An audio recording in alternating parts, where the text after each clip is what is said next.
Hey guys, welcome to the channel. As you see in the thumbnail, what if Issei was Arcadia king and married with Gabriel and Ingvild? Before I start, please do support for more awesome content, and subscribe my channel and like this video. Go support and follow the RageRevan for writing that awesome fanfic, and also make sure to comment on this story. Link in the description. Some quotes. Spoilers for the story. Arcadia. To Nicholas Arc, you of all people should know how much I value family. Juniper and the Arcs are more of my family than my old family will ever be, and there is no way I am going to join someone who doesn't even value that. To Nicholas Arc, then you really are an idiot if you think that, while yes, power and might do control a lot of things, it can't buy or gain valuable things like family or love. You are an idiot to abandon such things and chose a civil war by gathering those that don't understand those values and are power-craving morons like yourself. To Juniper Arc, when I first met you before the Civil War, I did not know what I did, or where to go. I was all alone, looked down upon by my old world. My family hated me for not being like my younger siblings. My friends and classmates believed his lies of thinking me as a pervert and a deceiver. But you did not, you saw through me, and gave me a new life. You gave me and my allies and only believers a new home, and for that I am eternally grateful to you. To Juniper Arc, while looking at John, truth be told, I am jealous of John. He has loving sisters like the Arc sisters and a loving mother like you, Juniper. I never had that privilege, and I am also happy for John. To Liam Arc, I am not interested in ruling Arcadia. It was never my type to be the emperor. I prefer serving that, and as for being the emperor, John is a better fit for that. To Liam Arc with a shrug, meh, too much paperwork. I am more of a fighter. To Alcee Arc, regardless, even if the war is over, the Black Arms are still out there. We have to be careful. That is why I prefer fighting on the front lines to defend Arcadia, rather than ruling it. I prefer leading armies to make sure the destruction of those that want the fall of Arcadia. To Jade Arc, your intelligence is on par with a Juka. No, I think it surpasses that of a Juka's as well. Your intelligence is really something. To Bianca Arc, talk about flipping a switch. To Juniper Arc, it was hard to imagine you as a reckless and nothing but a battle maniac, but your case is understandable. It is not like a certain white dragon empress I know. To Rias, Arcadia, it is hard to imagine I would be seeing a version of you that acts calm and mature and is not an idiot, and definitely not a blind moron, although I am not sure if we will get along. Your red hair and blue eyes will haunt me for a very long time. To Rias, Arcadia, oh Rias from my old world? She is a pain. If I were to best describe her, she is nothing but a spoiled brat who has her Satan brother backing up, who turns out to be acting like a siscon. She is selfish, abrasive, pompous, arrogant, prideful, and a narcissistic woman. I once fell for her, but seeing who she really is, made me lose any love or care for that whore. No offense. To Juniper Arc, I am yours, till the very end of my life. I pledged myself to you. To John Arc, I was never interested in being the emperor. I was more of a fighter, and I prefer to help others that deserve my help. Our family is something I cherish the most, and I will fight for it, even if it costs me my life. To John Arc, you got Violet pregnant? Your mother will kill you. To John Arc with agreement from Juniper, there is only one thing you can do now, take responsibility and be a good father to the child that Violet is giving birth to.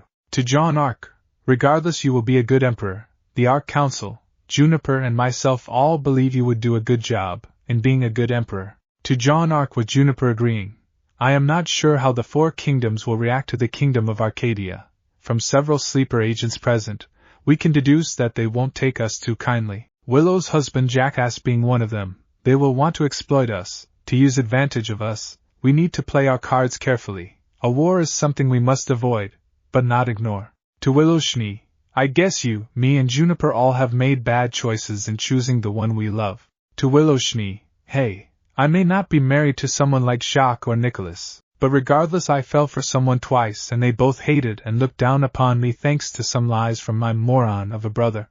To Willow Schnee, let's have a sparring match, to see how strong I have become. To Willow Schnee, so you managed to get in with a drunk crow, and he is a good man. Aside from his drinking problem, that is. Either way, I am really happy for you, Willow. To Inren, I will find Lai, no matter what happens. To Enren, I would love to hear more about your adventures when the three of you were young. To Saffron Arc, oh dear God, and I thought Sarah Fall was bad with her cis-con attitude. To Saffron Arc, I am pretty sure that is the reason why John runs away from you. He has just become older, and he is not the same baby brother you once knew. To Violet Arc, I guess we both are, or we're two peas in a pod. To Violet Arc, I am no position to answer that, Violet. My bed life is private, and I am not that comfortable sharing it with anyone else. To Jade Arc, okay genius, please calm yourself, this is getting out of hand. To Rosemary Arc, sorry kid, I can't let you watch that, you are too young for it. To Rosemary Arc, I am not sure what to say. I guess all Arc siblings are geniuses in their own way. For you, Rosemary, you are eager to learn and curious. To Aqua Arc, fell right into that one, didn't I? To Aqua Arc, truth be told, none of my siblings cared for me. They never did pranks or even loved or cared for me. I am grateful for you caring for me. What I don't appreciate is that you put whoopee cushions underneath where I sit. It is just so embarrassing. To Aqua Arc, pranks aside, you certainly know how to do your job. To Bianca Arc, it is amazing on how well organized you are, and not like the leaders of the factions who complain on how much paperwork they have. You have a job and want to complete it, you will do it, and that is what's something I appreciate. To Bianca Arc, the supernatural world of my universe? They are more or less disappointments in my eyes. Back then, I failed to see how they really are, but when I did, I left them to their fate. Now their problems are not mine, and what happens to them, I don't care anymore. To Drake, you are my first friend, and our relationship will never change. You mean the world to me, just like the Arcs do. I will always be by your side, no matter what happens. To Drake, whenever I needed you, you were there for me. If anything, you were the only one that was before I met the others. You made me see that I am not always alone, especially whenever you were around. Shame that the factions still are unaware that I am the Red Dragon Emperor. To Drake, no. I won't return. I have a loving family, no matter what the factions do, and if they attack Arcadia or my new family, they will be my enemy. To Nyx, thank you. Had I met you earlier, I would have not been abused for so long, as I would have someone like you that cares for me. Thank you, Nyx. To Nyx, don't you know harems are legal in Arcadia? John himself has a harem, so I don't see a problem in this. To Ophis, you wish to learn love? I am not sure what kind of love you want. To Ophis, you will always be important to me, and I won't leave you, no matter what happens. To Persephone, I am not going to lie, you are more of a mother to me than my own birth mother, and you know how to act as a grandmother alongside Alcée Arc, and I care for you like a son does for his mother. To Hades, I still remember when we were once enemies. When you hated me and most devils, but seeing the change in you showed me who you really are. You have become a better person, and you treated me like my own, and even came alongside with me, with Persephone and your daughters, and for that I thank you, Hades. Factions. About the factions, you've got to be kidding me.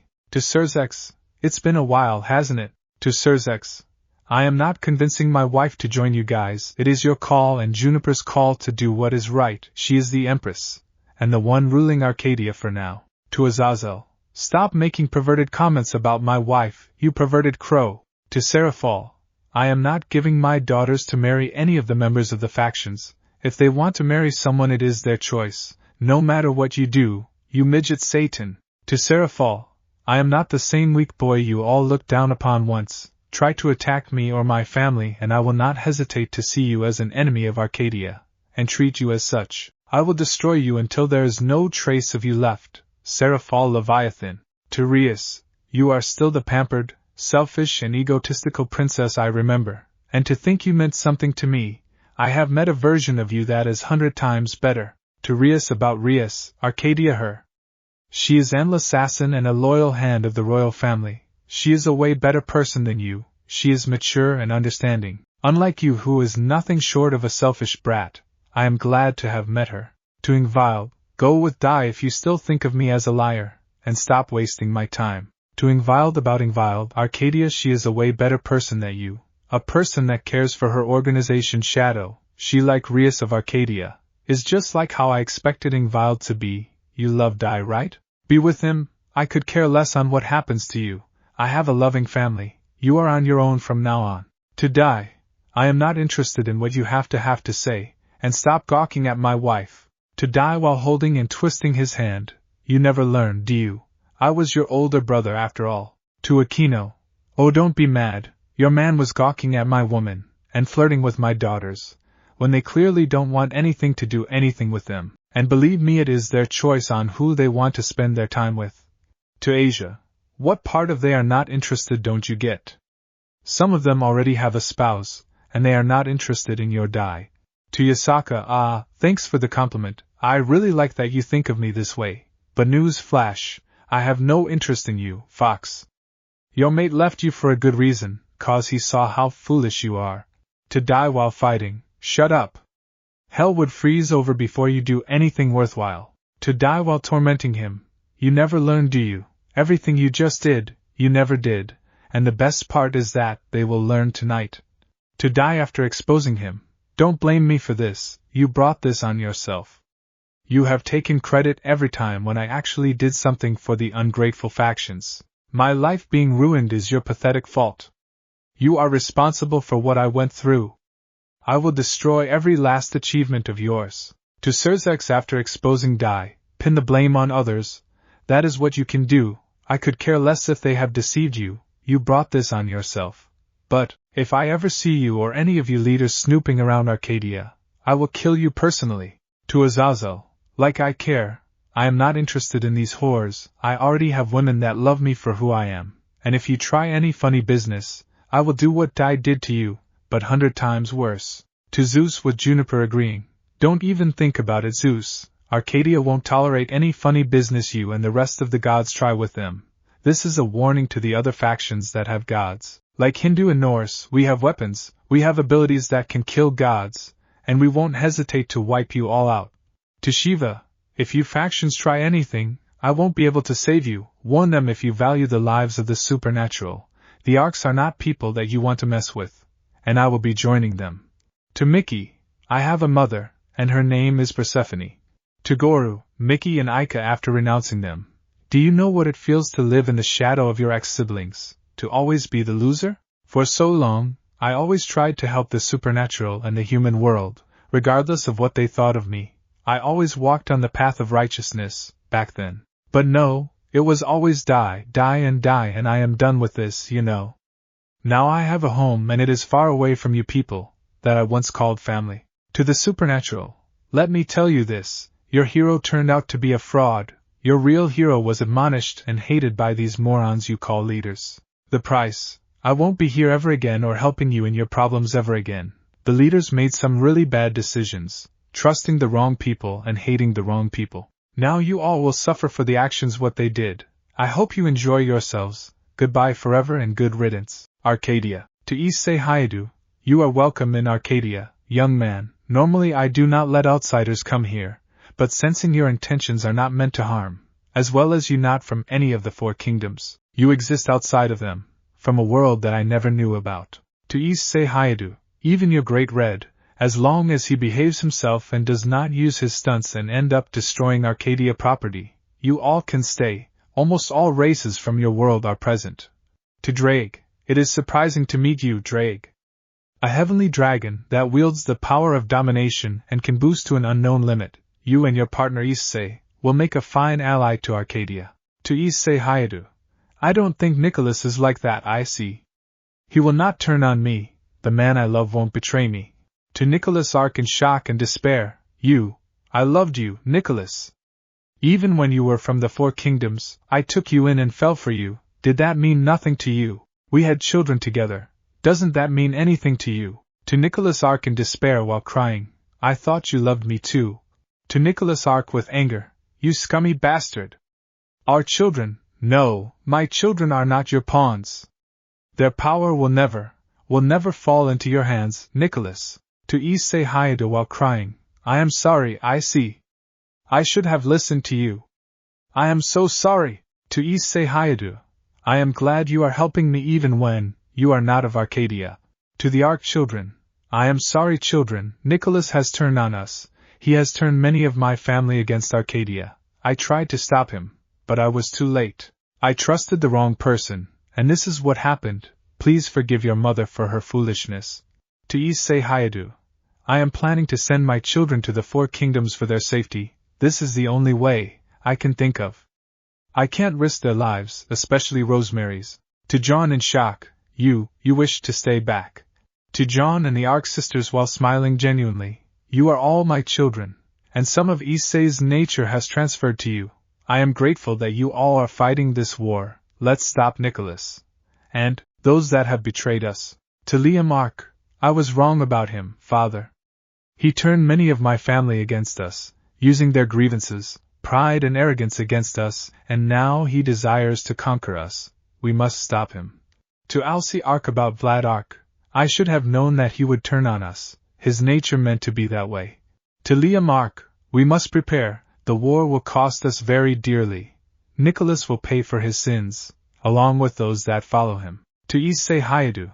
Thank you, and your family that you are working with us, even when we don't ask to do so. To Issei Hyoudou. I know you have been training relentlessly to become stronger, and I believe you will reach on par with any of us. No, the way your strength is rapidly increasing, you might even surpass us. To Drake. You have also been training to become stronger, right? Albion won't stand a chance against you. That is the next time if you wish to head to Earth. To Jade, Bianca and Aqua Arc. I believe that you would bring the fight to its end. The Black Arms are becoming problematic. Not only have they turned several of the high-ranking officers, but they have also several of them infiltrated into the high ranks of the offices of Arcadia as well as the other cities of Arcadia. We need to eliminate or subdue them at all costs. To Bianca Arc. I hate Nicholas for breaking my family. He and many others are wishing for our destruction. A part of me wished that I never met him. But then I would never have had wonderful children like you. To Saffron Arc. You must keep Tara and Adrian away from Nicholas. He must not be left near them, otherwise, who knows what he will do to them. To Saffron Arc. Despite all odds, you must stop Jackson and Andrew Arc. They are being a problem to many of the cities. To John Arc. You shouldn't have wasted your time in impressing someone like him, John. Even if you still lacked power and magic, I and your sisters would love you until the very end. Same goes to the rest of the Arcs as well. To John Arc while embracing him to calm him down. Patience, John. Your anger and hatred is understandable. But don't let it control you. First we must deal with those that have turned on us. To John Arc. Despite all odds, you and your relatives, John. And you did a good job in defeating Jackson and Andrew Arc. To Olivia Arc. Here we are. You know what you must do, right? To Rosemary Arc while hugging her and rubbing her tears. I know it hurts. His betrayal hurts me even now, Rosemary. But you should know, he never loved us. He always saw us as a means to his ends. He wants to use your power of icons for his own purposes, but we won't let him win. We will stop him. To Rosemary Arc. I am glad you realize this, Rosemary. Just know that I and Issei will always be there for you.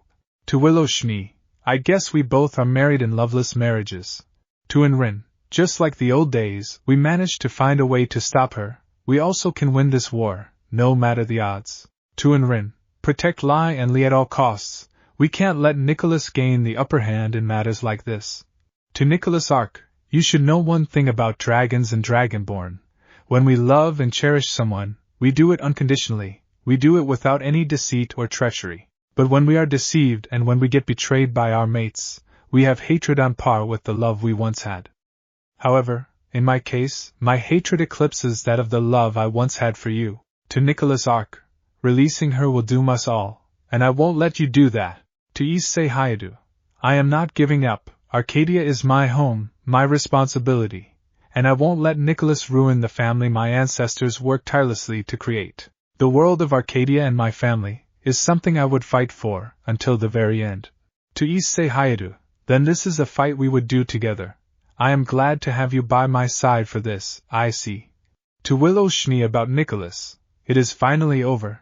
His name will forever be synonymous with treachery and deception. To Issei Hyoudou.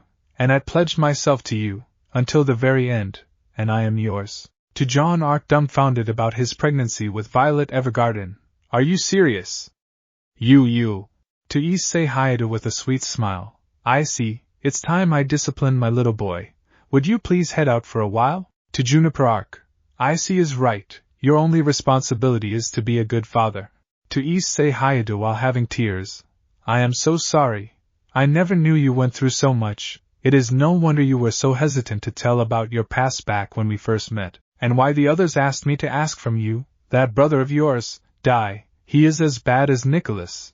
No, he may be worse. He used you for his own goals. And worse, no one loved you back home. You shouldn't be near that family of yours. To Nix with cheerful tone, you'd have to try harder if you want to gain Issei's affection, Nix. To Nix, as long as Issei is alright.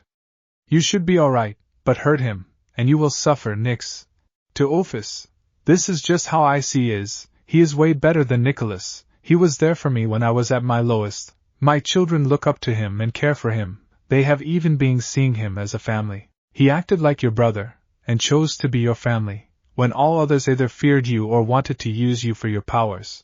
To Persephone, I don't mind calling you my mother.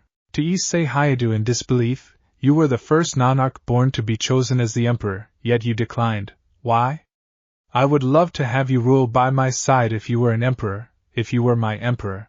To Issei Hyoudou after realizing why he never wanted to rule Arcadia. I see, you never were interested in ruling, but you want to protect the kingdom by leading its armies towards victory and protecting us, while making sure none of them are harmed. You really are something, but regardless you are still seen as the emperor, even when you do not want to, and as your empress, you have my support. 9. Factions. To faction leaders. So you are the faction leaders, huh? Why did you contact, and how did you come to know about Arcadia? To Cerzex, I am not interested in making an alliance with people whom I don't like, and are a potential threat to Arcadia. To Cerzex, you insulted my husband as a useless being. Did you really think I am going to take that lightly? If you are trying to make an alliance, then you are failing miserably.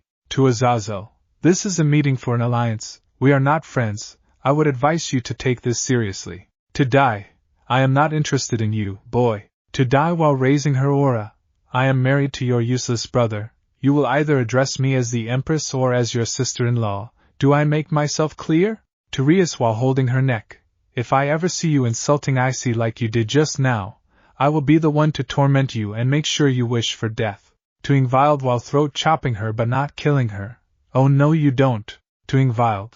So you are Ingvild of Issei's world, you are just like how Issei described to be. To Ingvild, don't even try to use that sacred gear of yours in an attempt to control me or my family, otherwise the consequences will be dire. To Aika, you are his sister, you should at least hear your brother out before blindly listening to this moron here. Even I can sense his intentions right from here, and it is nothing but lustful. To not only me but to my daughters as well, and like Issei said, one of them is already spoken for. If you can't respect Issei, then don't ever talk to him. To Aika referring to Yasaka, so? Dai is dating a literal widow, why can't Issei be with me? To Cerzex, my answer remains unchanged. Throughout the meeting, I have seen nothing but your so-called pillar gawking at me and my daughters, and none of you respect Issei and constantly see him as a useless liar, 'cause I know him for years and yet he hasn't shown any of the traits you all seem to believe, so my answer of joining you guys is negative. I will never join the faction since you have zero respect to Issei and you don't keep a leash on an important figure like Dai. To Aquino, why should I stop him? Be grateful he only stopped at hand. To Zeus while Issei holds Zeus by his throat, I don't care who you are, but if you even think about attacking me, or my family we will not hesitate to put you gods 6 feet under. Look at what Issei is doing to you, and how helplessly you struggle. Now, keep in mind Arcadia has 3 others as strong as him including myself, along with Ophis and Great Red. If you make Arcadia your enemy, we all will destroy you without any hesitation.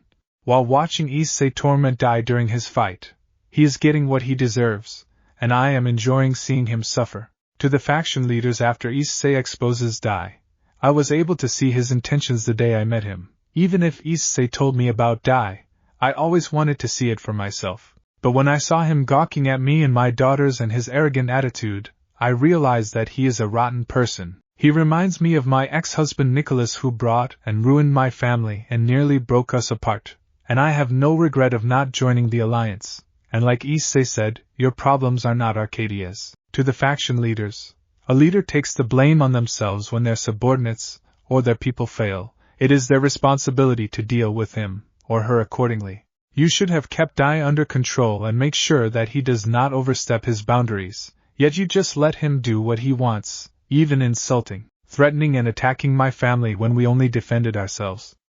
Pinning the blame on Dai for deceiving you. Yes, he did wrong, but you falling for the lies, that is your problem, not Dai's, not anyone else's. You let Dai sow what he wants, while being blinded by his lies. Had you done a little fact-checking, you would have come to know the truth. It's a shame that you lost a gem for a rotten egg. To Zeus, with Issei agreeing. You never learn, do you? Issei is right. Arcadia will not hesitate to put Olympus in the ground if you dare attack us. We not only have the strength but also the magic and power needed to wipe the gods out. I promise you, if you even think of hurting my loved ones, I along with Issei and my family will hunt you and your faction down and destroy you along with your soul, and an Arc never breaks her word. To Mickey, what you did with Issei is unforgivable. I am glad he left you and now he is in a better place. Now just let him live his life in peace. You have lost him forever.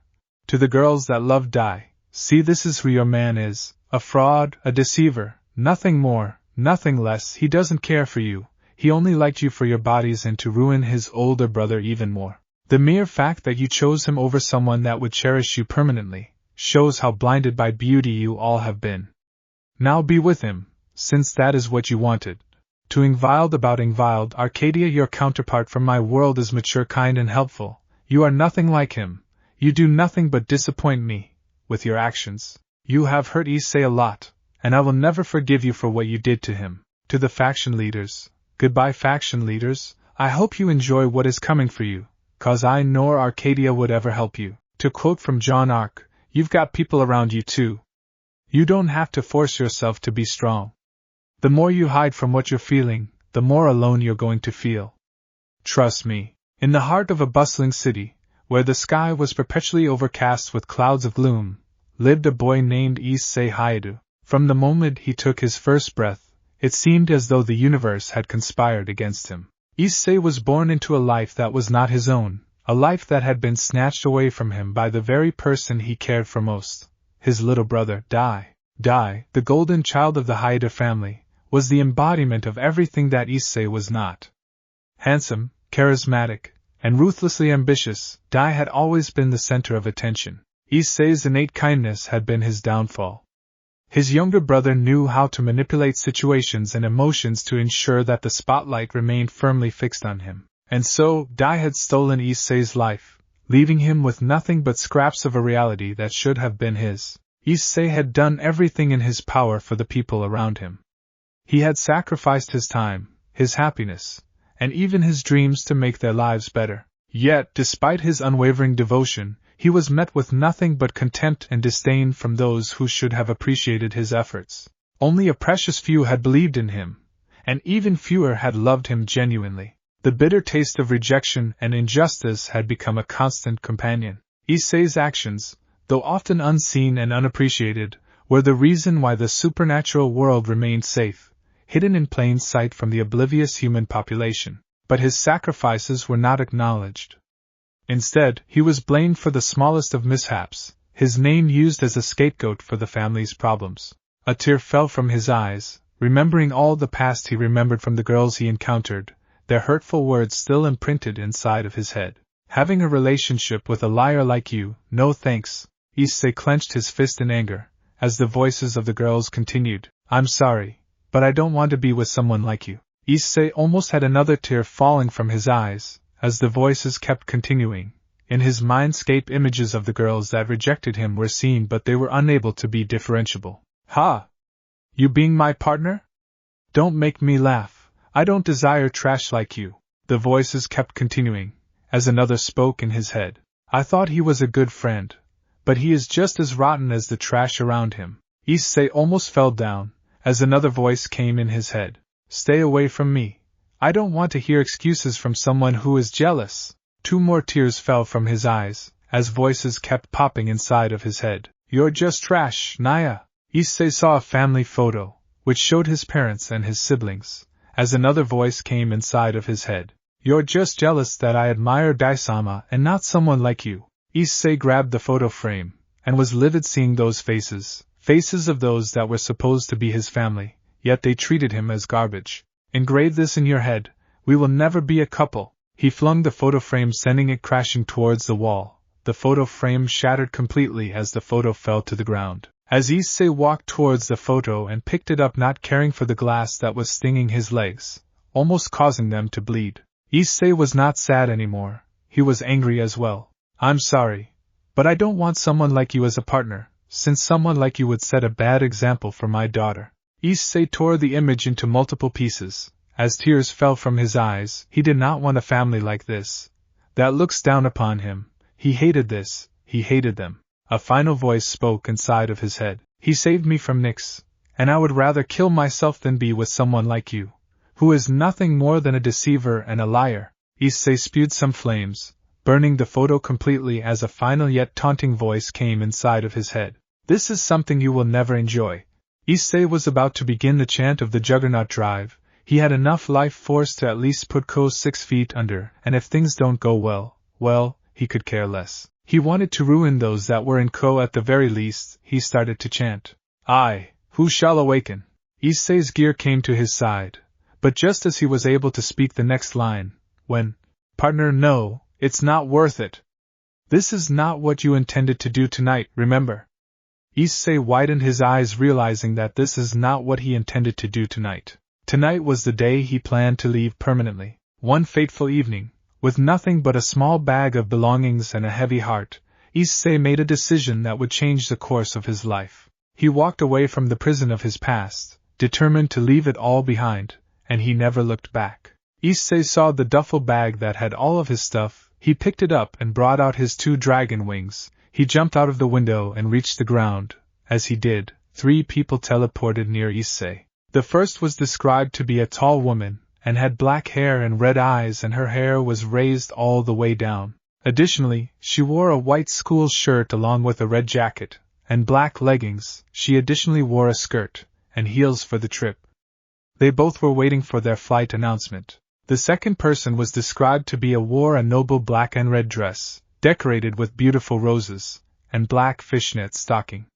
She wears designer high heel shoes. She also wears a crown formed from roses and a golden necklace with a bright red jewel attached to it, while the third was a tall and handsome man with a specially designed eye patch on his right eye and long, stylish silver hair that spikes up at various spots on his head. He's shown with a leaf-like pattern tattooed across his forehead, a spiked choker necklace lined, and a bead-like earring on his left ear with many smaller piercings.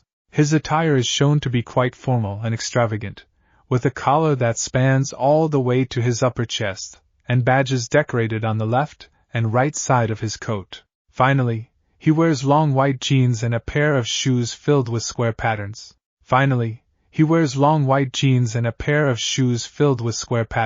Nyx, Persephone, Hades. Issei looked to them, with the first one identified as Nyx spoke. I see, are you ready for this? Issei nodded. He took a look at his old home, which was almost like a prison, one final time. He frowned as he spoke. Just one last time, I will visit this place, to see if there are anything that I have left behind. The trio nodded in understanding, as they all knew what Issei was going through. Persephone spoke with a concerned tone. Honey, I am worried for Issei. Hades sighed as he understood his wife's concern with utmost attention as he spoke with a sad tone. It is him getting closure on his past. He did so much for them, and he was not even treated with love or respect. Truth be told, I am more than happy being considered a rogue god at this point. Even the 2 that he truly loved chose his disgusting brother over him. I really detest what the factions have become. Even Athena is blind to what they have become. And I am not sure about Shiva and the Hindu gods and what they think of him. But they are the only ones that did not hate or look down upon Issei. Persephone nodded in agreement as Nyx clenched her fist in anger and spoke. I really wish to kill Ingvild for what she had done. She is the reason why he is so depressed, and decided to leave those ungrateful pricks to their actions. Although, I am concerned for what they would have done, had they found out if Issei was the Red Dragon Emperor. Nyx spoke with sadness, to which Persephone responded. If they had killed Issei, I would have personally killed Dai, for his involvement. That disgusting bastard has no right to come near me or Issei, especially after he turned Ingvild against him. Persephone spoke with anger in her voice, to which Hades responded, "Your anger is understandable, but we need to keep ourselves in check. The factions are more or less his dogs at this point. They do what he asks them to do, and you will only be endangering your life, Persephone grits her teeth in anger, as she could only watch the situation helplessly. Back with Issei, he was inside his room. Where he opened the fridge, he saw that there were several hundred bottles of Diet Coke. Issei used magic and created a separate dimensional space that had a cooling system. He looked at the place. They were all celebrating the defeat of Nyx, which had taken place a few weeks after the sealing of Trihexa. The kitchen was thankfully away, with Issei being on the top floor. He then heard someone's voice that would anger him to no bounds. "Hey, useless!" Issei turned around to see his brother Dai Hyoudou. He had fair skin with brown eyes and brown hair. Issei looked at Dai, who had spoken with a mocking tone. Issei sighed in response as he spoke with an annoyed tone. "What do you want, Dai?" Dai had an arrogant smile towards his brother as he spoke. "I am here to thank you for everything that you have done for me, and I-san." Issei internally fumed hearing his words. However, he calmed down.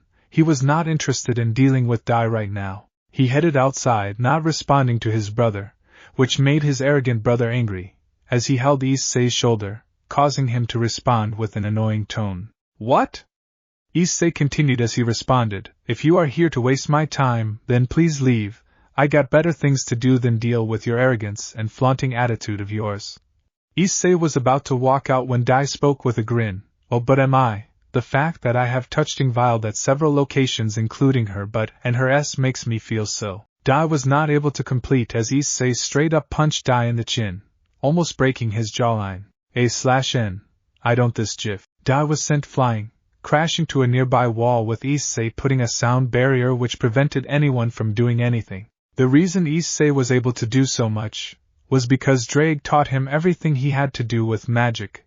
He even learned a magic that had specialized in memory reading, allowing him to steal and read the memory of strong magicians like Lefay, Lavinia, Rossweiss and Gondel without them even realizing. Since in most of their eyes, Issei is nothing more than a useless brother that had nothing he could do. Drake and Great Red helped him in any way they could. As a result, Issei learned much quicker than anyone could ever do so. "You!" Dai shouted angrily, but before he could do much, Issei started to crush Dai's chest, as he yelped in pain. "I am done listening to your pathetic flaunting brother." Issei responded by kicking Dai in chin, almost cracking it. He then stomped his leg back at his chest. "Gaia haha!" Dai coughed up as he glared at Issei with anger and hate in his eyes. Issei slightly had a small flinch. He never truly understood why Dai had this much hatred towards his brother, nor did he know why he just wanted to make his life miserable, from spreading rumors, to taking his achievements, and taking the girls that he loved. He really did not understand. "I am wasting my time here, goodbye Dai." Issei took his leg off Dai's chest and walked out of the door. He had left his bags outside, as Dai spoke with a mocking yet angry tone. "Oh, I will tell about you to the factions. I will make sure that they will torture you and harass you no matter what happens. They will torment you until the very end, and no will support you, Issei Nii-san." Issei gritted his teeth and walked towards him. "Drake, boost my legs times, I am going to make him remember me." Drake agreed in response as he spoke. "I was waiting for you to say that, here you go." Drake mentally responded to Issei as he transferred the power needed by Issei. He positioned himself between his legs and with a swift motion, he kicked towards his crotch in such blinding speeds that nobody could see. The strength of the kick was powerful enough to break both of Dai's balls, crushing it to nothingness. A/N. I don't this GIF. A/N. I don't this GIF. Ahap! Dai screamed in pain, holding his crotch in complete pain as Issei walked away, but not before speaking in a haughty tone. "Please do tell them. And even tell them on how I overwhelmed you and crushed you like an insect. And even tell them on how much of a fraud you really are." Issei walked away as he soon reached downstairs. As soon as he came down, he saw everyone looking at him with a frown, like as if some sort of plague has entered. "Where is your brother, Hyoudou?" The person who spoke was Rias Gremry, the pampered princess that Issei was familiar with. He sighed as he spoke. "Don't know, don't care." Issei walked outside, as Rias asked again, Where is he, Hyoudou? He went upstairs to your location. Rias was soon approached by the rest of her peerage, all of whom had frowns as Issei spoke. Not my problem, didn't encounter him. Wherever he is, that is his problem. How about you try looking for him instead of interrogating me? Issei spoke as Rias was left speechless for a moment, before Asia spoke angrily. You should be knowing where he is, and if you don't, Issei cuts her off and speaks coldly and mockingly. You are going to attack a regular human, a weak human. You are better than that, aren't you, witch? Issei's words made Asia shiver as they all remained silent, with Issei speaking. That's what I thought. Issei closed the door, not caring for what these people had to say, as he left the room. The Gremry peerage, who was angered by Issei's actions, wanted to follow him, but Rias stopped them, as she spoke with spite. There is no need. He is just a useless being. We should be enjoying ourselves. Asia, look for Daikun. Rias spoke to Asia with a smile, who nodded in agreement.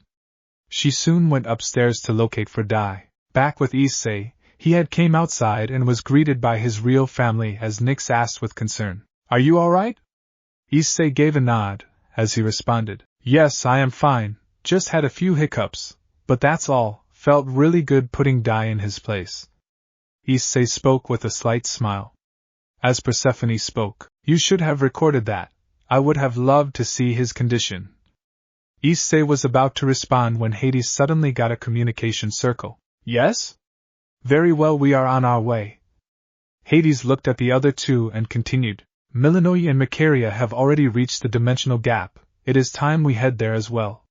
The trio nodded as Hades opened his magic circle and created a portal to the dimensional gap. Issei created a magic bubble, as he knew the dimension gap was known to be unstable. The bubble prevented the residents from being hurt. He knew that they would be fine, but he did not want to risk their lives. You know I would have been fine here, right? Hades spoke with a smile, as Issei responded. Couldn't take the risk, especially with this place known to be unstable. Issei responded with a smile as Hades and Persephone were happy by the care Issei showed for others, even when he knew that they would be alright. Issei was surprisingly adept with magic. After he learned Memory Red, he was also able to see the memories of Arthur Pendragon and Ajuka Beelzebub, allowing him to read and create magic spells that allowed him to travel across the dimensional gap without a problem. After traversing through the gap for a while, they come across a huge dragon. Was a massive red western dragon with a horn on his snout, and has 2 sets of wings. His overall length measures around approximately meters. A/N, ignore Ophis. The dragon looked at the 4 guests that had approached his domain. He then spoke. So you have arrived, hatchling. The dragon boomed to his guests, as he knew who they were. Issei walked forward and spoke. I believe we are ready, right, Great Red? To leave this place forever. The one now identified as Great Red spoke with a grin. Indeed, hatchling, Ophis and the 2 goddesses are waiting for you. Issei nodded as Great Red led Issei and the others to their location. He soon encountered 3 people. They were all in a different protective bubble. The first is of a cute young girl with long black hair down to her hips and black eyes. Her ears differ from a normal human's as they have pointed tips, although her long black hair makes this feature difficult to notice.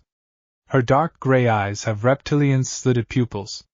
This was Ophis. The other 2 were Millenoi and Macaria, the twin daughters of Hades and Persephone. Macaria was described to be a fair-skinned beautiful lady, with a flower on her head, and she wore a blue-colored gown, with a purple stomach plate, and 2 bracelets. 9. The other 2 were Millenoi and Macaria, the twin daughters of Hades and Persephone. Macaria was described to be a fair-skinned beautiful lady, with a flower on her head, and she wore a blue-colored gown, with a purple stomach plate, and 2 bracelets which were purple in color. Macaria's hair was also wavy and smooth. Millenoi, on the other hand, was described to be tan-skinned lady, whose hair was curly. Unlike her sisters, she wore a similar clothing, except hers was red, and she wore her blue bracelets near her upper arm. Millenoi, Macaria and Ophis. Issei called out to the trio, as they all look at them and have a smile. Millenoi, Macaria and Ophis. Issei called out to the trio, as they all look at them and have a smile. Millenoi waved her hand back to Issei as she spoke. Issei-chan. Millenoi happily greeted the trio as the bubbles form a singular one. Issei then spoke with a smile. As he hugged the two sisters, they were more of his siblings than his actual birth siblings. The two sisters also returned the hugs as well, with them speaking. Is there anything else left in our old world? Macaria spoke with a serious tone. She was the serious among the twin, while Millenoi was the more cheerful one. Nope, none whatsoever. I am done with them, and I am more than ready to move on. Issei spoke seriously, before changing to a concerned tone, as he spoke. Speaking of which, who will handle the underworld while we are going to leave? Thanatos and Sharon will take care of the underworld, and if we have a way of contacting with the other world, we can find a way to talk with the two of them. Issei nodded in understanding. He couldn't be any more grateful of his new friends and family members that are coming with them. Thank you guys, despite me not being part of your family. You all are willing to come with me, to start a new life elsewhere. Issei spoke with the utmost gratitude, to which Hades responded. It is the least we could do. You have done so much for me and my family. You brought back Persephone back from the dead, and found a way to rescue her soul from the depths of purgatory. No words can describe my gratitude for you. Hades spoke with a genuine smile, with Persephone agreeing to it. He risked his life for them, and even for those that looked down upon him, especially those from the factions. They couldn't be any more grateful for this. Come on, Issei-chan, we don't mind coming with you. Besides, you are like my little brother too. Now let's head to this new world. Millenoi spoke with a genuine smile. As Issei almost teared up, Ophis then spoke. You helped me experience emotion, took care of me when I needed someone, even went so far as to try and save me from Shalba. You did a lot for me, and I don't mind coming to this new world. Now let's head there, Issei. Issei nodded in understanding as he spoke with a genuine smile. Well, let's go. You ready, Great Red? Great Red gave a nod, and generated a white portal which would take them to a different world. They walked into the portal, which closed down, leaving the dimensional gap left with nothing. Scene change. Unknown location, 9 p.m. Issei and his group managed to reach the unknown location. They were amazed by the city's futuristic design, stunned by its advanced technology and power present here. Great Red transformed into a smaller, more dragonoid version of himself so as to not look a bit intimidating in this new world. The others were also stunned by this location as well. Great Red, where the hell did you take us to? Great Red spoke with a smile. This is the legendary kingdom of Arcadia. I have heard rumors of its existence, but I never thought I would be seeing this place in person. The place is well protected, preventing any interdimensional travel. We should probably find a place where we all can settle down. Great Red explained his thoughts as they walked around the place. They saw that there were humans and humans with animal parts freely walking without any problems. Ophis then asked, Who are these people, Bakared? Great Red did not know how to respond. He just came to know the fabled kingdom of Arcadia is a reality. Issei noted that they seemed similar to Yukai, with him speaking. I think they are similar to Yukai from our world. Regardless, we should probably head to Issei was not able to complete when he saw several soldiers rushing to his location, as they aimed their weapons at the guests present, gaining the attention of all the Arcadian citizens. They wore a white helmet and a white cover plate which was heavy plating. They held a rifle in their hands. Issei noted that it to be a futuristic armor suit with a plate and helmet, from a sci-fi film. Put your hands in the air, unknown beings. Put your hands in the air, unknown beings. The soldiers aim their weapons at Issei and his group as one of the beings walks forward. She was a young female warrior, stands tall, clad in shining black armor, and wields her mighty sword against a backdrop of lush greenery. Her long blonde hair flows freely, and situated on top of it was a crown. She wore black arm guards on both of her arms, and a white skirt that was flowing down. She wore black arm guards on both of her arms, and a white skirt that was flowing down. Stand down, men, I will take it from here. The woman spoke as she walked towards Issei and his group with no fear inside of her heart. Issei did not want to make it seem that he was a threat as he walked forward without any fear. So you have no fear, young man. What is your name? The woman spoke with a serious tone, to which Issei responded. My name is Issei Hyoudou, and we come from a distant far land. We just wish to stay here, and these are my companions. The others nodded in agreement, as the woman then asks, Are you from the Four Kingdoms? Issei and the others were surprised, as he responded. 4 kingdoms? We don't understand. The woman shook her head, as she spoke. You know, Atlas, Vale, Mistral and Vacuo. Are you from any of those locations, Issei? Issei shook his head and spoke. No, I do not. I come from a planet called Earth. If you want a precise location, that is all. We all come from this planet, so we really don't know the 4 locations you mentioned. The woman sighed as she spoke. Jean Arc, and judging by the way you speak, it seems you are from a different world. Just like the Queen's current husband who came from the 4 kingdoms. The now identified Jean was looking at the new guests that had come here. She had to make sure that they are not enemies. Very well, all of you follow me. We will be meeting the Queen.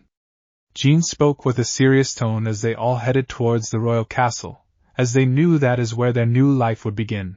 They continued to walk across the Arcadian territory, watching the scenery of the highly advanced city of the legendary Arcadia. They were amazed by the high standing of the palace that was Arcadia. It was made out of sleek marble and other materials, with banners of the Arc clan being put around the castle. Nyx muttered, looking at Issei. Amazing, amazing. Issei also was surprised by this, as he continued. Indeed, it almost seems like to be on par, if not surpasses that of the Gremory Castle. They all continued to walk inside, where they saw several guards that had been guarding the location. The guards wore a blue and white medieval tunic with a sword holstered around their hip. Additionally, there was a cape around them and they wore a gold paladin helmet on their head. The cape was supported by a yellow star and they wore golden boots. They saluted Jean upon her entrance, and were intrigued by the new guests in the castle. Come follow me, just a little more, young man and his companions. Jean motioned Issei and his family to walk ahead. They continued to see the interior of the castle, as they watched it in interest. The throne room was elegant looking, with a perfect-sized throne for a person to sit on. The interior seemed to be well decorated with marble design, with designs of white and brown on it. The Arc clan emblem was present here as well, on banners and posters. Empress Juniper, Sir Nicholas, I have brought some guests from the other world. Issei and his allies looked at 2 people. The first was a brown-haired woman dressed in a dark-colored dress. She wore a hat-like hoodie that covered her hair, and had a belt holstered around her hips. The skirt had a floral pattern, with a belt holstered across her hip. Her sleeves were also well decorated and she wore gloves. She also wore a black leggings and golden heels. The second was a man of light blonde hair. It was long and flowing. Blue medieval-style clothing, wearing what looks like armor on his chest and legs. He held a bow that was holstered from behind. Jean, who are they? Jean, who are they? The woman's voice was gentle. She was also curious as to who her new guests were. Jean nodded and spoke. This is Issei Hyoudou, and this is his family. Juniper looked at Issei, who seemed to be a bit nervous. Drake had mentally spoke. Partner, this woman, I have a gut feeling that she is pretty strong, be careful. Issei mentally understood. He wanted to create a good first impression towards the Empress of Arcadia. He looked at Great Red and Ophis, both of whom seemed to be a bit weary of her. Even Hades and the goddesses along with him were equally nervous as well. Sensing their nervousness, Juniper spoke with a gentle smile. You mustn't be nervous of me, everyone. I am not going to harm or hurt you in any way, although, I wish to know, how and why did you come here? Issei walked forward and spoke. I am from the planet Earth, and we all reached here by mere chance. We only wanted to never go back to our planet. We wished to start a new life in this new world. Juniper narrowed her gaze for a moment and sensed Issei's emotions. They seemed to be disturbed and saddened. But why? Why did it seem to be that way? I see. And your group, what are their intentions? And second of all, who are they? Oh, they are from my world. The first is Nyx, the primordial goddess of darkness. Issei pointed to Nyx, who greeted Juniper with a smile. This is Great Red. He in reality is a huge dragon. The form he has taken is his dragonoid form, which is just a short version of his current form. Great Red spoke with a cheerful tone. Greetings, EMP. Juniper. Juniper understood his tone to be almost similar to a certain someone of her life. While Issei was a bit concerned, Great Red's attitude could pose some problems to them. As Juniper spoke, it is nice to meet you, Great Red. Great Red gave a toothy grin, which was expected from a dragon like him. While Ophis frowned seeing his attitude, she still was not a big fan of this side of Great Red. Issei continued with the introduction. This is Ophis, the dragon goddess of infinity. Ophis greeted in a monotone voice, hello. Juniper nodded as Issei spoke. And this is Hades, his wife Persephone and his daughters Milanoe and Macaria. The four respectfully greeted Juniper, whom smiled in return. She took a moment to think on what she should do with them. Issei noticed from the corner of his eye, Nicholas did not seem to be happy with new visitors coming here. Issei wondered what was his problem, however he decided to not question it now, since he had to ponder on what Juniper's resolve is going to be. After a moment, she spoke. You are welcome in Arcadia, young man. Normally I do not let outsiders come here, but sensing your intentions are not meant to harm, as well as you not from any of the four kingdoms, you exist outside of them, from a world that I never knew about. Juniper spoke with a smile, causing them to cheer with happiness, as she looked at Issei and spoke. Even your Great Red, as long as he behaves himself and does not use his stunts and end up destroying Arcadia property, you all can stay. Almost all races from your world are present. Ophis and Issei sighed in relief. As he forgot to introduce someone from his friends, he then spoke. Oh, I forgot to introduce you to Drake here. The boosted gear came on Issei's hand as a voice spoke. Greetings, Empress of Arcadia. Juniper was surprised at first, before she realized that Drake must have been sealed here. As Drake explains who he is, my name is Drake, the Welsh Dragon and the Red Dragon Emperor. I am Issei's partner, and the Dragon of Domination. My powers are that I can boost to an unknown limit, and have flames that can even kill gods and immortals as well. Juniper nodded in understanding as she spoke with a smile. It is surprising to meet you, Drake. A heavenly dragon that wields the power of domination and can boost to an unknown limit. You and your partner Issei will make a fine ally to Arcadia. Drake nodded in agreement, to which Juniper spoke. Although you can stay in Arcadia, the first thing I would advise you all is to head to the JROTC academies, and decide what you all want to do next, alright? They all nodded in agreement, as Juniper gives them some money so that they could rest and find a home for themselves, as they all bid their farewell and left. Nicholas then spoke. Are you sure they are meant to be here? For all I know, they can be a threat. Juniper shook her head and responded. No, they are not. The three among the group are pure dragons, including the one in that weapon of his, and I know that dragons are rarely deceptive, considering I am one of them. Nicholas retorted in response. But they are outsiders. Juniper frowned at her husband's words as she retorted. So are you, and your case was from the four kingdoms, yet you were still taken in and loved by my family. I don't think you have the right of criticizing them, while you yourself were a worse case as opposed to them. Is that clear? Nicholas remained silent as Juniper spoke. That's what I thought. Now let's go and head to our room. Nicholas seemed to have a frown but couldn't refute his wife's logic, as they both went inside to rest for the day. Scene change. Hyoudou residence, PM. The ORC had looks of shock and horror present in their faces, especially Asia, who was desperately healing her love Dai. His balls were completely crushed, with the latter having an embarrassed look, as he remembered on how Issei humiliated and embarrassed him. 9. Cerzex soon teleported to this room, and was horrified to see his brother-in-law's condition, as he asked, Who did this to you, Dai? Dai seemed silent. He refused to tell them on what exactly happened. As he spoke, Someone attacked me in the dead of night. I was coming here to drink some water, and someone ambushed me. He damaged me so badly that I did not know what to do. Dai spoke with anger in his voice, to which Cerzex frowned at this. It could have been someone from the Cow's Brigade, or more accurately its remnants, that did this. As suddenly a communication circle opened up as he asked, Yes, Azazel? Cerzex asked, to which Azazel told him something that shocked and horrified him. As he spoke, You've got to be kidding me. Cerzex gritted his teeth in anger, as Rias asked with concern, Brother, what happened?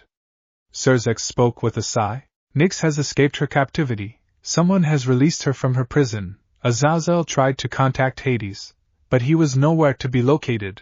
When we saw, he had abandoned his duty in the underworld, and Thanatos had taken his place, with him stating that he was no longer interested to be a part of the alliance. Many were shocked and horrified by this, as some of the others also noticed Issei to be missing as well. Ingvild was hyperventilating as she remembered on how Nyx kidnapped her and used her for her own purposes. Had it not been for Issei, or how she assumes die, she would still be under his control. Aika then spoke up. Hey, has anyone seen my brother? Aika asked while many frowned upon hearing him, to which she responded. Even he has been missing. Issei, Nyx, Hades, they all have been missing, and now the attack on my brother die. I think something is off here. When was the last time Issei was seen? Rias was the one who spoke as she spoke with a frown. I met him while he left from the house. We asked Dai's whereabouts, but he did not know where he is. He was even rude and abrasive towards us.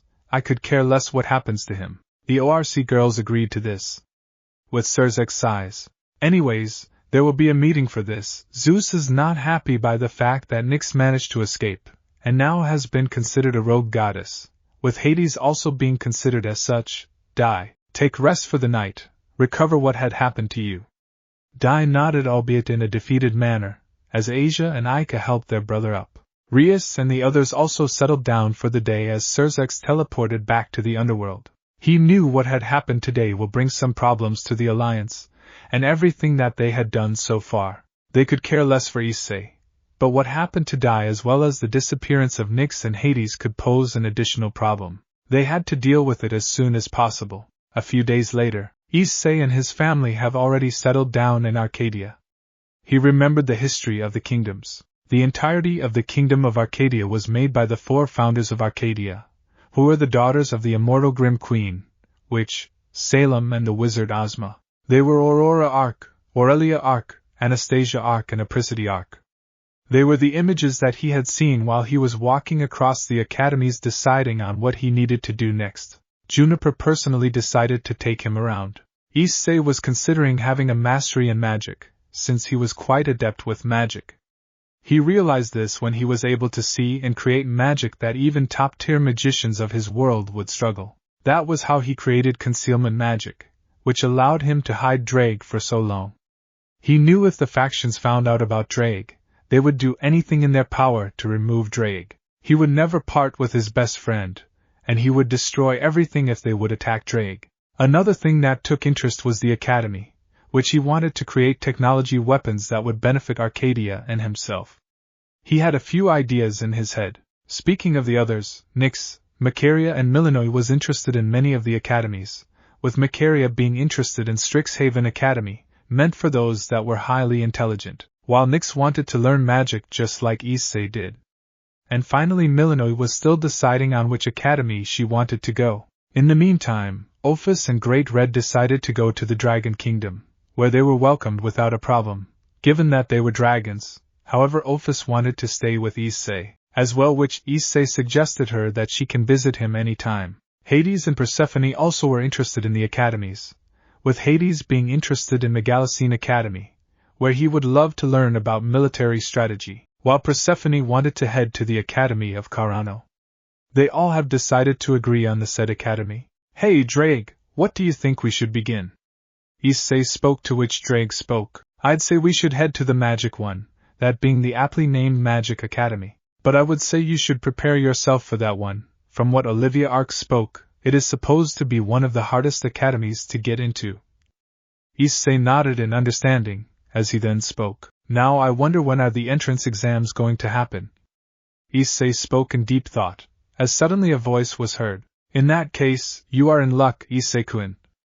Issei was startled by this presence, as he turned around to see a familiar figure, as he spoke. Oh, it's been a while, Empress. Issei greeted the Empress respectfully as he continued. What do you mean by in luck? Juniper spoke with a smile, as she continued. The magic exams of the Magic Academy is going to be within 2 days. It is hard to get in, so I'd say you should be prepared yourself, okay? Issei nodded in understanding, as Juniper then continued. There is someone that would like to meet you. She will be your new instructor. Issei nodded as Juniper chanted a spell which teleported both Issei and herself to the location. Issei and Juniper looked at someone. They saw a female with long silver hair, has bangs parted to either side of her face. She had bright cyan cat-like pupils. Her signature wardrobe is a long black coat with silver pauldrons, black boots, a black bra and black trousers. The top of her coat is open to reveal his chest, with her leather soldier suspenders crossed over it. She wields the Masamune, usually two-handed, a 7-foot-long odachi. She wields the Masamune, usually two-handed, a 7-foot-long odachi. Ah, Willow, it's been a while.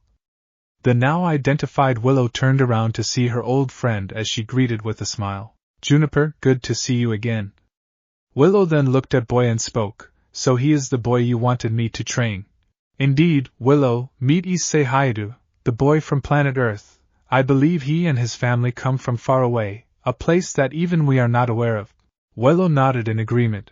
While Issei felt dread seeing this woman, he did not know why, but he felt like she is someone that he would fear. Partner, the woman in front of you, she is someone that is even giving me chills.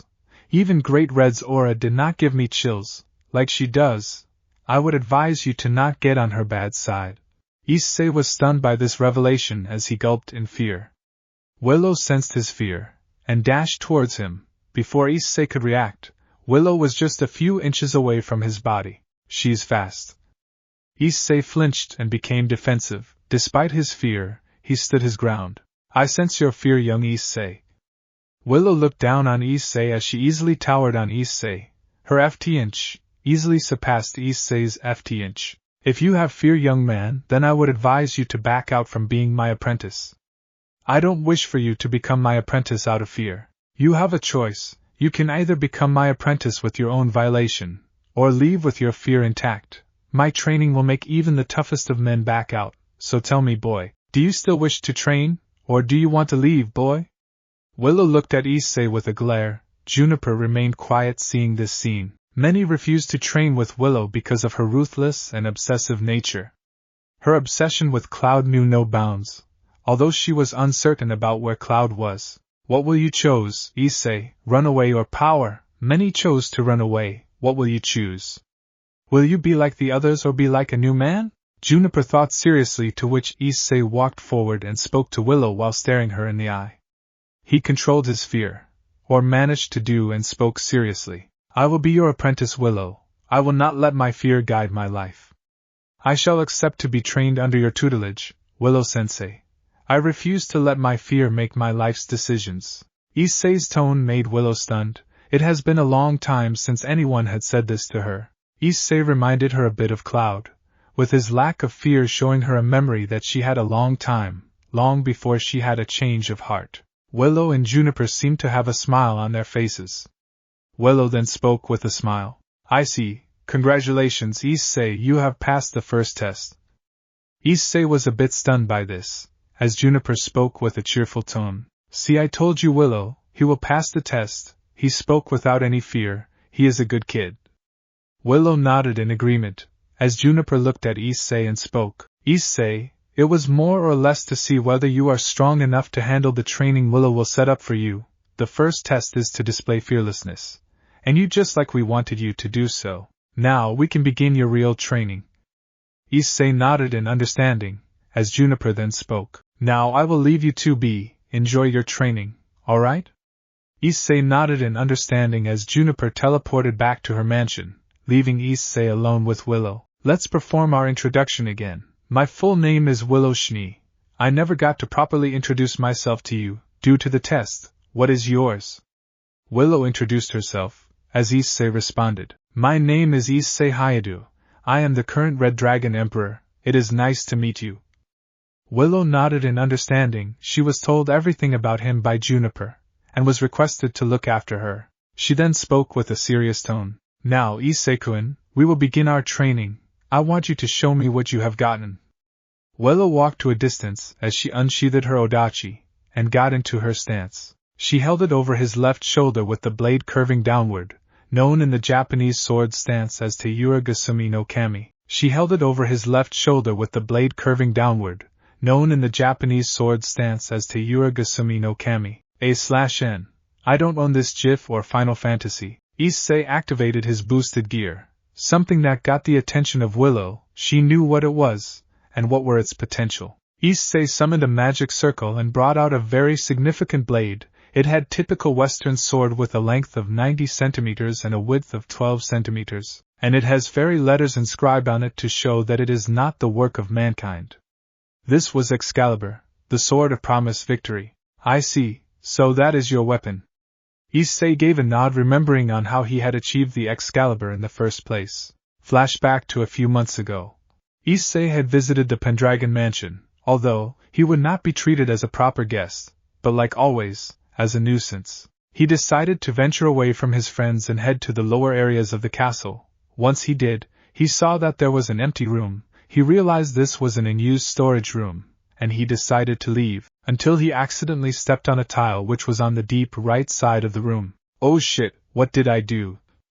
Issei muttered with worry, as Drake assured him everything would be fine. The room started to shake.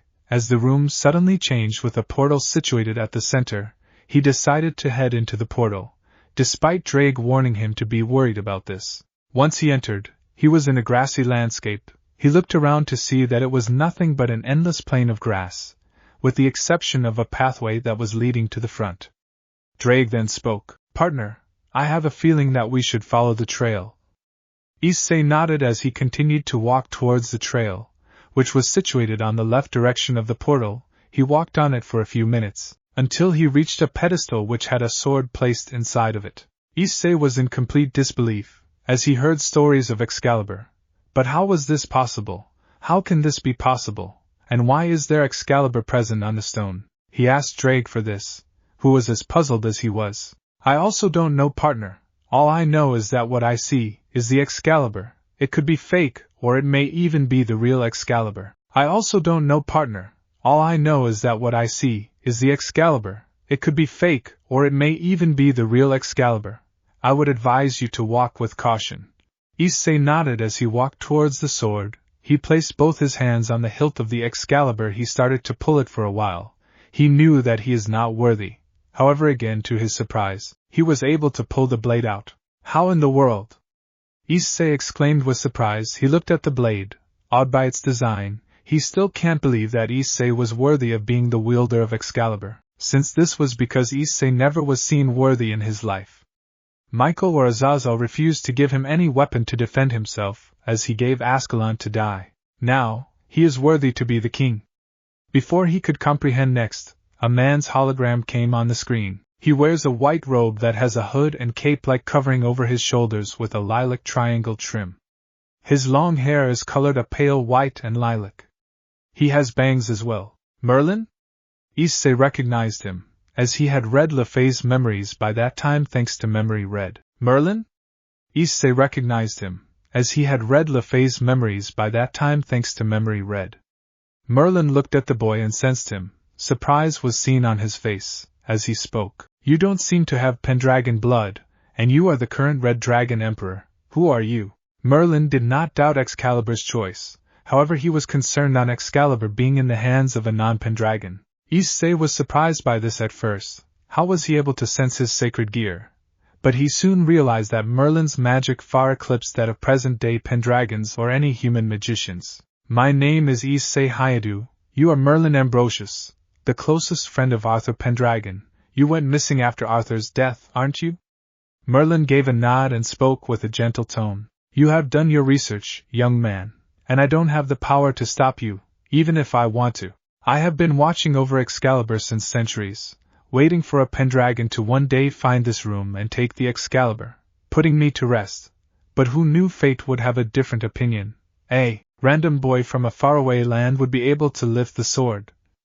Issei felt bad for Merlin. He wanted to keep the sword back in the pedestal, but Merlin stopped him. You must not misunderstand my intentions. The sword chose you for a reason. It is because you were destined to lead one day. Excalibur can't ever be wrong, and it chose you wisely. You were destined for greatness, Issei Hyoudou. I have no quarrels against you wielding this blade. Issei was stunned by this revelation, as he looked at the blade, with him admiring the blade's design. However, he had many questions, as he asked, but how can this be? Merlin did not understand. He assumed that Issei still had doubts, as he continued. How can two Excaliburs exist?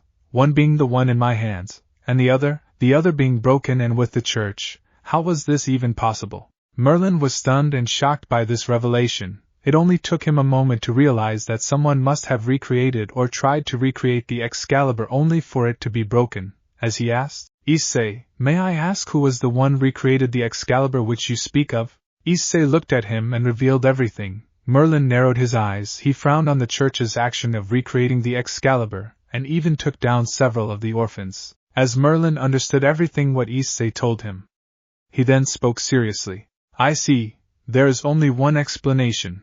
When I took the bodies of the Round Table Knights and King Arthur Pendragon along with Excalibur, the church must have been desperate. They tried their best to recreate the Excalibur, and as I expect, it must have failed miserably.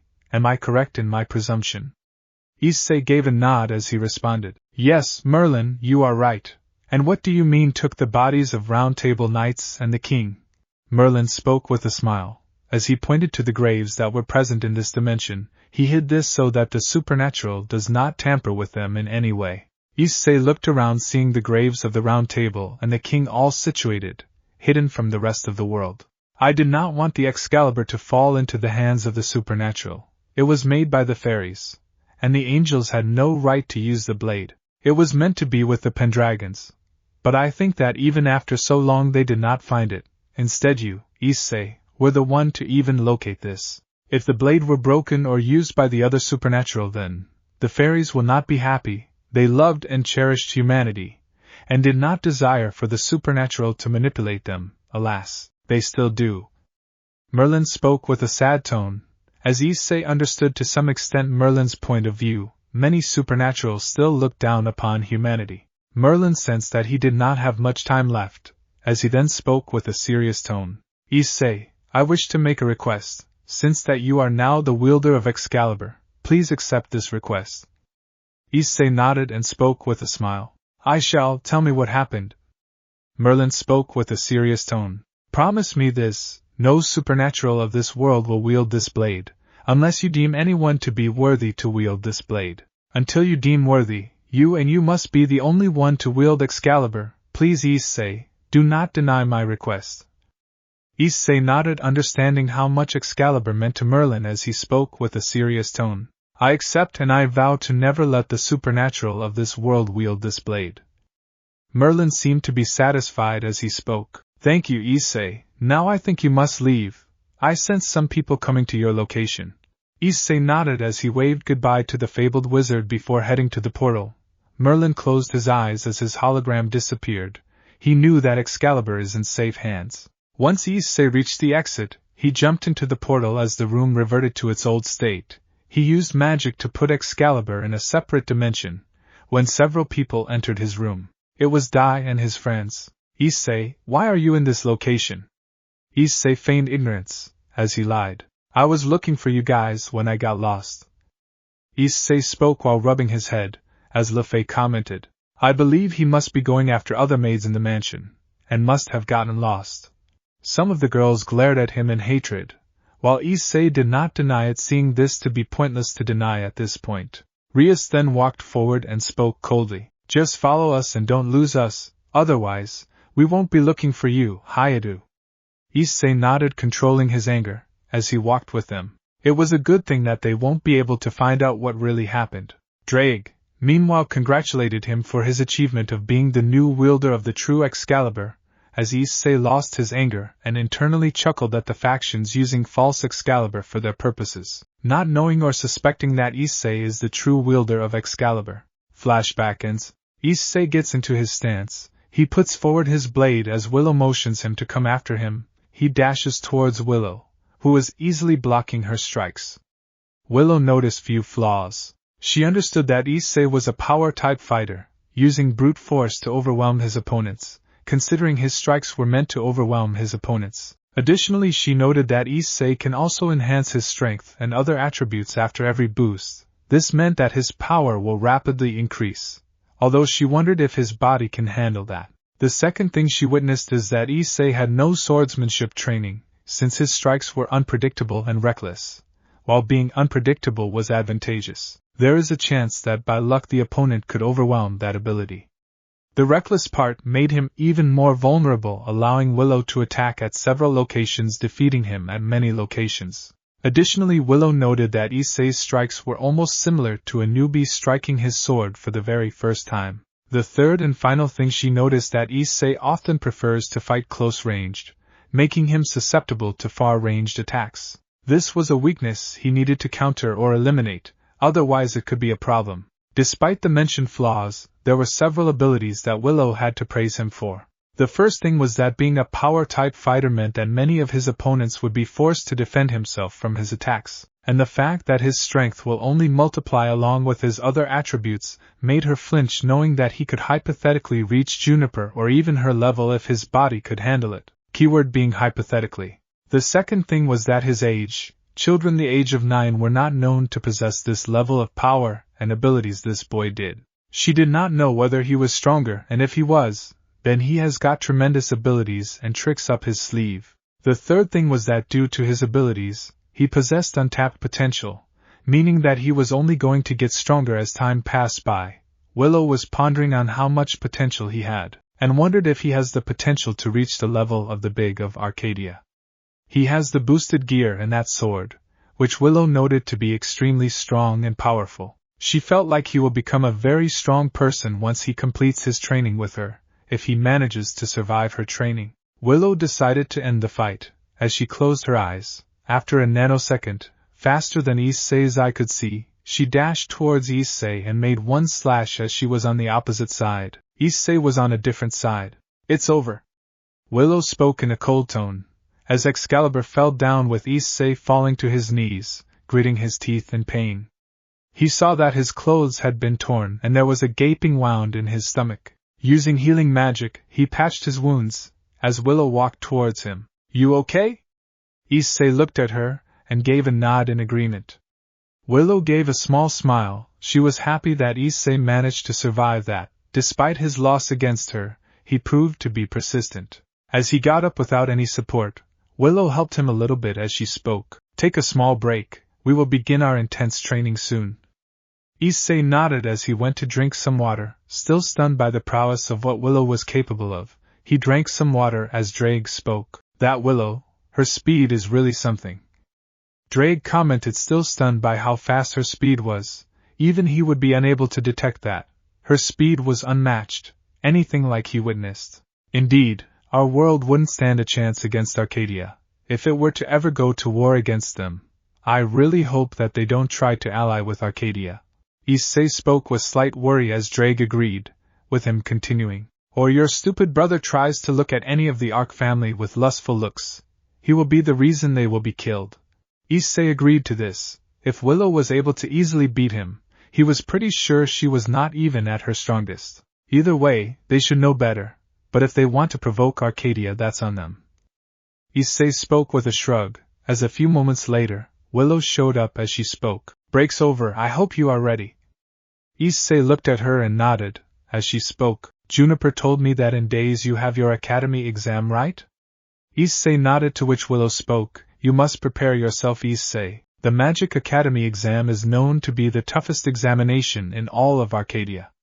I will help you prepare for the examination. So tomorrow, I want to see you sharp at AM in the morning. If you don't, I will come to your house and personally wake you up. Is that clear?" Willow spoke seriously, to which Issei nodded in understanding, as Issei started his training with the one-winged angel. A few hours later, Issei settled down in his new home. It seemed to be a decent mansion that Juniper had given him and his family to stay in. It seemed to be well spaced with proper rooms and a swimming pool. The training with Willow was intense. She made sure to perfect the stance Issei was in, as he had taken a medieval forward stance, or guarding stance. His full body was in aches, as Willow made him run miles to increase his stamina and tenacity even more. She even asked Issei to not boost his stamina, as her first priority was to train his body and not be reliant on his gear. He soon rang the bell to his house, as a certain goddess opened the door for him.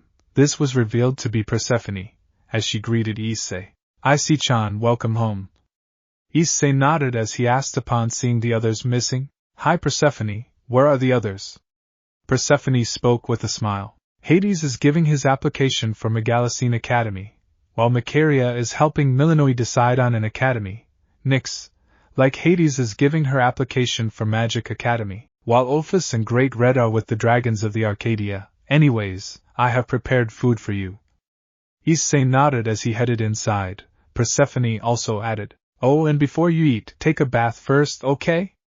Issei nodded in understanding, as he took a proper bath in this new world. While Persephone prepared some food for Issei, he soon came out and spoke. Say, what are you going to do? Issei looked at her and spoke. Like Nyx, I am also considering to give the application for Magic Academy, and Empress Juniper has asked one of her friends Willow to train me, so I will be leaving tomorrow early in the morning. Persephone took a sip as she spoke. I see, if you'd wish, I can teach you some magic, so you can prepare for the exam 2 days later. Issei responded to Persephone. I'd love that, although I will be training with Willow first, and then you can teach me magic. Sounds good? Persephone nodded in understanding as she spoke. Speaking of academies, I am planning to go to Academy of Carano. I wish to learn more about combat classes, and Carano seems perfect for me. Issei nodded in understanding as he spoke. I see, I guess you can do that. You wish to protect yourself from any attacker, right? Persephone looked at Issei and gave her nod. Her first death will always haunt her regardless of what happens, Issei then assured her. You needn't worry, I will not let anyone hurt you, no matter the cost, and that is my promise to you, Persephone. Persephone looked at Issei and smiled. She knew she could trust him at all costs. Even her family trusts him and treats him like his very own, and that is why she can have faith in him. They soon ate their dinner and Issei went off to sleep. He had to wake up early the very next day. Scene change. Time skip brought to you by Chibi. Issei watching Chibi Juniper teach him on how to transform into a dragon. Days later, Issei stood across the academy, alongside Nyx, both of whom were prepared for the examination. Many of the students had already entered into the hall as they prepare for the examination. The Magic Academy had an amazing campus, which far eclipsed even that of Oro's academy back from his world. It seemed to be a majestic castle that was supported by entrances leading to different locations of the academy. There were pathways connecting those said entrances that were in the air. Students were walking on these pathways. Just as Issei was about to enter, someone came flying behind him. I hope you are ready for this, young man. Issei sensed Willow flying behind him, as she reached the ground. The woman looked at her student with a smile on her face, as she made sure he mastered the magic spell that he was going to learn. Indeed, Willow-sensei. Willow looked at Nyx as she spoke. You must be Nyx. Issei told me about you. It is nice to meet you. Willow spoke with a gentle tone, as she did not want to intimidate someone so close to Issei, like she did in testing Issei. You too, Miss Schnee. Willow smiled in response, as her tone changed to that of a serious tone. Issei, let me tell you a few things, and you too, Nyx, both of you listen well. The duo nodded in understanding as Willow spoke. The Magic Academy is tough and resilient. You will have 1 week to master and display any of the spell that they ask you to do so. It can be from advanced fire magic to even any new spell that you are not aware about. There are several ranks that are present, if you get picked in this academy, that being copper, iron, silver, gold, platinum, mithril, orichalcum and finally adamantine. Issei nodded in understanding, as Willow continued. You must at best maintain the rank you have achieved. If you falter you get demoted, too much falter, and then you will get expelled. This is the reason why this academy has the hardest academy to enter and maintain, and why magicians are one of the prized professions in Arcadia. Although, I wanted to ask, why not chose another academy? Issei explained to her. It is because I want to go to 2 academies to continue my career, the first being in magic and the second being in technology. I wish to complete these 2 academies for now, and proceed with my new life here. As Nyx speaks, I too wish to learn more of magic, Miss Willow, and learn more about dark magic and more magic, even more than I already have. Nyx spoke, to which Willow looked at her and nodded, as she then looked at Boy surprised while she thought. He wishes to join 2 academies? Not even any of the Arc children have no such intentions. How will he manage this? Willow shook her head as she sighed, and then spoke. I guess it is your choice. I am not going to force you or Nyx to change carriers. Well, I will be watching your performance. I expect the utmost best from you, Issei. And you as well, Nyx. Issei nodded in agreement. While Nyx pondered on Willow, she heard from Issei that Willow is not someone she wanted to mess with. And if Issei respected her, she did so too. Willow flew off from the area with her 1 wing. As Issei and Nyx went inside ready for their test, they met with the receptionist as she spoke. And you are, young man, young lady? Issei and Nyx walked forward and spoke. I am Issei Hyoudou, candidate. Check for my number. Issei spoke as Nyx continued. And my name is Nyx, candidate 9. The receptionist nodded and spoke. You two are there, Nyx. Issei, head to the room. That is where your examination will begin. The two nodded as they headed to the examination room. There they were greeted by a woman. She is a stunningly attractive woman with wide hip length, black hair that has bangs hanging on the right side with two ahogis, green eyes, a mole under her left eye, red round glasses, one earring on her left ear, and a voluptuous figure. Good morning. I believe you must be the candidates I was assigned to today. My name is Chisato Hasegawa, and I will be your examiner. Please, can you come forward? Chisato looked at Nyx as she did so. Now, please tell me which magic will you perform? Nyx walked forward and spoke. Dark magic, or darkness manipulation. Chisato noted as she motioned her hand towards the glass tube which consisted of opaque glass. As she spoke. Alright, you two, there is a staff that will monitor your magic prowess. I want the two of you to show a basic level magic spell and how much you can perform. Alright? Nyx nodded as she generated a small orb of darkness. She sent it flying over some training dummies which dealt significant damage, although it did not destroy it. Not bad for a base level spell. Chisato looked at her scroll screen, and waited for the instructor's approval. Very well, you have performed quite well, Nyx. Now show me your strongest spell, in darkness manipulation. Nyx nodded as she charged up her magic for a moment. She started to generate a black mass of darkness as she threw it up in the air. The room was soon then blanketed in her darkness, which made Chisato completely surprised. Soon the darkness formed into tendrils which Nyx commanded to destroy several training dummies without a problem. Nyx then spoke with a proud tone. This is my spell, Dark Sky of the Night. I developed it myself. This is the strongest dark magic spell I can conjure up so far. So what do you think? Chisato fixed her glasses, stunned by the capabilities of what this woman has done. She is strong for an initiate. Impressive. Well, Nyx, would you dispel this darkness, so we can continue? Nyx nodded as she was happy that the examiner was satisfied by what Nyx had done. A few moments had passed with the instructors giving their remarks to the spell. Many were intrigued by this new initiate. They then gave the signal for the next person to come forward. Now please, Issei Hyoudou, can he come forward? Chisato spoke, looking at Issei, as she replaced those dummies with her own magic. She then looked at Issei and spoke. You may begin with your spell, but tell me which magic are you going to use? Issei nodded as he spoke. Fire magic, or dragon fire magic. Chisato was intrigued by this, as she spoke. Interesting, please go ahead, and perform what is necessary. Issei nodded as he generated a small fireball as it started to burn the training dummy. The instructors did not seem to be amused. As opposed to Nyx, who can control the entire sky, Issei seemed to be more normal for an initiate, which they weren't against but were expecting a bit more from him. However, they were in for a huge surprise. I see, very well, do you wish to show your advanced magic now? Issei nodded as he asked. Miss Hasegawa, I would like if you stand a little behind from your current position.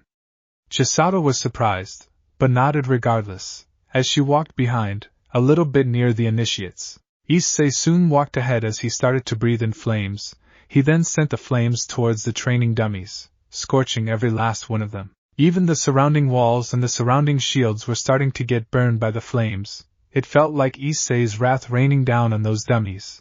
The instructors and Chisato herself were stunned, as Issei asked her a question. Miss Hasegawa, can you please apply water on those flames?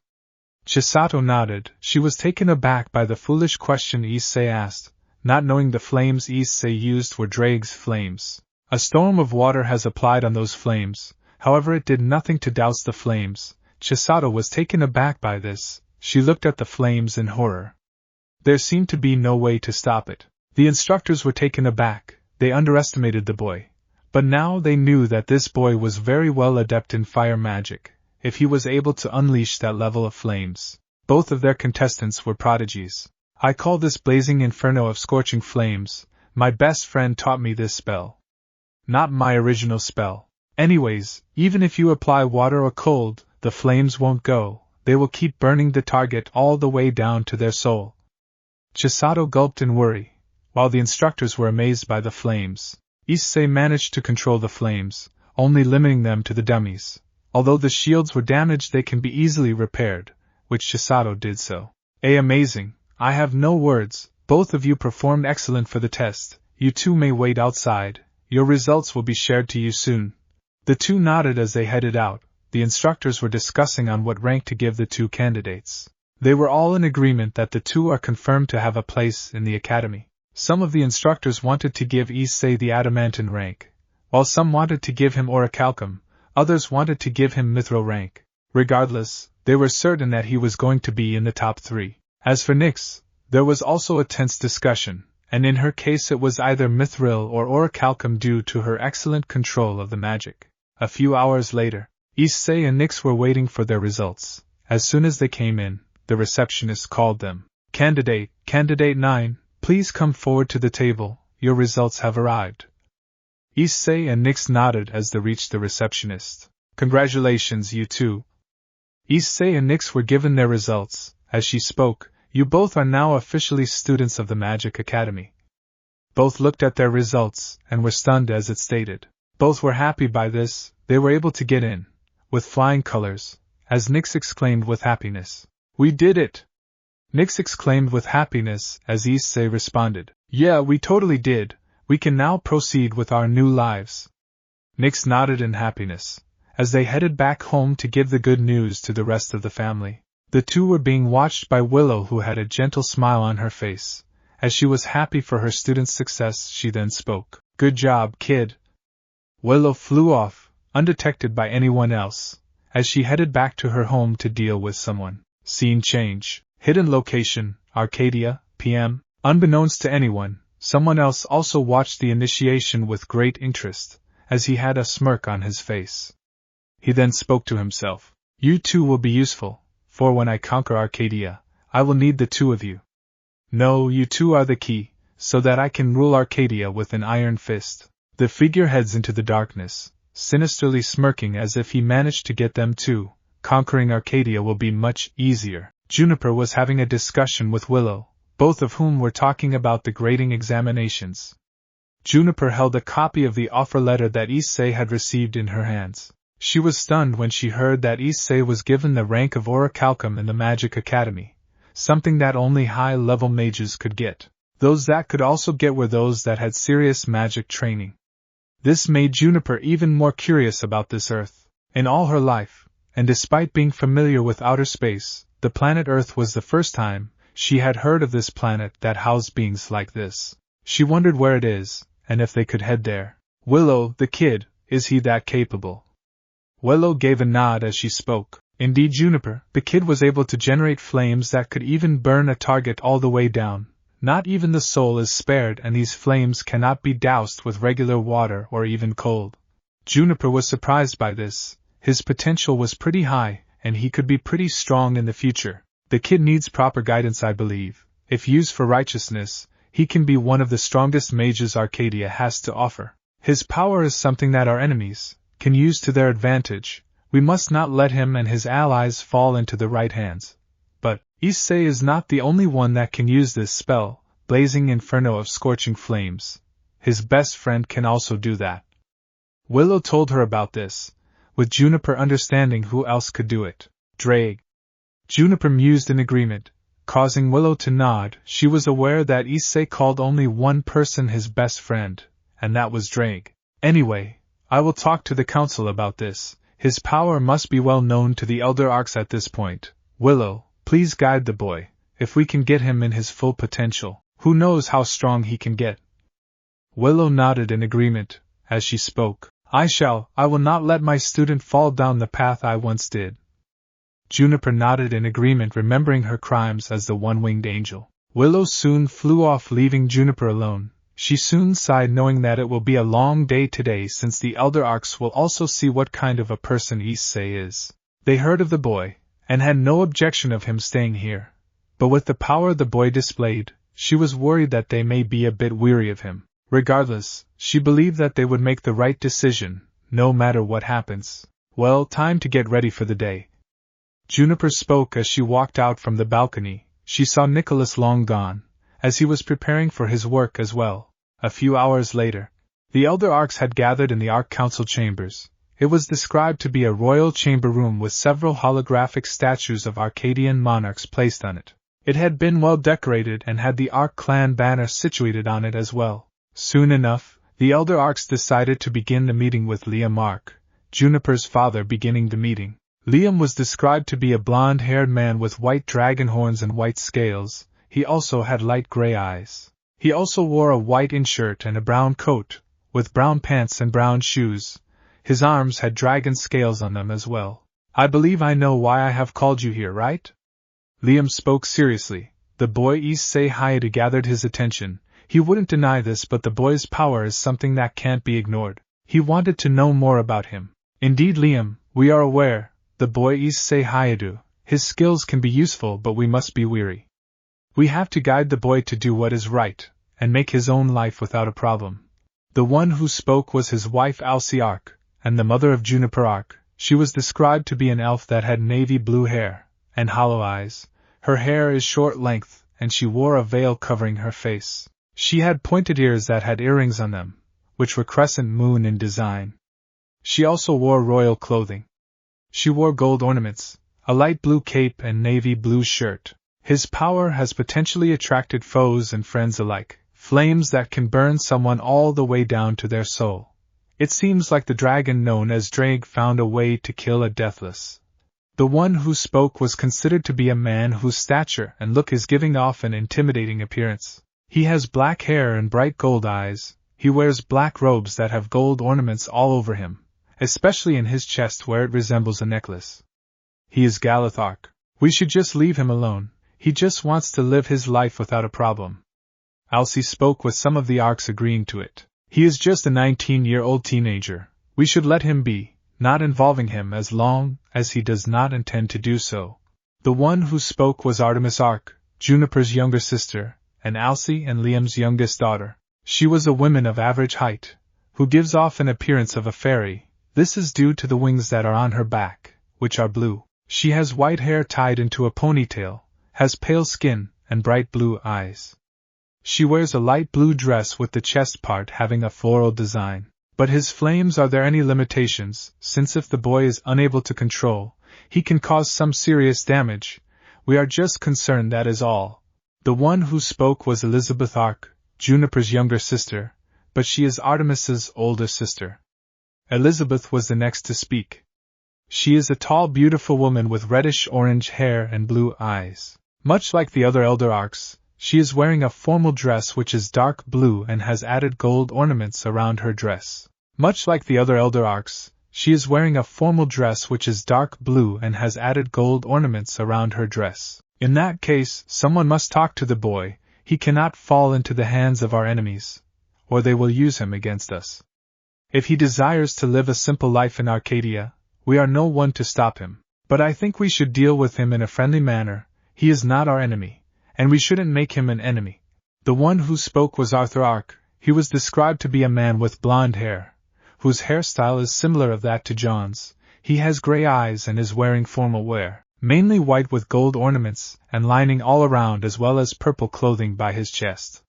He also has a hanky placed on his neck beside a necklace. Then, I will be the one to talk to him. I don't mind being friends with that boy. I can help him have a new life in this world. The one who spoke was Lupin Arc. He was a man with black hair and yellow eyes. He wears a similar outfit to that of Arthur, with the difference being it's black with a different design for the gold ornaments and the added gems. He wears a purple cloth that goes around his waist area. A/N, from left to right, Lupin Arc and Arthur Arc. No, Lupin, Issei must meet someone whom he can trust, or at the very least, he has met us at least once. I would suggest Jean be the one to meet him and make him adjust to this world. He wants to live a normal life, and we should grant him that wish. The one who spoke was Julius Arc. He was a tall man with gray hair tied to a ponytail and gray eyes. He is wearing a military-type formal wear, which is that of an officer. It is colored red and black. The coat he is wearing has a floral design in the bottom part. I don't mind being there for the boy. I will let him adjust to this world, until he is ready to live his life. Jean responded to Julius, as Juniper then spoke. Can I be the one to do so? Juniper's words made the council surprised at first. However, they quickly realized that the Empress is the person that Issei knew the most, as Juniper stated her case. Issei knows me and my family well, so I think we should handle the boy, and make him adjust. We don't mind doing so. He already is training with Willow, so I don't think there should be an issue. The council looked at each other, and nodded in agreement. Very well, Juniper, the boy is under your care, and that includes the rest of his family as well, alright? Liam spoke seriously as Juniper nodded in understanding, with Alcee speaking. The council is now adjourned. The council soon disbands and leaves. Juniper takes a deep breath and knows that Issei is her responsibility. She knew who can help him to adjust to his new school, which was Magic Academy. It was her son, John Arc. Scene change. Magic Academy, Arcadia, PM. Issei and Nyx were seated in their classroom, as the one who was teaching them was Aqua Arc, the second daughter of Nicholas and Juniper. She was described to be a blonde-haired woman with gray eyes. She wore a hat on her head and a flower on her hair. She wore a military uniform, which comprised of a white and green skirt. She held a sniper rifle behind her back. She additionally wore gloves and wore 2 heels, with her left leg having a legging. So that is how you create a fire magic or radius meters, and height meters. If you wish to deal with a magic circle, make sure that you have enough mana to sustain yourself. Aqua explained the procedure, as the students took the notes down. Aqua scanned the crowd. She knew 2 of the new students very well, that being Issei and Nyx, the duo. Issei was particularly famous for being one of the rare talents, and even rarer that his examinees deemed him to be Orichalcum rank, the second strongest rank in all of the academy. This meant that the 2 had the highest potential. Mr. Hyoudou, can you come here? I have a problem that I want you to solve. Aqua called out to Issei. As they did, some of the Arcadian students murmured, Hey, did you hear?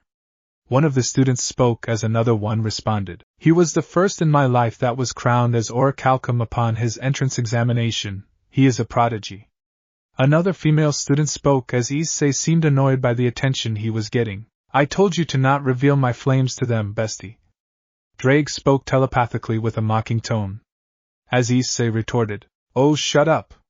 Drake only responded by roaring with laughter, annoying Issei even further, as he soon reached the smartboard with Aqua asking, Say, Mr. Hyoudou, can you perform basic level water magic? Aqua then spoke with a smile. Even if you can't perform, you will not be blamed, so no pressure, K? Issei nodded as he spoke. I can do it. Aqua beamed in response as she spoke. Well then, go ahead, demonstrate to the class.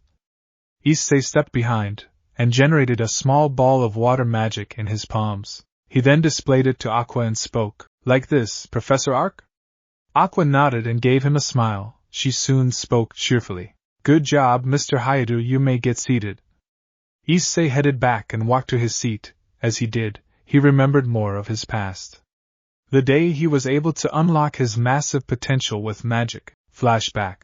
Issei had a book of mana that had basic level spells. He had stolen this book from the Gremory family when they were unaware that Issei had taken the book, and they wouldn't bother since this was a low-level book. He was aware that his siblings were prodigies in magic, while he never developed any magical talent. This caused him to be ostracized from his own family. Alright, how do I even do? Issei was reading a basic spell, which was a small fireball spell. Drake then spoke to him. Partner, should we be doing this? I mean, I could change your body to allow you to have magic reserves. Issei shook his head and spoke. No. I must see whether I can still do it. Drake seemed concerned. He was unsure whether Issei would be able to perform this magic. The Welsh dragon knew the abuse Issei suffered from a very early age due to lacking any sort of talent, and frowned upon his family for treating him like this. However, he was powerless to do so. Issei started writing the spell as depicted in the book, as he did in what seemed to be a small magic circle, on a white glove. He soon wore the gloves and decided to try the magic. He soon snapped his fingers and then, nothing happened. Issei made a sigh of disappointment. All his work went down for nothing. He wondered where he did wrong. He checked the book and saw that he had to work harder. He decided to perform some modification on the gloves, making it more intense. The ink he used was also stolen from the Gremory family, without them even coming to know. Partner. Drake spoke sadly, as Issei tried again, and failed. He did so multiple times and continued almost all day, but none of it even worked. I am sorry, Issei, it seemed like you never inherited the magical prowess your siblings have. Issei fell down in despair. He smashed the ground in anger, as he exclaimed with tears in his eyes. Why? Why is this world like this cruel to me? What did I do to deserve this? Drake tried to calm him down.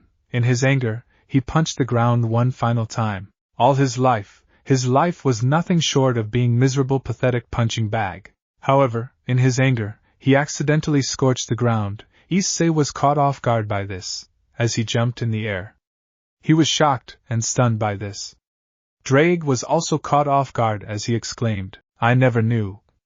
Drake once again checked his magic reserves again. From none it was overwhelming, almost on par with an high-level magician, or even way beyond that. It was so high that Drake theorized that Issei's level, if trained right, could reach a level almost on par with even the strongest of his hosts. Gahahaha!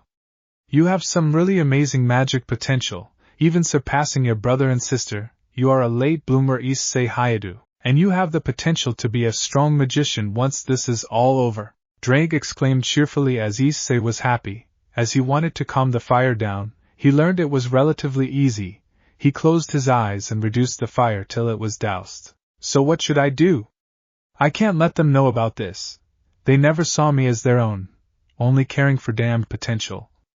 Drake understood what he should do, as he spoke. I know, and I would advise you to help them, and let them see for themselves on what you can do. But if they only believe that pathetic excuse of your brother, then just let them do what they want. Issei nodded. It was a good thing they don't know Issei is the Red Dragon Emperor, as he soon learned as much spells as possible and took notes. He also created several more gloves that had different magic circles on them. He practiced for days, with the gloves on for the first days, before switching to using no gloves. He was able to master basic and intermediate spells relatively easy, and nobody was able to figure it out. Once he was done, he teleported back to the Gremory mansion to place the book back. He no longer had a need for it, since he had the gloves on which he could practice on. He kept the book inside along with the liquid before anyone could see. Just as he was about to leave, he heard a voice. Hyoudou! What are you doing here?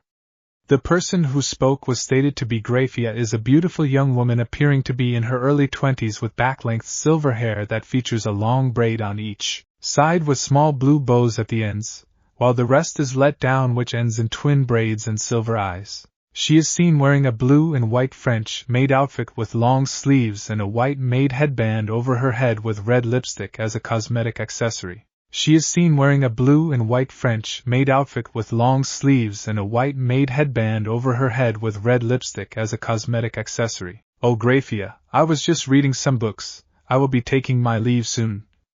Grafia nodded as she spoke with a sigh. Good thing is that you did not make a mess, or ruin the room with your presence. Grafia spoke coldly, causing Issei to flinch. He hated on how cold the Gremory clan were towards him just because of some lies. I will prepare a train. Get going as soon as possible. I don't want you in this mansion. Issei looked at her and nodded. She soon left the room with Issei clenching his fist in anger at Grafia's attitude. He soon left the mansion, and made up his mind. He decided to learn magic in secret. He eventually learned memory read and started seeing the memories of other magicians and learning their magic as well. Flashback ends. Issei was seated as Aqua finished her lecture. Aqua then spoke. Issei Hyoudou, meet me in my office, along with Nyx. I would like to have a word with the two of you. The duo looked at her and nodded. Aqua remembered the reason she had called the duo. It was on the request of her mother.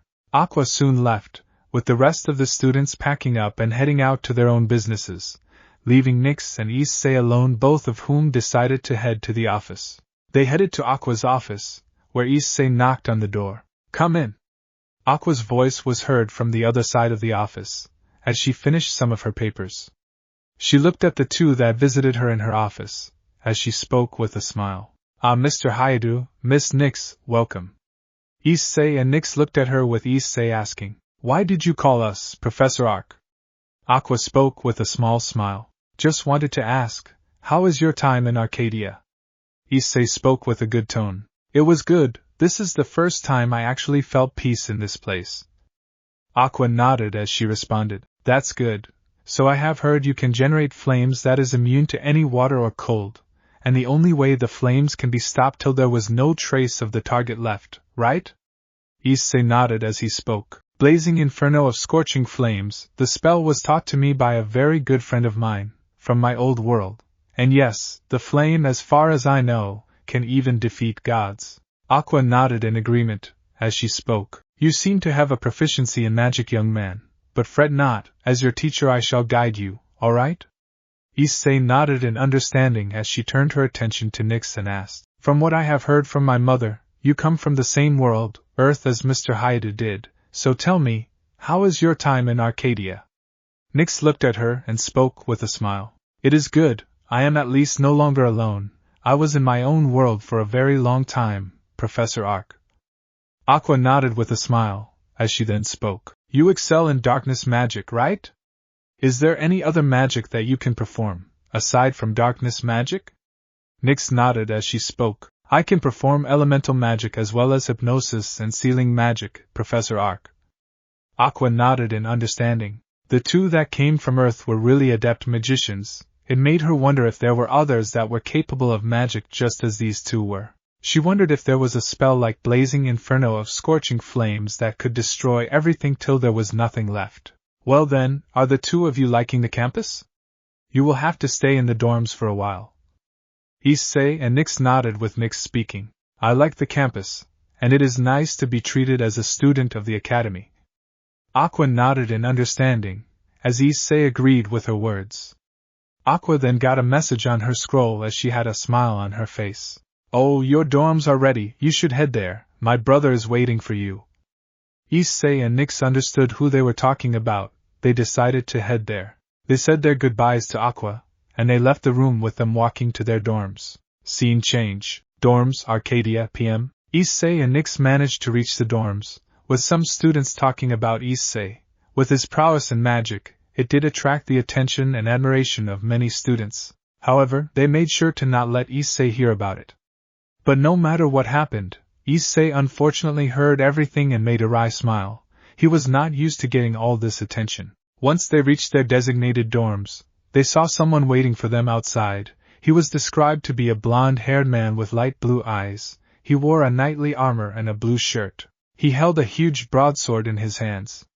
Issei noted that he emitted a strong aura. Ah, Hyoudou, Nyx, the two of you have arrived. The man walked forward and exchanged a handshake with Issei, as he introduced himself. The name is John Arc. Aqua must have told me about you, and Mom asked me to help you settle in Arcadia. It is finally nice to properly meet you. Issei nodded in agreement, as he spoke. Indeed, John, thanks for helping us in this place. So these dorms are meant for two people, right? John gave a nod as he spoke. Yes, each dorm is meant for two people. There are proper beds, a television and a kitchen with all appliances, an air conditioner in each of the rooms and the hall, and finally there are 2 bathrooms for each of the people in this place. Each of the rooms and hall is well furnished, and the cleaning happens once per day. Additionally, the dorms had their own Wi-Fi connection which will connect to the scrolls you have, and the dinner and lunch times are present at the table on the fridge present, alright? Issei and Nyx nodded with John speaking with a smile. Let me help you adjust yourself. Nyx and Issei nodded as the trio went inside. Nyx and Issei were surprised by the dorm. The television room is well furnished and had an air conditioner behind the couch at the top of the wall. It seemed like a proper home with state-of-the-art technology. The door leads to the balcony, so I think you should visit once we are done with the settling. Issei and Nyx nodded. They were still amazed by the advanced technology that was present here. This is the kitchen, with an oven, a microwave and a fridge. Here you can cook anything you want, although the ingredients you must buy with your own money. However, there are some basic level ingredients. Issei and Nyx nodded as John continued the tour. They headed to 2 doors, with John speaking. Each of the rooms are similar, so I think you should take 1 room each. Nyx took the left room and Issei took the right one. John nodded as he spoke. Come, let me show you inside. John opened the door and it showed them an additional air conditioner with a bathroom on the left side, and proper technology present. There were decorations present as well. That should settle you down. That should settle you down. Come, let's get you properly settled. John spoke with a smile, earning a nod from Issei. They decided to put in and settling their things in the rooms. Hour later, with John's help, the duo were able to settle down. Nyx was grateful along with Issei as she spoke with a tone of gratitude. Thanks, John, for helping us. John nodded with a cheeky grin. Not a problem. It is the least I could do. Anyway, Issei, my older sister Bianca wants to talk to you, so could you come for a moment? Issei nodded as he spoke. Sure, why not? Issei looks to Nyx and speaks. Nyx, can you wait for a while? Nyx nodded as she spoke. I don't mind, take your time. Issei nodded, as John and Issei soon left the room with Nyx lying on her bed, as she was now a student, not that she minded being a student, as she decided to rest for a while. Scene change. Military Academy PM. John and Issei were at the academy, which was described to be a very futuristic with it being well designed. Issei noted that it looked like a sci-fi academy, with several pillars and water pools designed in a manner only meant for the top notch. Whoa, whoa. Issei spoke with an odd expression to which John spoke with a smile. That is just the beginning, come let's head inside.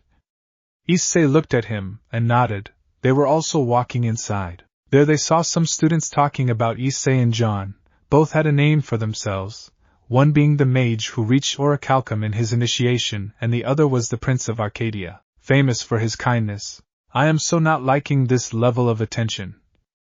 Issei spoke with a grunt to which John spoke with a wry smile. I'd say you should get used to it, since you did perform a very strong feat, right? Issei looked at him and nodded. They soon walked to Bianca's office, where Bianca and Jean were waiting for him. Their room was guarded by 2 soldiers. They seemed to be wearing a futuristic armor with white cover plate and black armor. Unbeknownst to them, someone else was waiting for them as well. John knocked on the door, with a voice speaking from the other side. Come in, I am free. John and Issei nodded. There they saw a woman looking at them. She was described to be a tall woman with brown hair and blue eyes. A part of her is braided up in the right side and has a small gold ornament on her left side that is tied to a ribbon. She wears platinum armor with gold trimmings, with an opening in her chest area. She has no armor in her waist area or the area near her thighs, and wears purple and brown robes, with a belt connected to a holster for her gun and sword. She also wears 2 purple robes as a cape. She recognized Issei from her mother's description and greeted the two. Welcome, Hyoudou John. I would like you to meet. However, before Bianca could complete, 2 voice spoke, startling the duo, as well as Jean, who was also present. Are you kidding me? Her/him. The 2 shouted, garnering the attention of the other 3 present. The first who spoke was John, while the second is a person, that of a tall woman with long straight hair, with a large fringe in the middle of her forehead. She also has blue eyes. Her clothing was a black skirt with white in shirt and buttons that were golden in color. She also had an embroidery that was present on the black side of her skirt. She wore a blue tie and had sleeves that were white in color. She had worn black gloves as well. Is there an echo here or something? Bianca spoke, trying to look away. She was aware of the animosity between the 2, as John retorted angrily. Stay out of this. Issei was stunned by this. While Jean rubbed her forehead in annoyance, she was aware that these 2 just did not get along. Issei looked at them and spoke. Am I missing something? John and the woman were glaring at each other, with Jean explaining to him. Issei, the one that is glaring at John is Scarlett Madison. These 2 have been fighting for a very long time. They just can't seem to get along. Issei nodded in agreement, as Bianca spoke. Now, both of you calm down. We are on an important meeting here. Scarlett, meet Issei Hyoudou. He is a new student. Issei approached her and greeted normally. It is nice to meet you.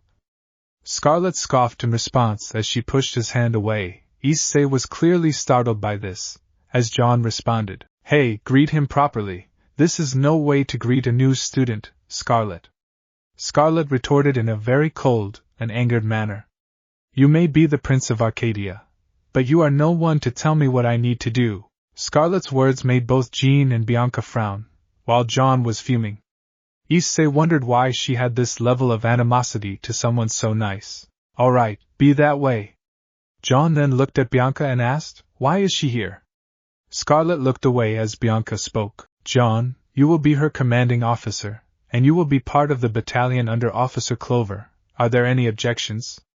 John shook his head, while Scarlet was not happy with the news, as she exclaimed, Lady Bianca, please, I beg you. I don't wish to be paired up with someone like him. John was calm, but he was not happy with how Scarlet was behaving. Even after years she was still the same. I am sorry, Scarlet, but that is what the military desires. You must be a part of his battalion, all right? Scarlet scoffed at this, as she stormed out of the room with anger in her face. John glared at her for the sheer disrespect that she had for her sister, Annette, as Issei asked, John, what is her deal? Why does she have this much animosity towards you? John took a deep breath and made a tired sigh as he spoke. Nothing much, she really is a pain to deal with. Ever since grad school, she has been annoying to me, and hates me just because I am the Prince of Arcadia, and I am getting good grades because of that. She thinks I don't work hard at all, that is all. She is aggressive and rude to many people, but she is my responsibility, so it is my duty as the CO to take care of her. John spoke as Issei nodded in respect to him, as Bianca then looked at Issei and apologized. I am sorry for what happened in the office. Anyway, Mother told me. Have you been settling well in the dorms? Issei nodded as he spoke. I am, thanks to John, we were able to settle down relatively well. Bianca nodded with a smile, as she then removed 2 envelopes that she gave to Issei and spoke. These are your monthly expenses. Each envelope has lien each. Use it wisely for your needs. You will be getting 2 envelopes each, one for you and the other for your dorm mate Nix. Jean then spoke. If you need to know anything, you can find me and Bianca here. You just let us know a few hours prior, alright? Issei nodded in understanding as he soon left the room, expressing his gratitude to the 2 women, once he was outside. Bianca spoke. John, I should be apologizing to you as well. You will have to deal with her till you get graduated. John shook his head and spoke. No need, Bianca. I will handle her as well. She is my responsibility as well, and when I take up Mother's place one day, I will be crowned emperor. I will be dealing with all sorts of people. Scarlet is one such person. Both Bianca and Jean smiled at this, as Bianca spoke. Well, here is the rest of the members of your battalion. I would say that you should get along since you will be there with them for a very long time. John nodded in understanding and left the room, leaving the 2 women wondering on how John will be handling a tough case like Scarlet. They could only hope that things would get better for them in the future. A few months later, Academy dorms AM. The Academy starts its classes at 9 a.m., but in Issei's case he was researching some magic. He often does this, whenever he has time. He had his own classes, coupled with Willow's training, which allowed him to become stronger. He remembered his own weaknesses, and he must overcome them at all costs. He had already adjusted to the Academy's classes as well as Willow's training whenever she got the chance.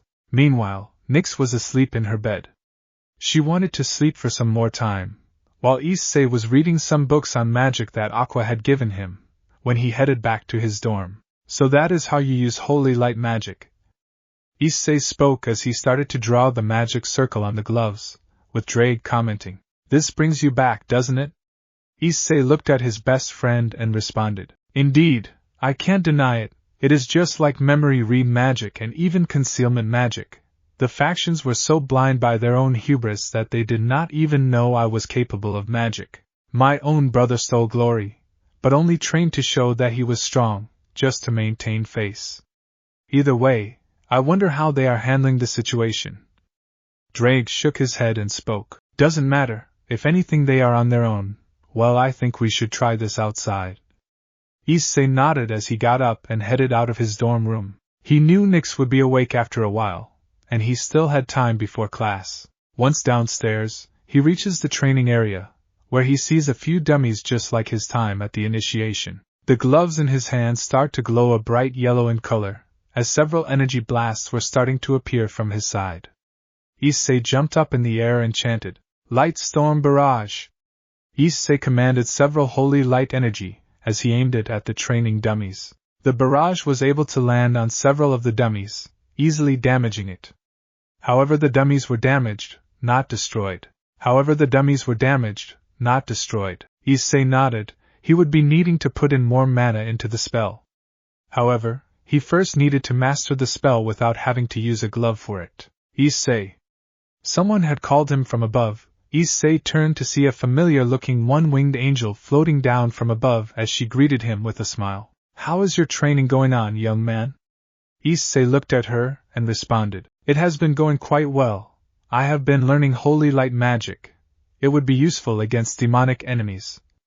Willow nodded, noticing the gloves present on his hands. She saw the incantation circle on them. "So that's how you practice." Willow spoke, deducing what could be magic learning. You use magic gloves so you get a grasp on the magic you wish to learn, and eventually you remove these gloves and use the magic without learning them, right? Issei nodded in understanding as he spoke. "Yep, that was how I learned most of my magic. Dragon fire magic was easier since it was ingrained into my memory. The others, I had to learn from scratch." Issei continued, "I never actually wanted to learn holy light magic, but since I wished to create a new magic, something Arcadia has never seen." Willow nodded in agreement. Issei soon took a seat and Willow sat beside him. "Kid, what you are trying to do? It's ambitious. I would advise you to slow down." Issei nodded in understanding and responded, "Yes, sensei." Willow then looked at the boy and asked something he never thought she was going to ask. "Issei, may I ask you a question?" Issei looked at her and nodded. "Where are your parents? And what happened to them?" Issei widened at the question he asked. He never thought that she would be asking that question to him of all things. Excuse me." Issei spoke with a confused tone, hoping that Willow does not intend to know about his past. He wanted to bury his past behind. That was one of the reasons he left Earth. "I wish to know about your parentage, young man. You possess exceptional skills in magic and you have a powerful sword. I wish to know, who were your parents back in your home world?" Willow asked with a curious tone. Issei could only look away in response. "I don't wish to talk about it." Issei's cold tone caught the one-winged angel off guard. Willow then asked, "But why?" Issei shook his head and remained silent. Willow had an idea what must have happened and spoke with a sigh. "Very well, I don't intend to force you to speak anything. Maybe, once you are comfortable enough, you can tell me." Issei looked at her and spoke. "I am sorry." Willow shook her head and spoke. "No, it's all right." Willow soon got up and spoke. "Anyways, we should begin our training." Issei looked at her and nodded. He soon summoned Excalibur, which released flames, and a golden glow when Issei brought it out. He held it in one hand. A/N. "I don't own this gif of Devil May Cry." A/N. "I don't own this gif of Devil May Cry." Issei soon twirled the blade and held it in front of him, and used his two hands. He was in an offensive stance. Willow smirked, bringing out Masamune, as she got into her stance. The duo charged towards each other and engaged in a sword, which resulted in a massive explosion of pressure which destroyed the surrounding area. Hours later, Issei was on the ground, tired, breathing heavily. Willow stood on him with her blade next to him, as she spoke. "You did well, you fought for 2 hours straight." Willow appreciated his tenacity and capability. Issei's strength was really something that she can't ignore, and like Juniper's son, he was persistent. Issei managed to get up and spoke while breathing heavily. "Even then, I couldn't land a single hit on you." Willow nodded in understanding, as she spoke with a serious tone. "The next time I want you to train with me in your balance breaker state, got it?" Issei looked at her and nodded. He was soon helped by her, as he dispelled Excalibur and reached her level. She then spoke with a smile. "Anyway, you should get going, you only have a few minutes to your class." Issei nodded as he teleported back to his room. Willow sat down.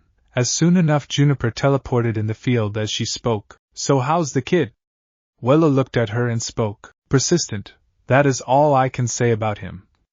Juniper nodded in agreement with a smile, as she continued. "And from what I hear he wishes to even complete in the Academy of Technology, am I right?" Willow nodded in agreement. Juniper then spoke while rubbing her chin. "From what I hear, he will have to complete his military once he is done graduating." Willow nodded as she spoke with a neutral tone. "And, he will be in one academy for 3 years, and the next years he will be in a different academy. How will he manage? Juniper had to agree with her friend's concerns. Getting 2 degrees, followed by a year in the military service, can be quite taxing. Even for someone like him. I'd say he can manage. It is his choice on what he needs to do in Arcadia, although I would state that he should focus on one side of his career while also learning technology, since he seems to be clearly interested in that field. Juniper suggested, to which Willow nodded, to which she nodded in agreement. Willow then added to her point. Maybe Jade or Aqua can help in his interest in technology, so I'd say that may work. Juniper nodded in agreement, as she spoke. That would work. I'll let Aqua know about this, and see if he is interested. Willow nodded as she soon flew off, and Juniper teleported back to handle the Empire. Scene change. Magic Academy AM. Okay, now we try to add an element of rock to the element of fire. The spell may have a small chance of misfiring, but if you are able to do it properly, you should be able to handle it without a problem. A woman pointed to the smart board. She was a young woman with long red hair and blue eyes that reaches down her hips, styled normally with a single strand of her bangs braided, as well as the sides of her hair pulled back and held together with a small basic clip. She is also particularly known for having a very well-developed and curvaceous figure. This was Lilith Asami. Any questions? None of the students responded, to which Lilith spoke with a smile. That is all then. Lilith got up and left the smart board, leaving Nyx and Issei amongst themselves. Say, what were you doing so early in the morning? Issei looked at her and spoke. I was training myself in holy light magic. It would allow me to deal with the upcoming semester examinations. Nyx nodded. She had heard of the semester examinations where the candidate would have to develop a magic that they have never used at all during their classes. That is good. Anyways, what do you think the factions back home would be doing? Issei looked at her and spoke with a shrug. Don't know, don't care. If anything, the girls might be sucking up to die just like they always do. Nyx nodded in agreement, remembering on how Issei talked about Ingvild. She frowned, remembering the Leviathan descendant. Speaking of which, I wonder, did they bother finding out about your existence or not, like you, me, or Hades disappearing? Issei responded to her with a mocking tone. Even if they did, they wouldn't find us here. From what Juniper told me, Arcadia is far, far away from Earth. It would take them years if they even wished to locate us. Nyx nodded in agreement. She knew one thing, that if the factions chose to attack Arcadia, it would be nothing short of a death sentence, since Arcadia's power far eclipsed that of the factions. There are many people that would make short work of the faction leaders, and with Great Red and Ophis against them, they wouldn't stand a chance. Anyways, what magic are you planning to perform for the upcoming semester examinations? Nyx responded to Issei, as she spoke. I was thinking of combining fire and dark magic. I wonder how it would work, or I can even use hypnosis magic. Nyx started to think for a moment, remembering on how easily she was able to mind control Ingvild without a problem. Issei then spoke. But how will you use hypnosis magic? Like, what are you going to do with it? Nyx pondered for a moment. Even she was unable to know what she will do with the magic. She wondered if the panel would allow her to do it. Either way, there was still quite a while before the semester examinations begin. While they were walking towards their next class, they crossed paths with Aqua Arc. She had gotten a message from her mother to see if Issei was interested in technology. Hyoudou, Nyx, do you two have a minute? Aqua asked with a gentle tone, to which the duo nodded. They soon followed her to her office. She soon settled down, and looked at Issei and asked, Can I ask you a question? Aqua looked at the two, to which Issei nodded. Aqua then asked, Do you wish to join the Academy of Technology as well? Issei was surprised at first, along with Nyx. However, they soon realized that their mother must have told them that as well. The only people that knew of this were Willow and Juniper. I do, Professor Arc. I do. Aqua nodded as she looked at Nyx as she responded. I don't, Professor Arc. Aqua nodded again, as she spoke to Issei and asked with concern. How will you manage? I mean, don't get me wrong, Hyoudou. But you are handling 2 academies, unless you are ready? I would advise against this, Hyoudou. Issei understood what she meant. Handling 2 academies at the same time would be pressurizing even for someone like him. He had to handle Willow's training, coupled with the classes here, would break anyone. Professor Arc, is there anything that can be done to help with my situation? I mean there has been people that have managed 2 academies at the same time, right? Aqua nodded in agreement as she responded, yes, there have been people in the past. Then why can't I? I can handle the pressure that would come with it. I can manage. I have been managing training with Willow-sensei and handling my classes at the same time. I can take care, Professor Arc. Aqua looked at him and sighed. His stubbornness is almost on par with her younger brother John. She couldn't change his mind, and she never intended to do so. She was more or less curious on how Issei would handle the mess that would come with handling the pressure of 2 academies. Very well, I won't stop you. However, I do have a small request. Please, would you accept this? This will help you for your upcoming examination in the Academy of Technology. Issei pondered on what she would be stating. As Issei spoke, tell me, what is the matter? Aqua looked at him and spoke. Her name is Jade Arc. She is my younger sister. But she is the smartest sister amongst all of us. No, I dare say she is the smartest amongst us all sisters. Issei was surprised by this, with Nyx being even more surprised, to which Aqua continued, she will help you train in whatever is needed. Do you want her to help you? I am not sure. Will she be alright with helping someone whom she does not know well? Issei's words made Aqua smile. As she responded, she has agreed to this. She will let you know on her scroll when she would take a class. So what do you say, Hyoudou? Issei pondered for a moment, as Nyx spoke. I think you should accept the offer, Issei. Nyx looked at Issei as she continued. One of the smartest is training you for the examination. I would take this in an instant, if I were you. Issei looked at Aqua and responded with a serious tone. I don't mind having her to teach me. No, I would love if she was the one to help me with this. Aqua beamed at this, as she spoke. Great, I will let her know. Anyway, you 2 will be serving military for a year once your graduation is done. It is Arcadia law to do so, alright? Issei and Nyx nodded as Aqua spoke with a gentle tone. You 2 may leave. Thank you for your time, Hyoudou, Nyx. The duo soon said their goodbyes to their professor, as she called her mother, and told her the news. Yes, mother, Hyoudou accepted being trained. Let Jade know about this as well. Aqua disconnected the call as she went back correcting her students' assignment sheets as she needed to check them as well. Scene change. Time skip brought to you by Chibi Concept. Issei and Chibi Arcadia. Issei working together to torment Dai. Dorms PM. Issei and Nyx managed to reach their dorms.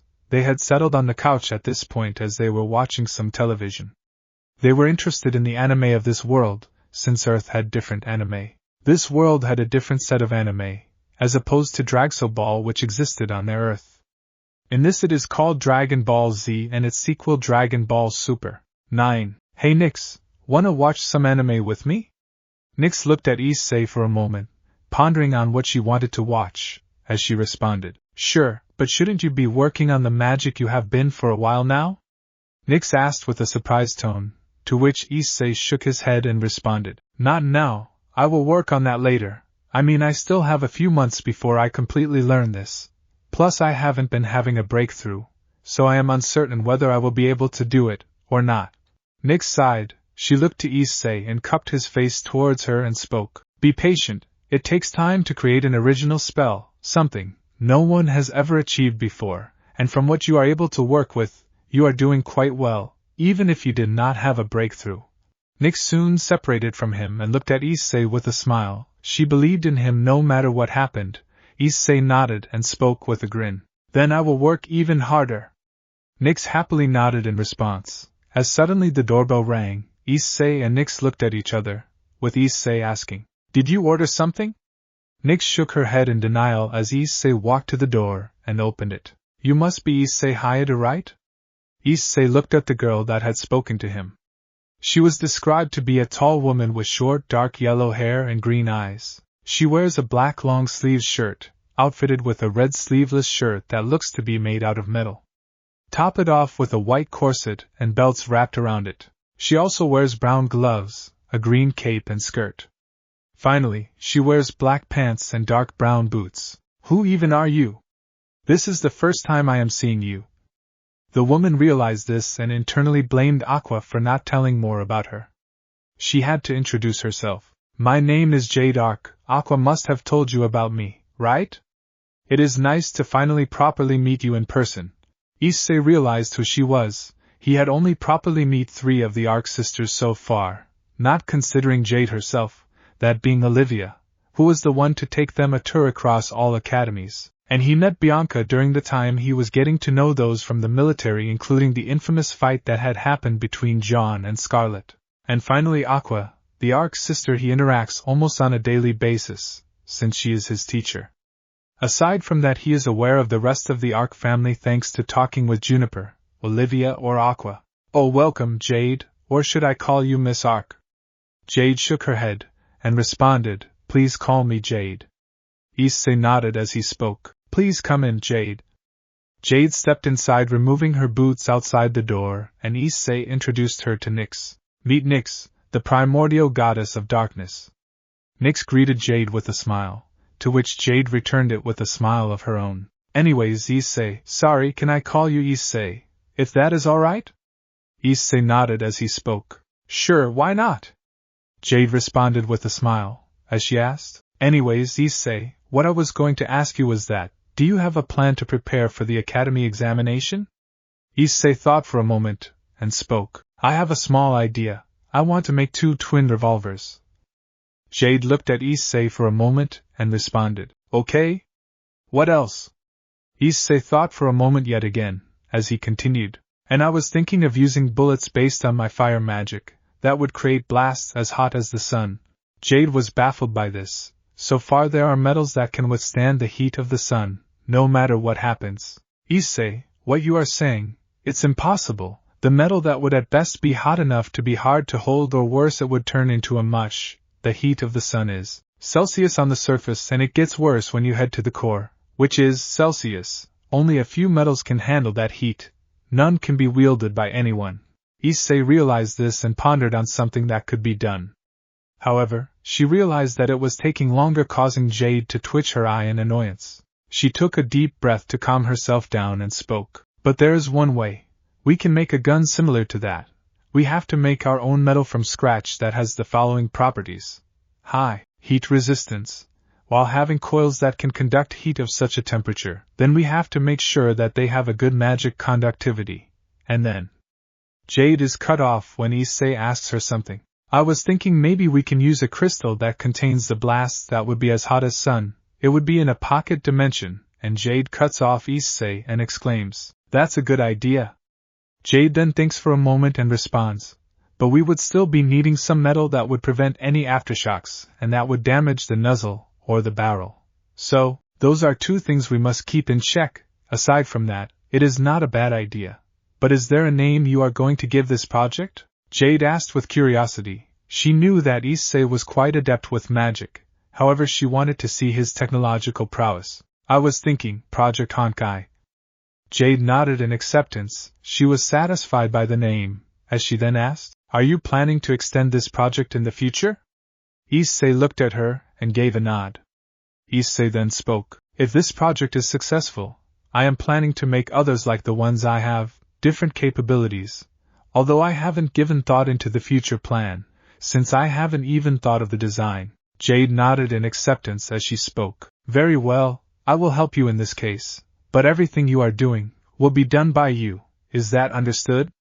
Issei nodded as she spoke with a serious tone. In the Academy entrance exam, you will be dealing with a panel of judges which will judge your project. It will be in months from now. I expect you to work hard on your project, and yes, magic is allowed for this as well. However, there must be technological aspects as well, hence why I asked you to develop your own metal. Issei nodded as he spoke. Yes, Jade. Jade then responded with a smile. Well then, Issei, I will take my leave. Jade spoke as she walked towards the door. She soon spoke. Bye, Issei, bye, Nyx. Both responded with their goodbyes, as Issei sat down on the couch with Nyx as he wondered what design he would use for the revolvers. Nyx looked at him, and noted that she would support him in any way she can. Scene change. In the DxD world, Underworld PM, Surzex looked from the outside of Lilith. There have been no trace of Issei, Nyx or Hades. They have disappeared without a trace. He frowned, knowing 2 of them leaving can pose problems, especially Hades and Nyx, both of whom have been problems to the factions in the past. Hades had his fair share of crimes against them, his involvement of working with the Cows Brigade, as well as him attacking his sister's peerage using Samuel. He needed to face punishment, but he just disappeared. He was worried that he would attack them in the future. As for Nyx, she kidnapped the Leviathan descendant, Ingvild Leviathan. Her actions were frowned especially in the underworld. The good thing was that Dai rescued her and saved her, while his brother Issei only wanted to hog the credit. Cerzex frowned remembering the disgraceful brother of Issei. A part of him wanted to deal with him for being perverted towards his sister. He wanted to kill him, but he was a human that actually was nothing but harmless, so he was not a threat. Despite this, he really hated him. However, despite this, he could care less if Issei were to be missing. If anything, he was happy that he was dead. He was nothing short of a plague. Suddenly, a call came from Azazel, as he spoke. Anything, Azazel? Azazel's voice spoke from the other side. Nothing. It felt like they was gone for a very long time. There is no trace left behind. Cerzex became even more angry, as a vein popped from his head. He took a deep breath to calm himself as he spoke. What about Issei? Any trace of him? Azazel responded with a neutral tone. Why do you ask for him? Shouldn't you be happy that he was gone?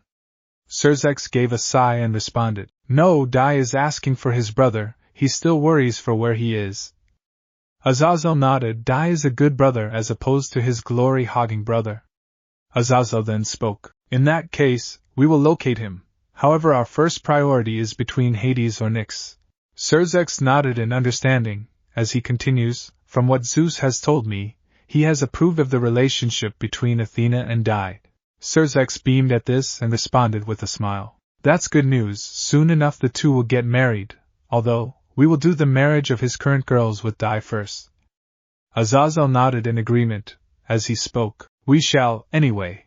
I will get back to locating the three of them. Azazel cut off the communication, as Cerzex looked at the city. His mood had become better since the Greek faction will be much involved with the alliance. Scene change. In Arcadia. Outlands, 9 p.m. Outlands, a place where only certain people that have harmed Arcadia have sent. A hellish place that only housed the worst of the worst people. Amidst the area, there was a huge mansion that was floating on a rock. There was several floating rocks. This was the base of a certain someone, who was prestigious, but he unfortunately fell from grace. The person was monitoring Issei and Nyx, from some spies in Arcadia. He came to know of these two as well. He wanted them by their side. This was Vlad Ark. He was described to be a man whose facial features give of that a sinister look. He has a pale complexion with white eyes and long white hair. He braided it, and is wrapped around his neck. He wears robes with a different assortment of colors, which are that of royalty, and has many gold ornaments placed around it. The man wears purple cloth around his neck and purple rope tied around his outfit. He wears black pants and boots that have a gold pattern on it. He also wraps a bluish Oreo cape and has some sort of tail sticking out of his back. Vlad was once a member of the Ark family. He was the creator of the infamous Black Arms. It was the family's own personal army they managed and fund, since this part of the Ark family has a city all they command. It was created by the time the first Ark siblings were born. Originally it served as a good cause, to fight against supernatural threats in the city.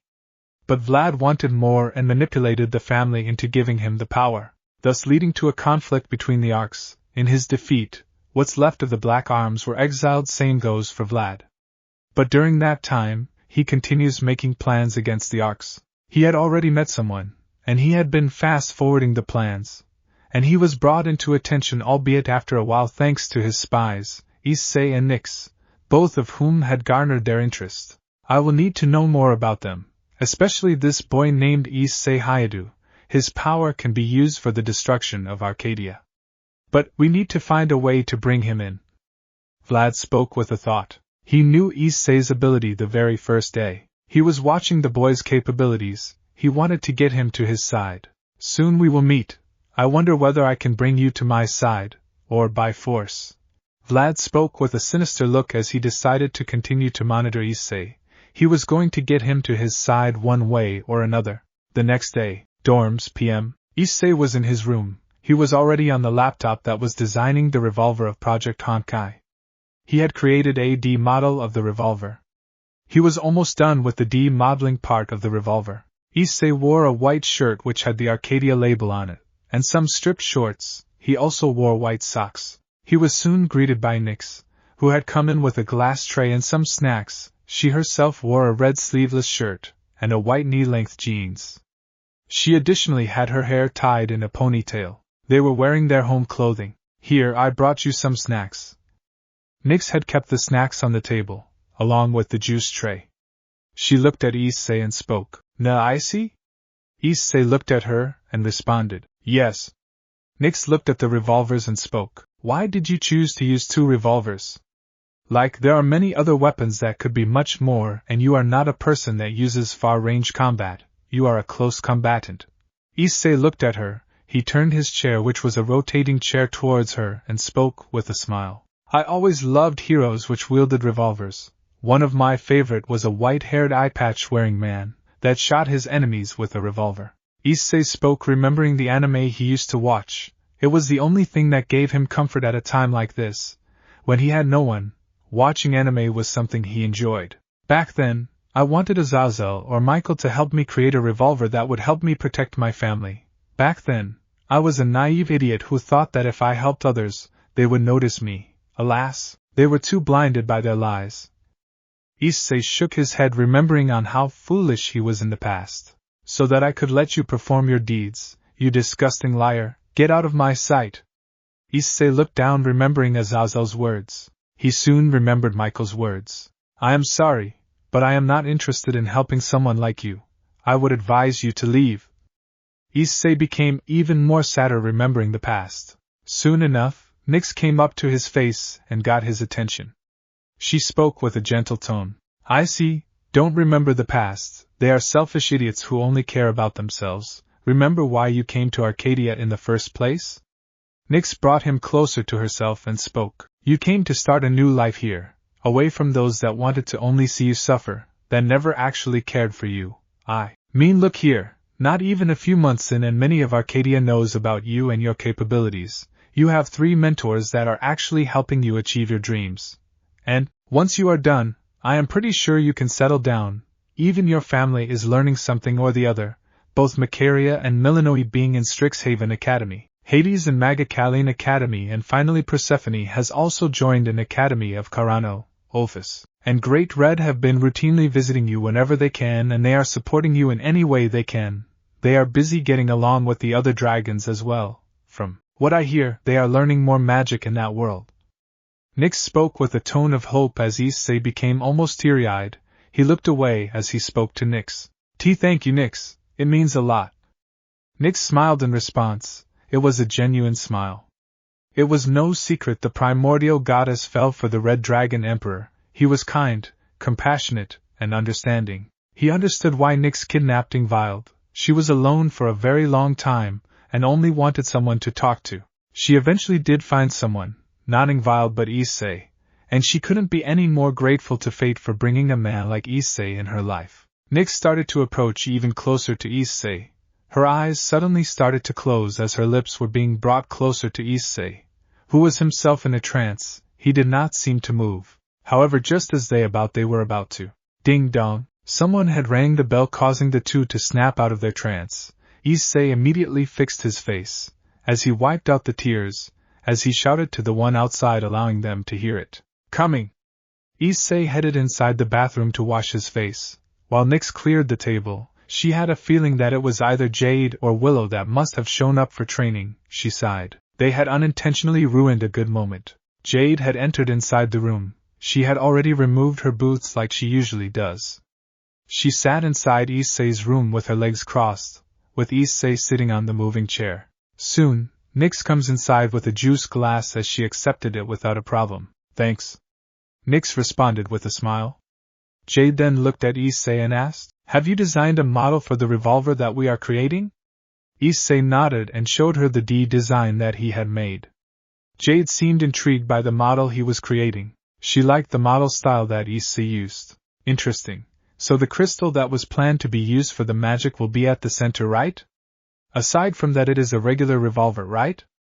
Issei nodded in response, as he spoke. Yes, that is what my intention is, To make a revolver that would perform the necessary attacks that is would have. This is the first weapon under the Project Honkai that I want to make, a gun that can fire blasts as hot as the sun. Jade nodded in understanding as she spoke with a serious tone. I would recommend using iron as a base metal for a gun like this. However, if I were you, I would say we need to use something called as a nanomachine. Have you heard of it?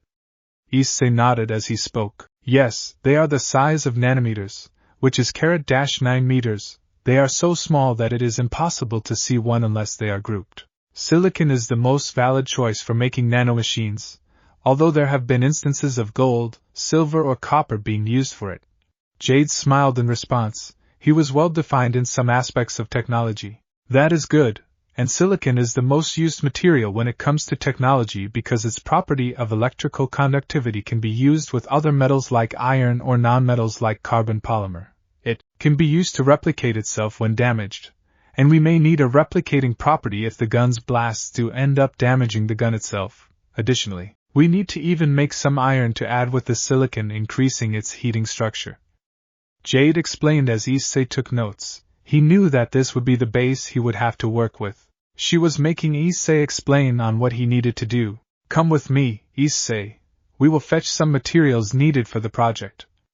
Jade spoke, to which Issei seemed to be surprised, as he responded, All right now? Issei asked with a tone filled with surprise as Jade spoke with a tone which did not show any importance. She believed in doing her work as soon as possible, since she has experience handling projects that take longer than just a few weeks. Yeah? I'd say we should at the very least gather the materials right now, unless you have something better to do. Issei shook his head and responded, No, not really.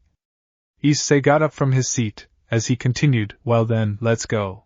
Scene change. Jade's laboratory, PM. Jade started the lights of the laboratory.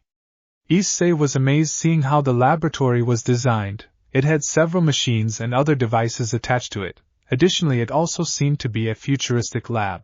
There were 2 chairs that had a surgical device on them, with a glass door which had the markings, genetics written on it. Welcome to my lab. Jade spoke with a grin. She was proud of what she has accomplished. Each of the Arc sister was capable in some field. She was capable in the scientific field. Take a seat nearby. I will fetch some nanomachine devices that should give you an idea on what you need to do. Issei nodded and did so. Just as Jade was about to leave, she gave a warning, Oh, and do not touch anything, understood? Issei nodded when Jade put an emphasis on do not. He did not know what would have happened, but he listened to her regardless. Messing with anything she had developed was never his intention. Jade headed to a different section of her lab. She had to find some machines that were developed with nanotechnology. Jade entered into a section of her laboratory. The section had several cabinets, and other devices on top of the cabinets, like microscopes and other machines. Additionally, there were several screens that displayed the laboratory status and other diagrams meant to display data, like bar graphs and pie charts. It should be here somewhere. Jade spoke as she searched the cabinets, looking for any of the nanotechnology she created. She eventually found a small camera that was designed with the same nanotechnology that was needed for Project Honkai. The camera had 2 buttons, meant for a certain purpose. I think this should do. Jade took the machine and headed to where Issei was seated. She was happy that he listened to her, and did not try anything, when he easily could have taken some stuff without her knowing. Jade can easily identify if her stuff was taken since she would notice that there was something wrong with the system, or the laboratory. Sorry it took me a while. Issei looked at her, and responded, No, it's alright. So this lab, do you always work every single day and do your experiments? Issei asked, to which Jade responded with a smile. I do, this is something I love. We each have our passions and interests. Jade's smile turns into a wry smile. Well, however, in my case, sometimes I do get carried away and cause problems. Jade spoke while rubbing her head, remembering the problems she has caused when she gets too obsessed with her research. Issei's sweat drops upon hearing this, as Jade explains. Here, this is a simple camera made of nanotechnology. Can you see the small machines that are present inside? Jade touched a button on the camera, revealing the machines moving away from a small distance. In time, only a small camera lens was revealed, with a different button being on the other side. This camera's metal part was made out of nanotechnology, or to be precise, nanotechnology made of iron. Normally, I would recommend using silicon or steel, an alloy, which would be useful for such purposes, but in your case, I would prefer if you use a combination of silicon, steel, carbon, hydrogen and oxygen. Issei nodded as he checked the camera. He soon clicked the button and the camera reverted to its old state. Anyways, I will lead you to the necessary stuff that you will need. On every alternate day, you and I will be heading here to work on the nanotechnology. Is that understood? Issei nodded as Jade smiled. She and Issei soon headed to a darker section of the lab. It had several screens as well as operating tables. With that, there were several places that glass doors leading to other materials and an entrance to that location. Follow me. Jade motioned to Issei as he did so. She opened a drawer at the top and removed some silicon and spoke. This is silicon, the material you would be needing for the gun. It is one of the most valuable nonmetals in the technology industry. We have a lot of it, so you needn't worry about running out, okay? Issei nodded as she spoke. The gases in the tubes. Jade points to the tubes present behind the glass door.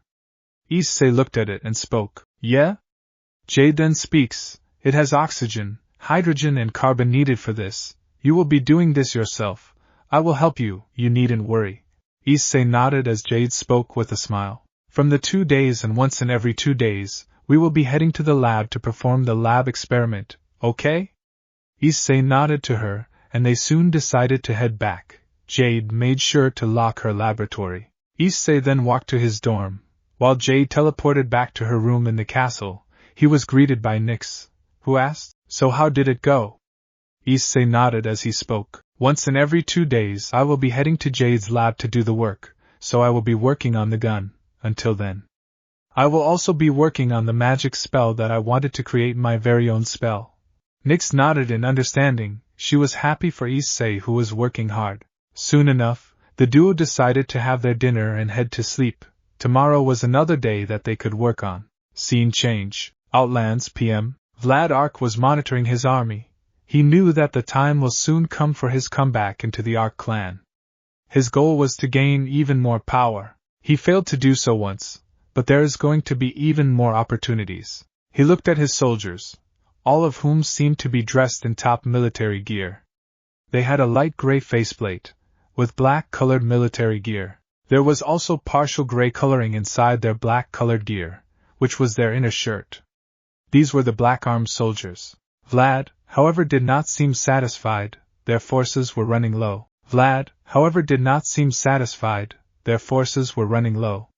They needed more soldiers if they have to make a comeback. It's not enough. I need more allies. Vlad spoke with a growl. He was not happy with how low their forces are. Additionally, he knew Arcadia was well protected. They needed to find a way in, if they had to succeed in their goals of ruling Arcadia. Perhaps I could be of some help. Someone spoke from the shadows, as Vlad looked at the shadow. He had an idea, but he never expected who it was. No way. Vlad saw the person who it was from the shadows. The man showed himself to be a blonde-haired man whom Vlad recognized. He was in complete denial on who it was. It was none other than the Empress's husband himself, Nicholas Ark. Vlad was fearful. He was unaware on what Nicholas was here for. He did not know what his intentions were. He knew that everything he was going to do was all going to go down. He feared what Nicholas intends to do so. Vlad then spoke with a fake smile. So what are you going to do? Let the Empress know of my intentions, of my actions, put a stop to me permanently? Vlad looked at Nicholas, who only laughed in response. Vlad clicked his tongue in frustration as he spoke. What's so funny, Nicholas? Nicholas stopped laughing as he spoke. Did you really think that I am here to report this to Juniper? Like, will she know about my actions? She knows nothing of me being in the Outlands, and not going to lie. Locating you was a pain, Vlad. Nicholas walked across the room where Vlad was present. Vlad was stunned, unable to process what just happened. He needed to understand what Nicholas's intentions were. Juniper is a fool. She has no idea that I am here to lend a helping hand to you. She still thinks that I am in love with her. Nicholas chuckles at this. Before he speaks, the truth is, I never really loved her. I only used her as a way to enter into the Ark family. So you're telling me that you are not someone that got lost into Arcadia and found your way here? Nicholas only laughed at Vlad's words, and responded with a sinister grin. No, Vlad, that was never a thing that happened. I was no traveler. If anything, I managed to find my way from the Four Kingdoms to here. It took me months, but my research paid off. I managed to find this place, and from here on out, I was relatively able to find this place. And I even came to know who lead them, the Arcs. Nicholas spoke with a sinister grin, before his face changed to anger. But my family, they were satisfied with what they had, and they never desired more. I hate those that are satisfied with their lives. I want more. I want more power, Vlad. That is why I wish to propose something. Nicholas looked at Vlad. Vlad, who was sort of convinced at this point, decided to hear him out. What do you want? Nicholas looked at Vlad, with Nicholas speaking with a grin. I propose an alliance. You and I both desire the same, the complete and utter control of Arcadia and the whole world. You may not be able to achieve this desire, but you and I, if we are able to do it together, we can gain the entire control of the entirety of Arcadia. Your powers and army coupled with my charisma and manipulation can get many to our side. Think, Vlad, this is an opportunity that you wouldn't think twice to accept? Think, Vlad, I am willing to give you a hand to help you achieve your goals. Nicholas spoke to Vlad. As he spoke, what can you offer to me, Nicholas? Vlad was still partially unconvinced, as Nicholas threw a device on the table, which was a small USB, as Vlad asked, what is inside of this? Nicholas walked towards it and spoke, a list, Vlad, a list of Arcs that are discontent with the jobs that were given to them. They are all working for me. I promised them great power. I just need to let them know that you are working for us. Vlad was surprised by this. He took the USB in his hands, and looked at it, surprised to see what it is. He checked the list for himself using a computer, and was surprised by the list. It was a lot of Arcs. However, he still had a question. How did Nicholas came to know of this place? How did you even know of this place? Nicholas looked at Vlad and spoke. It was relatively easy. I heard two of your spies talking with each other, and I decided to learn more. If there is anything I am good with, it is research. That was how I was able to find Arcadia. Vlad nodded, as Nicholas spoke while putting his hand forward. Do you accept making a partnership, Vlad? Vlad looked at Nicholas and grinned. I am in, Nicholas. Although I have a question, how did you manage to make Juniper fall for you? Nicholas looked at Vlad as if he was a fool as he spoke. It was relatively easy. I put up a front of a false charade towards Juniper and made her fall in love with him. Even after being a dragon, she failed to see that I was turning many of her kingdom against her and her family. Shame that she failed to see it. Nicholas spoke with a dark grin, as Vlad was also surprised. Nicholas was deceitful and cunning, as well as he had no regard for anyone but himself. He looked at Nicholas and spoke. I see. Well then, we can begin preparing for the chaos that would plague Arcadia, and one day, we will conquer and rule Arcadia. It will be ours. Vlad spoke with a sinister grin, as Nicholas asked to Vlad, so where can we begin, Vlad?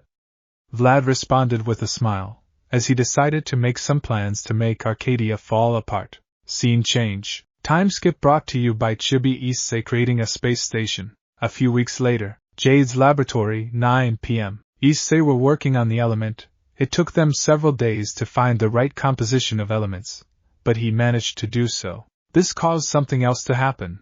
After days of research and weeks of testing and application, he was able to design the first nanomachine metal.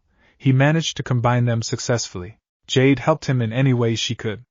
She was happy to help and was encouraging Issei in making it successful. Most of the time, the elements just exploded in his face, almost causing him to scar. There were times that Issei wanted to give up, since he was getting nowhere. But Jade was not having any of it. She along with Nyx kept encouraging him to keep researching. He will one day have a breakthrough. They believed in him. They made sure he would complete his work one day, and would come with a breakthrough. Jade taught him everything she knew about the materials he was using to create the nanomachine metal, and Issei couldn't be any more grateful for a better teacher. She was patient and made sure to correct any misconceptions Issei had for him. After all, she used to supervise him every time he was in the laboratory. Eventually he had a breakthrough, and he successfully managed to make the nanomachine. Yes. I did it! Jade, come here! Jade rushed inside. She wondered what had happened. She exclaimed in response, Issei, what happened? You screamed, and Jade looked at what Issei had shown. As she looked at the nanomachine that Issei created, it didn't take a second for her also to beam in happiness. You did it, Issei! Congratulations! You found a new alloy that would combine several nonmetals, one metal and one alloy. Jade spoke, as Issei remembered the metals and nonmetals he had combined, that being silicon, oxygen, hydrogen, nitrogen, carbon and fluorine, and from the metals titanium and one alloy that being steel. So what are you going to name this new nanomachine metal of yours? Jade asked with intrigue, to which Issei responded, I was thinking psyllium, what do you think? Jade looked at the metal. It was described to be a metal that had a red crystal at its center, and two dirty yellow semicircles, which were broken at the ends. It was connected with a ring surrounding the red spherical crystal, and 4 spaces. It is all right. I was expecting something gold-related, but this would do. Anyway, we can begin making the gun. Issei nodded, as he decided to now find a way to incorporate the nanomachine metal into making a revolver. However, just as he was about to do so, he had received a call. Jade looked at him and asked, Who is it? Issei looked at the contact, and it was revealed to be Willow. He then spoke, Willow-sensei. Jade was surprised, as today was not supposed to be a training day. Issei looked at Jade, who was as surprised as he was. But today is your day with the gun, why would Willow call you? Issei shook his head and responded, I have no clue, Jade. Since we are done with the metal, we might as well go and check what she wants. Jade nodded, as she and Issei both left to head to where Willow was waiting for them. Scene change. Arcadian Park, Arcadia Capital, PM. Willow was standing across a park. She was waiting for Issei. She knew today was his creation of the metal with Jade. However, it was important.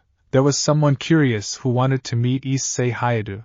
Soon enough, Issei came alongside with Jade. The duo were surprised by Willow's presence. She did not wear what she usually did. Soon enough, Issei came alongside with Jade. The duo were surprised by Willow's presence. She did not wear what she usually did. She wore a white shirt, which had freckles on its sleeves, and a jeans, which were rugged. Additionally, she wore sports shoes. Ah, Issei, you came. Sorry for calling you like this, when you were busy. Issei shook his head and responded, That is not an issue, but why did you even call me? Like, did something bad happen? Issei asked with concern, to which Willow spoke with a smile. Not really, I wanted you to meet a friend of mine. She was really curious to meet you for a very long time, however she did not get time to meet due to her work. Issei nodded as he asked with curiosity, Who? Willow spoke with a smile, as she responded, You can come now and... Willow's words made Jade realize who she is. She was a friend of her mother, and a good family friend, while Issei was confused. The woman who showed up was of Asian descent. She had dusky rose hair held in a bun by a gray band and pink eyes. She wore a long green dress with dark green around the shoulders. It has long flared sleeves that have cutouts on the shoulders with a large band of plum purple on the cuffs. She wears a pair of black ballet flats and a pink sash around her waist. Hello,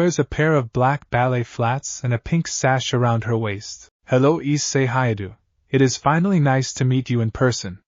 My name is Ren, one of the members of the Big and the matriarch of Clan Ren.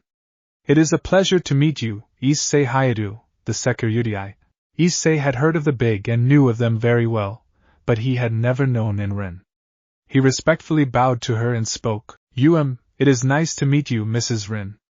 And chuckled at his behavior. He seemed like a respectful boy in her eyes as she spoke. 2 things, 1, call me in, and 2, you needn't be so formal with me. Willow told me how much of a good student you are, and I will be taking up training for the time being. Issei was surprised by this, as he asked, Why did something happen, Willow-sensei? Willow looked at him and gave him a look of slight sadness. I have some business that I need to at the 4 Kingdoms. Juniper has asked me to spy for her, and to let her know of the developments that are happening there. Issei was surprised at first, but he nodded after a while. He understood that she must be busy there, and has some work left.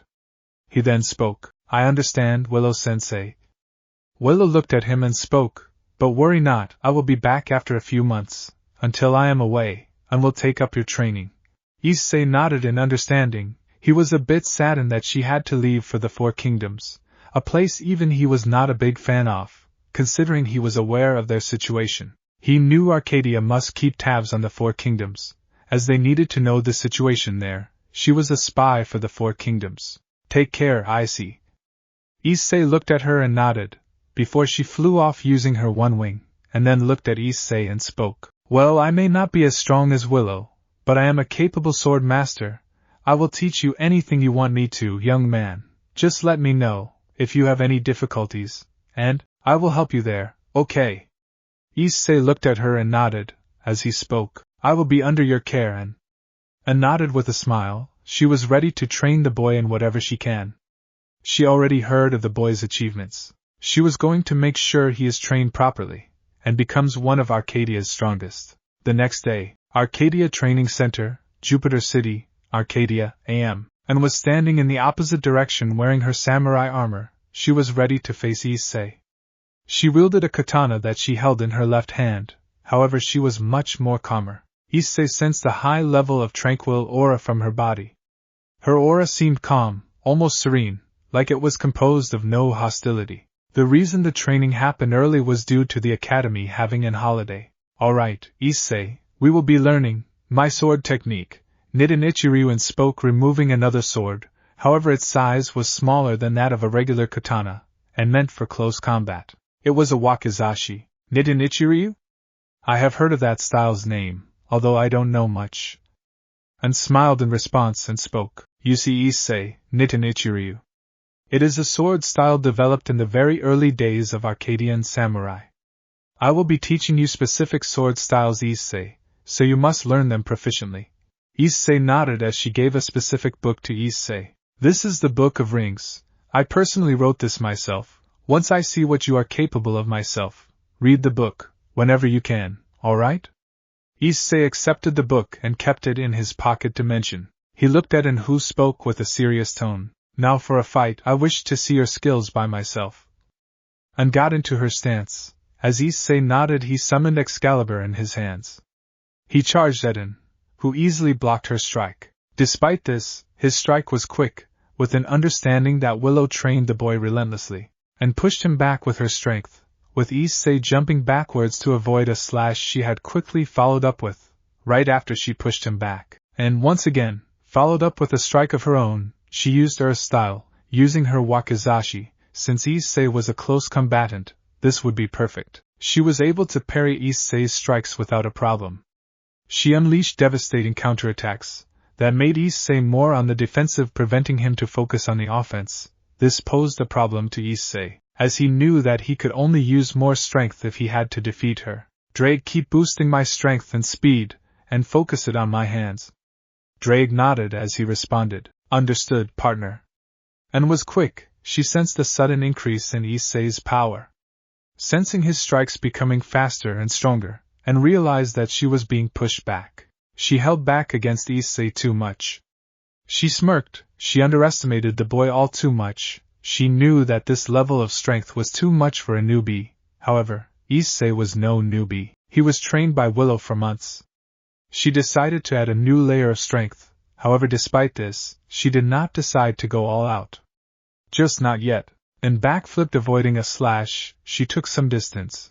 Upon realizing that An was about to charge, Issei mentally spoke with instinct. He had a feeling that if he did not defend from the attack, he would take serious damage. And had a thought for a split second. She had to be careful on not killing the boy, especially since he is Willow's student. However, she had faith that she would survive. She decided to see if this boy would survive or not. "Drake, put all power on defense." Drake understood this, as he responded. "Survive this one, you will need everything to save yourself from this strike of hers." Issei saw and charged at him right away, as she unleashed several strikes. He blocked whatever strikes he could, but sadly the blocking was not enough to protect him from all the attacks. The strikes were quick for anyone to be able to see properly, especially with the naked eye, and stood on the other side, to recover for a quick moment. The stance she used was Void Strike, which was a vigorous technique that uses lightning-fast II strike to cut down any enemy in its path. Though this stance boasts great power, it leaves a greater opening between attacks. Issei staggered on his knees. He was breathing heavily. Had he not put everything on defense, he would be done for. And smiled seeing this. Not many survive her strikes with such prowess. He was a tough kid who survived Willow and her training. She expected this level of ability from him. He quickly used healing magic to recover himself. Oh, you survived, good. And praised Issei for his skill. She noticed Issei blocking some of her strikes, which although was successful, failed to block many of her attacks. Issei nodded while maintaining his breath. He decided to take it to the next level. He did not use his balance breaker for a while. Balance breaker. Drake then announced as he shouted, Welsh Dragon Balance Breaker. Issei entered into his balance breaker, which emanated aura across the battlefield, and noted the sudden change in the power level of Issei. She smiled seeing that the boy will be even more challenging from here on out. Show me what you got, Issei. And got into her stance as she was ready for what Issei was going to fight against her. Issei charged at In, who had used fire stance to attack Issei. While she was able to avoid the initial courtesy of Issei, she was still able to dodge the attack with relative ease. She also decided to take it to the next level, and was quick and evasive. With Issei himself avoiding her blows, she was having the fight of her life, even when she held back. She immediately switched to lightning stance, and unleashed a quick succession of rapid-fire strikes at Issei, who was trying his best to block him, but sadly he was not able to block all of them. However, he did manage to block more strikes as opposed to when In used Void Strike. The lightning from N's lightning stance made Issei feel electricity inside his body, which almost made him fall, but he was able to recover his balance and stabilize himself. He once again got into his stance, with which he twirled Excalibur once and put it forward.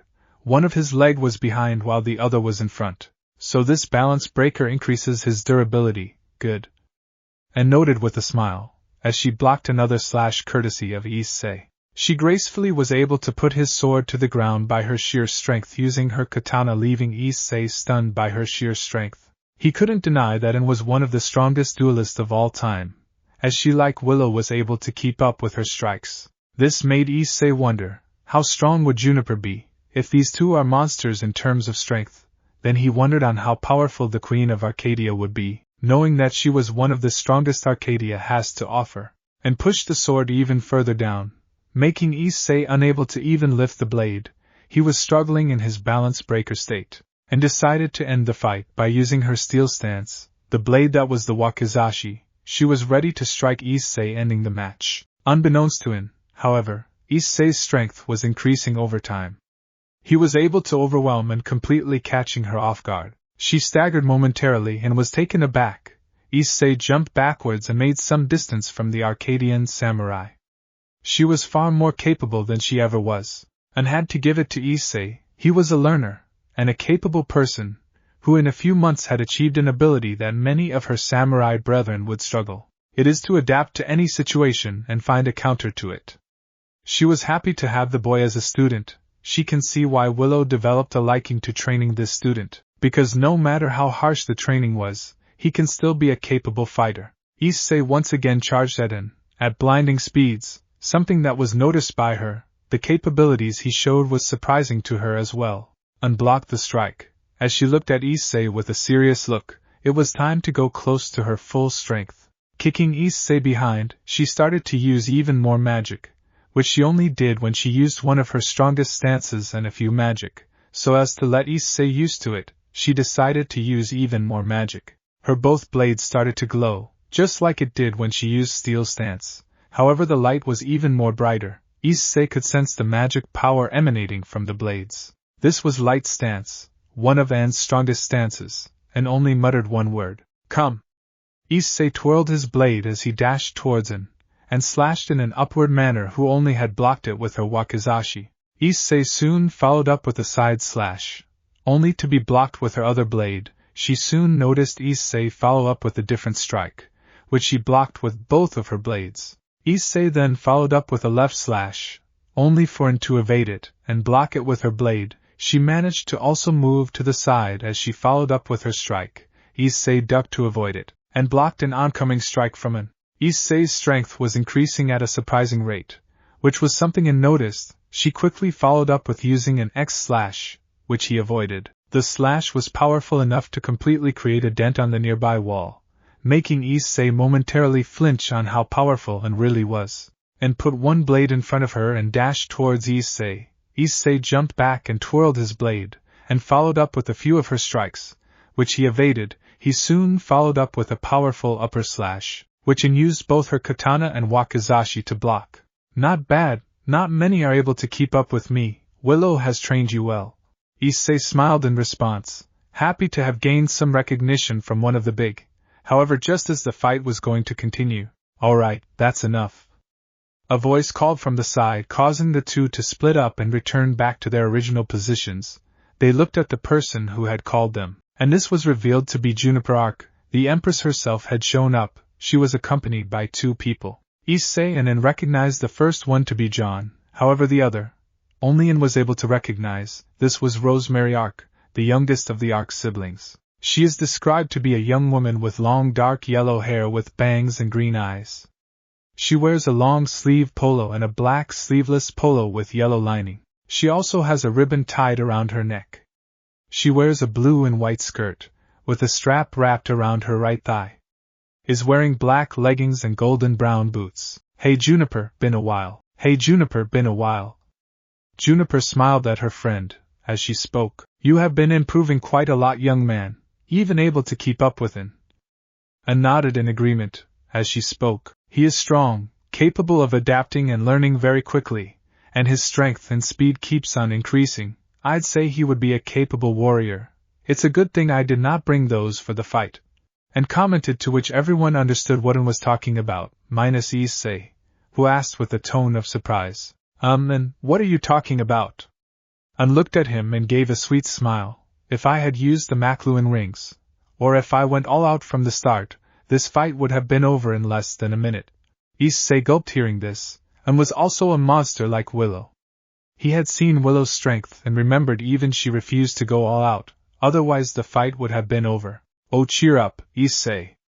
The fact that you were able to keep up with him, while she was testing your limits, is not something to scoff at. Even some of the clan's elites are unable to do so, in the kingdom of Kugane. So you should be proud of yourself, young man. For a 9-year-old, you are able to catch up with one of the big three." Juniper spoke with a cheerful tone, making Issei look at her. He had grown a lot stronger than the first time he had reached Arcadia. His sword skills had grown on par with some of the strongest swordsmen in his world. He was able to perform feats that even the sum of swordsmen would struggle. His magic skill has increased a lot, and he also made a literal element that did not exist before. "I see, thank you, Empress." Juniper only gave a smile, as she spoke. "Although, if you wish to keep or reach our level, you need to work harder, Issei." Issei looked at her and nodded. He understood about what he needed to do. He will become a successful man in Arcadia. Unbeknownst to Issei, fate had something bigger planned for him. Juniper then looked at him, as she spoke, looking at John. "Anyways, I was here to let you meet them. I think you know John, right?" Issei nodded in understanding, greeting the boy who returned the greeting. As Juniper then spoke, "I would like you to meet my daughter, Rosemary." Rosemary stepped forward and introduced herself in a nervous tone. "Good morning. My name is Rosemary Arc. It is a pleasure to meet you, Security." Rosemary bowed in front of Issei, who returned the greeting. He then spoke with a smile. "Good morning to you too, Rosemary." Rosemary looked at Issei. As she nodded, she then asked to Issei. Security. Issei cuts her off and responds. "Please call me Issei, Rosemary." Rosemary looked at him and gave a smile. "Issei and can I meet this drake?" Rosemary asked with an innocent tone, to which Issei brought out the boosted gear, who spoke with a serious tone. "For hundreds of years I lay dormant. Who dared decided to wake me up?" Drake sees Issei. "Who speaks? Oh, it's you. What now?" Issei sighed at his best friend's antics. He had been watching too much anime, while Juniper, John and Anne were chuckling at the Welsh dragon's antics. Rosemary, on the other hand, seemed nervous meeting the dragon whose flames can burn down the souls. "The Empress is here, and her daughter wants to meet you. Try not to scare the kid." Drake realized this and returned back to his normal state, as Rosemary introduced herself. Good morning, Drake. My name is Rosemary Ark, it is nice to meet you. Rosemary looked at the boosted gear, as he spoke with a grin. This one's respectful, she is a good kid. Rosemary smiled upon the praise, as he continued, my name is the White Drake Gotch, the Welsh Dragon and the Red Dragon Emperor, as you know it. It is also good to meet you, kid. Thank you, Drake. Rosemary spoke with a tone of gratitude, as she asked, is it true that your flames can burn the souls of your enemy? It is true, young one, my flames can burn the souls of even gods. Rosemary became a bit nervous, as he then continued, however, it does not affect my former rival Albion, as well as the dragon gods Great Red and Ophis. I see. Rosemary spoke with an understanding tone, as even Juniper and John seemed to understand that the flames had limits. They never wanted to ask Issei, since they knew that Issei did not intend to harm. But they should have asked Issei about these flames. They had a feeling that Issei was someone he could trust. Anything else, little one? Rosemary shook her head, and spoke. No, that is all, Drake. Drake then yawned in response as he spoke. Issei, don't wake me up unless it is important. The boosted gear went off, as Issei had a look of embarrassment, as he looked at the four and spoke with a tone of apology. I am really sorry for his behavior. Juniper shook her head and responded. No, I totally understand. When you are trapped inside the gear, there is nothing much to do. Anyways, I also heard from Jade that you managed to create a new alloy. Would you show it to us? Issei nodded as he responded with a smile. As you wish, Empress. Issei opened a dimensional portal, as he removed a psyllium and handed it to Juniper, who examined the alloy. She was surprised by how well made it was. This is amazing, you made this yourself? John asked with a tone of surprise as he responded. Yep, with Jade's guidance, I was able to get it done. It was hard to match the elements, since it always ended up blowing in my face. However, once I found the right amount of elements, I was able to create a stable alloy. John nodded, admiring the alloy from a distance. Juniper then spoke. With this alone, you should have a high chance of gaining admittance to the academy, but I doubt you are done, right? Issei nodded in response, as he spoke. No, I desire to make a revolver with this. But you will be seeing the revolver when I show it during the examination, alright? Juniper nodded in understanding as she spoke. I would love to see what it is capable of. Juniper spoke as Issei agreed to her words, as she then spoke with a tone. After she sees a message on her scroll, she returned the psyllium to Issei and spoke to her children. Oh, I have some work I need to do, John. Rosemary, would you two like to come with me? The duo nodded as she then spoke to Issei. I will take my leave, goodbye, and Issei. The duo returned their goodbyes, as Juniper teleported back to her castle, leaving In and Issei alone. Well, Issei, read the book I gave you, whenever you get the time, okay. Issei nodded as the two then leave the training room themselves. He knew that he made some serious progress. He wondered on how things will progress from here on out. Scene change. Dorms, PM. Issei and Nyx were in their dorms. They were visited by Persephone. As she had a small break from her academy as well, she was intrigued by what Issei was doing. Persephone then spoke with a smile. So you made a new alloy, Issei-chan? Persephone asked with happiness, to which Issei responded. Yep, and I will be using the alloy to create a revolver. I never actually gave it a name as of yet. Persephone nodded as she checked the psyllium on the table. Earlier she had asked for it, and Issei happily gave her a piece of it. She wondered what else it was capable of. It took me several tries, and several disappointments, but I eventually succeeded. But now, knowing the correct composition and elements, I can create enough for the revolver. Persephone became even more excited as she asked, so when can we see this revolver in action? Issei looked at her, and responded, tomorrow at most. Say, how are Macaria, Millenoi and Hades doing with their academic studies? Persephone spoke with a sigh. They have been busy. Hades has taken some real interest in military education and is often working on projects, where some of the girls have started to have crushes on him. Persephone spoke with a frown on her face.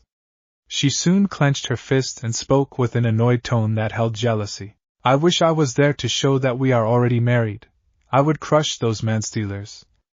Issei shivered upon hearing this. Her anger meant that she was not someone anyone wanted to mess with. She almost felt like a mother to him. Anyways, I will let Hades know, and hope he can come whenever you are ready with the weapon. Persephone spoke after taking a deep breath, with a small smile. She then spoke with a smile. Well, I will be taking my leave tonight. I do have some homework I need to complete and show to my professors. See ya. Persephone spoke while teleporting back to her dorm. Issei soon took the psyllium and put it in his pocket. He was excited for tomorrow when they would actually make the gun. Say, Issei? Nyx asked Issei, to which he responded, yeah. Nyx then spoke with a neutral tone. So what is your plan after you graduate?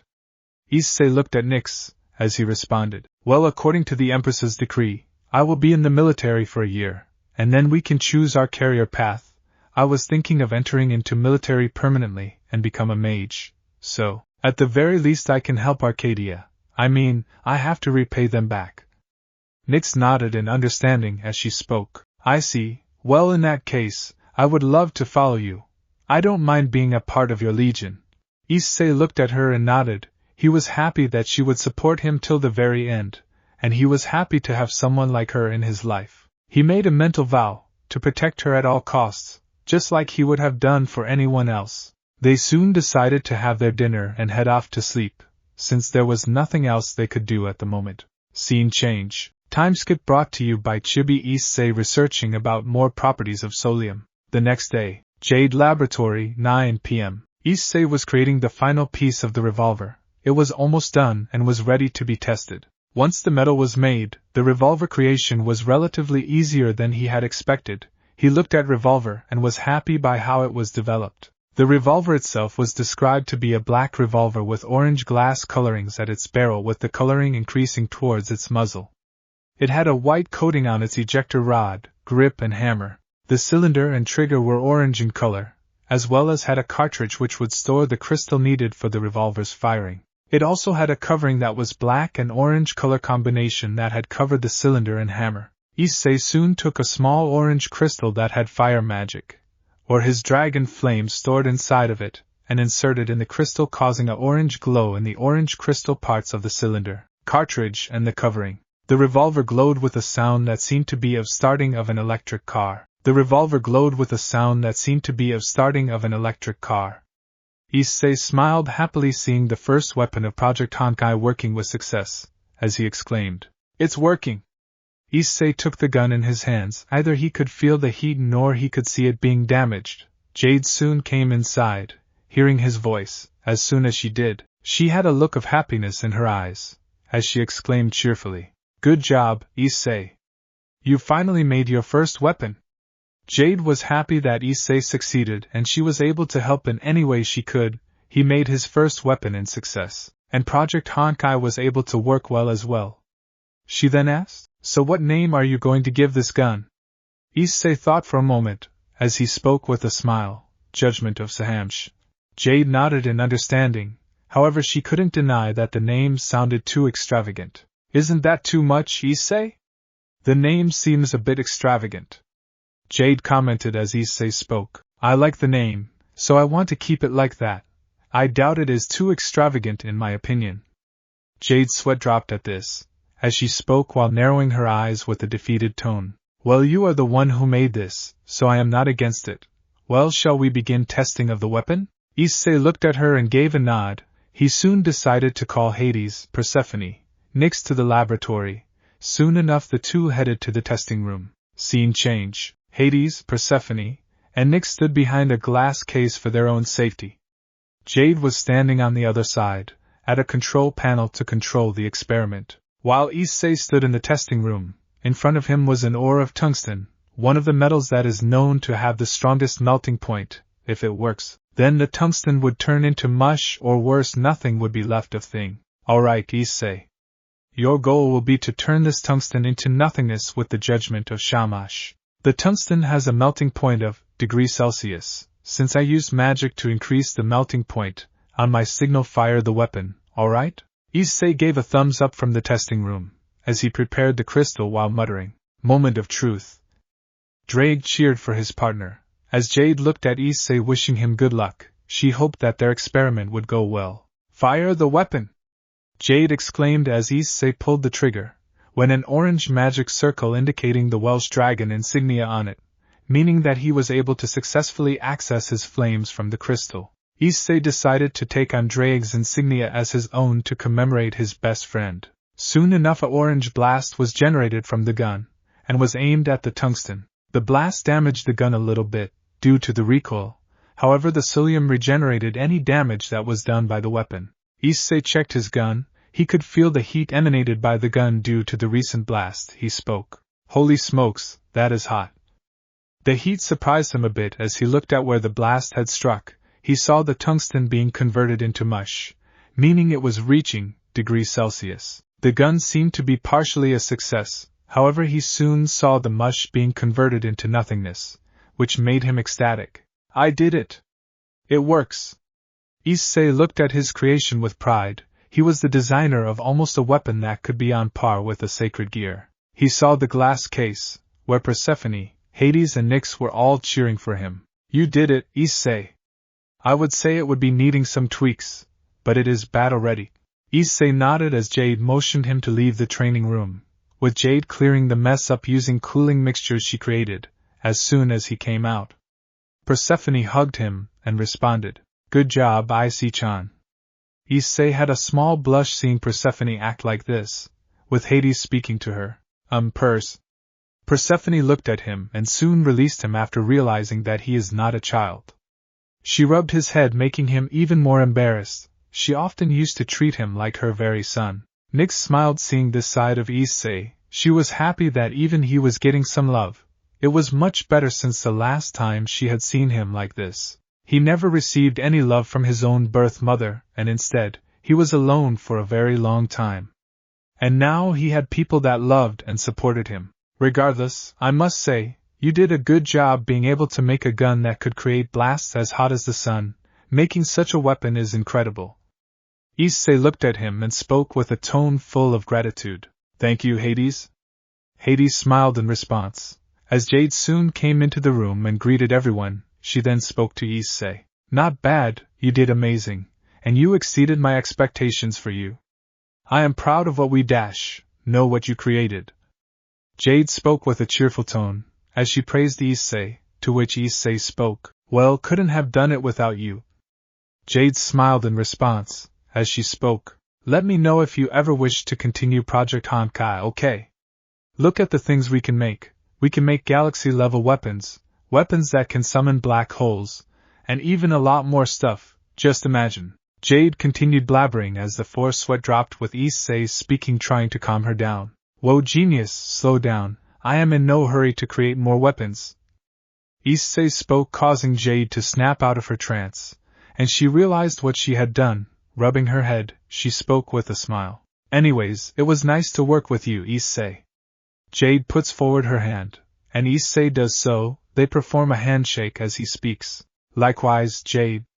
They look at each other with a smile on their face, as Issei was excited to show this project during the examination that would happen in a few weeks, at the Academy of Technology. A few weeks later, Jade's laboratory, 9 a.m. Today was the examination day, where the candidates will be needing to show their creation in front of a panel of judges, all of whom will examine the creation that the student would make. The acceptance rate was much higher, at the very least as opposed to the Magic Academy, where only the best of the best managed to gain admittance. This was also the day that was looked forward by the Empress of Arcadia, who was curious and intrigued by the creation of what one of the candidates has to offer. She was interested in seeing what it is capable of. That candidate was Issei Hyoudou. His invention of psyllium was something that caught her attention, and she was interested in the revolver that Issei would use. And speaking of Issei was maintaining the gun. It seemed to be at its final stages. He was testing in Jade's laboratory. He wanted to make sure there were no defects. He did not want the weapon to malfunction and cause problems, especially during the trial. He checked the compatibility of the weapon with his fighting style as well. Hey, Issei. Jade came inside the room calling for him. It was upon her request and suggestion that Issei get the weapon checked. She needed to make sure that his creation does not go to waste. Otherwise, weeks of experimentation and material wastage would go down to waste, and Jade was not going to let that happen. Yeah? The gun seems to be fine. I highly doubt there is going to be a chance of a damage. Jade shook her head as she spoke. Remember the first lesson I taught you? Issei looked at her and nodded as he spoke. Always expect the unexpected. A technology can malfunction at any time, especially when you least expect it. Issei spoke as Jade nodded. She spoke from personal experience. She has had malfunction projects that have blown on her face before. She did not want to experience it again. Aside from that, you worked hard on this thing and it would hurt if the thing you worked so hard on was destroyed. It would hurt, right? Jade spoke with a sad smile. As Issei nodded in understanding, she looked at Issei.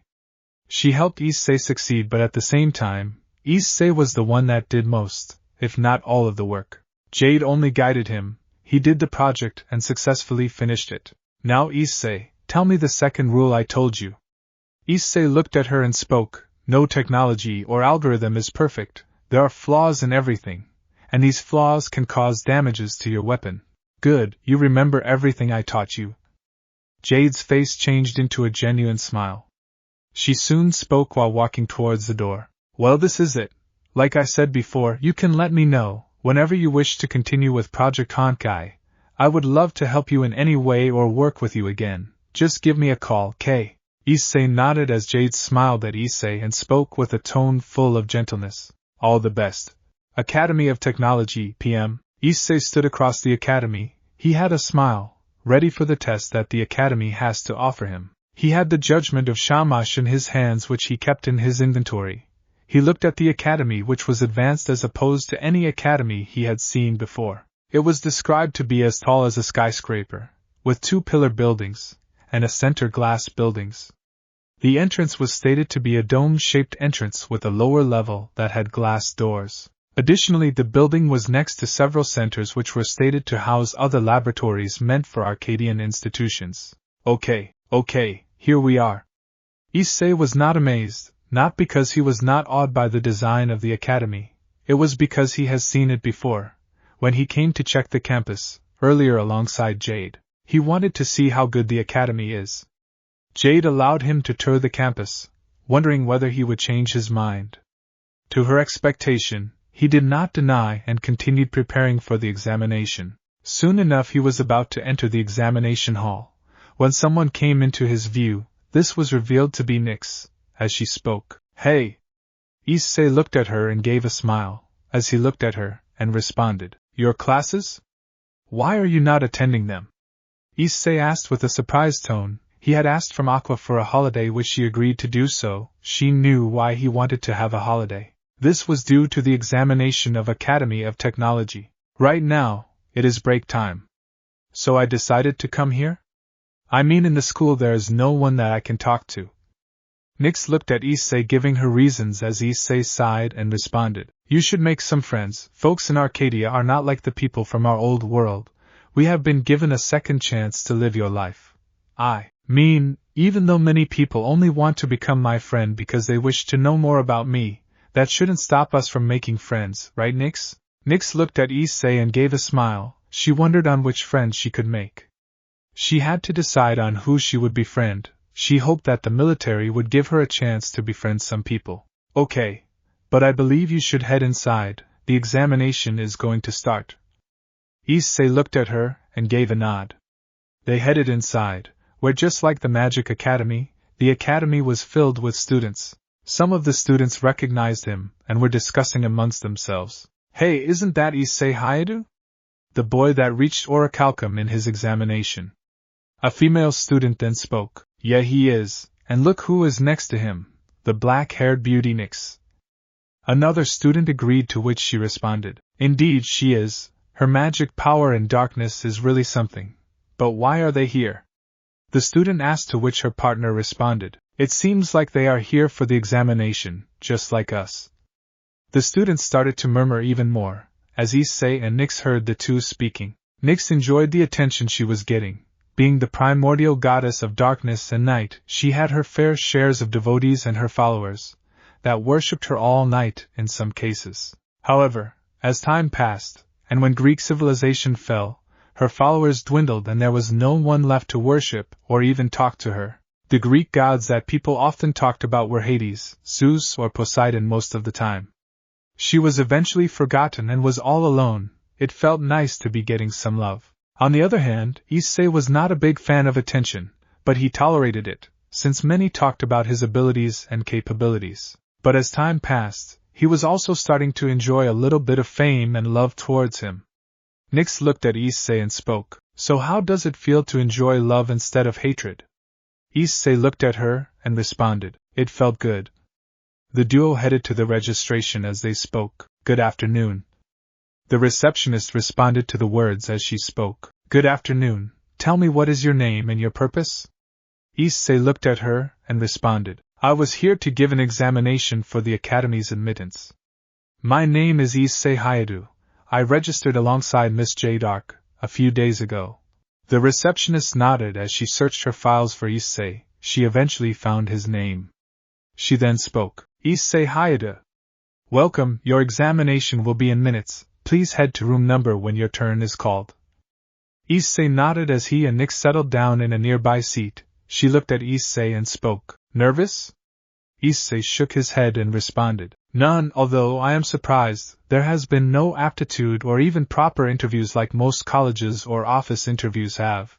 Issei spoke. If there was anything that did not sit right with Issei was the fact that this kingdom seemed to be as a utopia. Not perfect, but a very strong utopia that even surpassed the cities of what Earth has to offer. I have to agree, the people in this world seem happy. The laws of the faunus make sure there are no racists. And they even have their own kingdom. I am seriously liking this world even more than my very own. Issei nodded in agreement, as he spoke. True, I wonder what would happen if the factions find out about this place. Issei spoke as Nyx looked at him, and responded, I don't care about them. I have already seen Arcadia as my home, and they should think twice about attacking this place. It would be a death sentence and a one-sided massacre. Issei also added his own words. And true, if they attack my friends of this world, it's violence for me. If they get harmed, all bets were off. Issei spoke seriously and coldly, to which Nyx gulped. She was worried on Issei remembering more of his past. However, as they were talking, someone was watching them. The being walked towards Issei and Nyx, as they spoke. Hyoudou, right? Issei looked and was surprised to see the person. It was no person, but it was a Grimm. He had glowing white eyes, and a metal armor that would contain his body. His armor also has a medieval design, as well as held a sword in his hand. He also wore a crown. Nyx was interested seeing him here. She never considered befriending anyone, and was focused on her work, since she wanted to catch up with Issei. You're Grimm. You're Grimm. Issei had seen Grimm before, but he never officially interacted with them. He did not know how they would react. Nyx was also curious. She would finally make another friend. Indeed, you are Issei Hyoudou. The Grimm looks at Nyx and responded, Nyx. The duo nodded in agreement, as he spoke. I always wanted to meet you too, but I was too busy in my own kingdom. You too, I have heard of you. Anyway, my name is Invictus. It is nice to finally meet the two of you. The now identified Invictus greeted Issei and Nyx, as they accepted him. Issei then asks, Say, what is your purpose? I mean, why did you come and visit us, Invictus-san? Invictus shook his head and responded, Please, no formalities, call me Invictus. Anyway, I wanted to ask, is it alright if we become friends? Issei and Nyx were surprised by this. They never had anyone approach them for a friendship. They had admirers before, but this was the first time someone wanted to become his friend. Issei had a past experience, when he had friends, but all of those were turned against him thanks to Dai. He shook his head, knowing that Dai won't try to do the same thing. However, he was still skeptical. Why do you wish to become my friend, or as a matter of fact our friend? Invictus shook his head and spoke. If you know about Grimm, then you are aware of our ability to sense malice and negative emotion, right? Issei nodded in agreement, as Nyx spoke. Does that mean that? Nyx had an idea of what Invictus was trying to speak. She understood that Issei must not have any malice, which would explain why those that properly knew him would be with him. Nyx was also genuinely happy that she was not the only one that saw the truth in Issei, which made Nyx mock Gabriel even further. Even with her ability of seeing through someone else's heart, she failed to see the sheer arrogance that Dai had in him, and fell only because he was good-looking and had high power. She hated Gabriel for hurting Issei even more. She could care less on what would happen to her, from here on out. I do, you have a little bit of malice and aggression inside of you. Nick's face vaulted upon hearing this while Issei gave a small chuckle remembering their first encounter with each other, which was one of the things he was going to be grateful for. However, with Issei, you seem to have no malice or aggression, you almost seem to be having no sort of malice or aggression. Usually, people have that, even in minimal amounts, but you seem to have none of that. When I heard of you, I expected you to be prideful and arrogant, but I was wrong, you are kind and that is what I can see. Invictus's words made Issei almost tear up. Only a select few have told him words like this. He managed to control his tears and responded, "Thank you, Invictus." Issei spoke with a tone of gratitude, but he wanted to ask one final question. But are you sure you want to be our friend? I mean, we aren't so exactly sociable.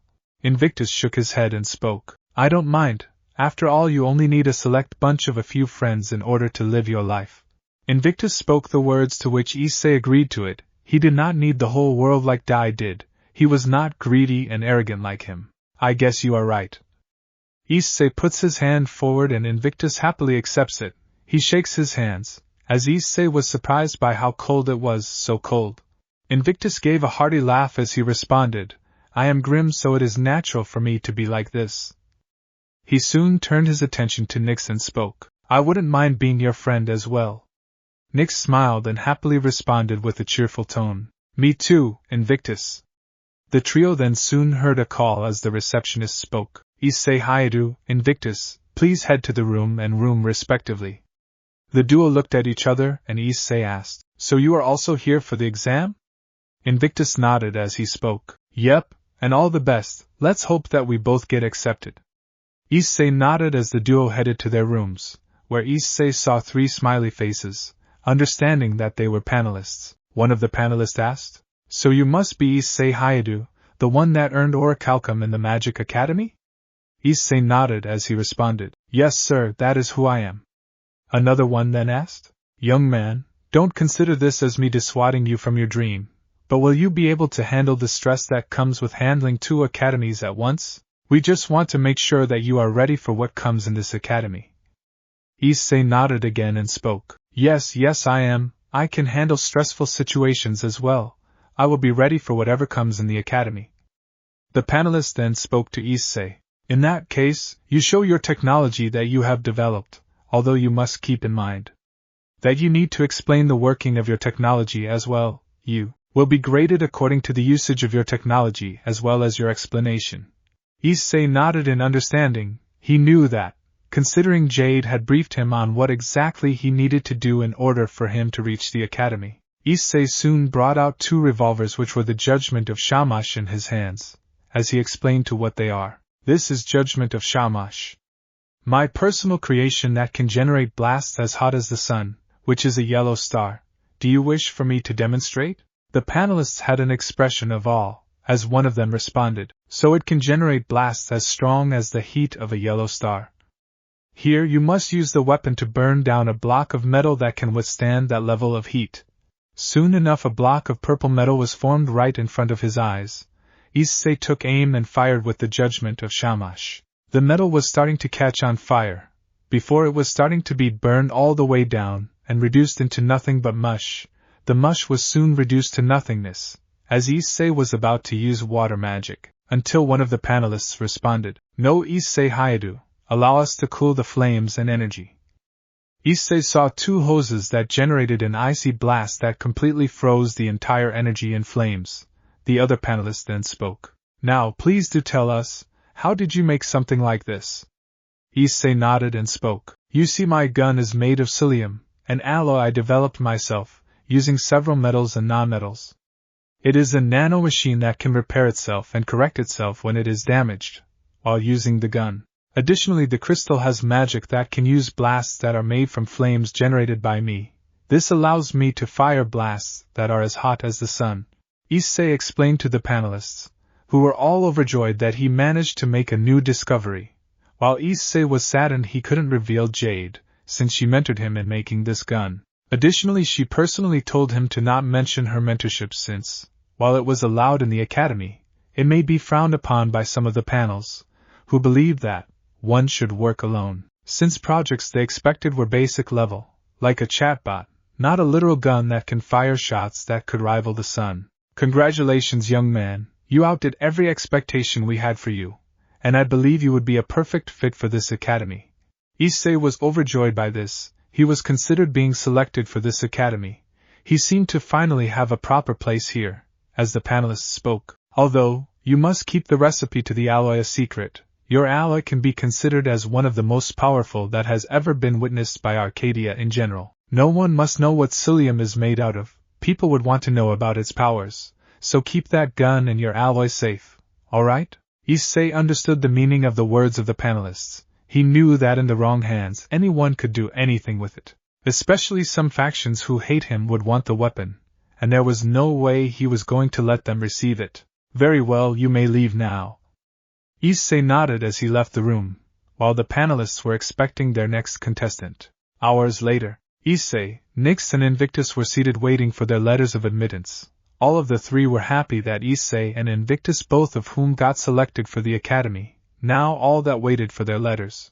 Issei, Hyoudou, Invictus, please head to the receptionist to take your letters. Issei and Invictus nodded as they headed to the receptionist, with the woman stating, both of you, you are well accepted into the academy. May I wish you the best of luck in being here. You may open your envelopes once you head back home. The duo nodded as Invictus spoke with a smile. Guess we will be meeting again, soon enough.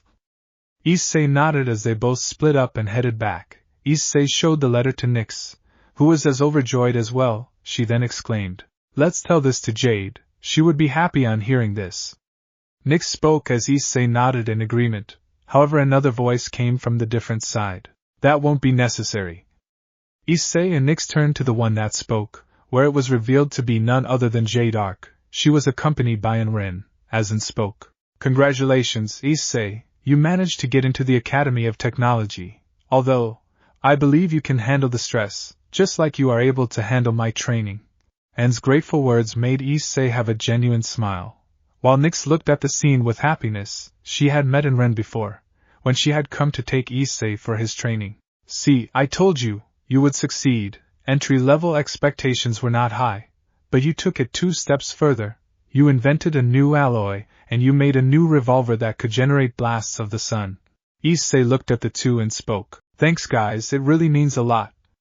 The duo smiled at Issei, as Nyx spoke. Let us all celebrate your admittance into the academy. Issei, what do you think we should do?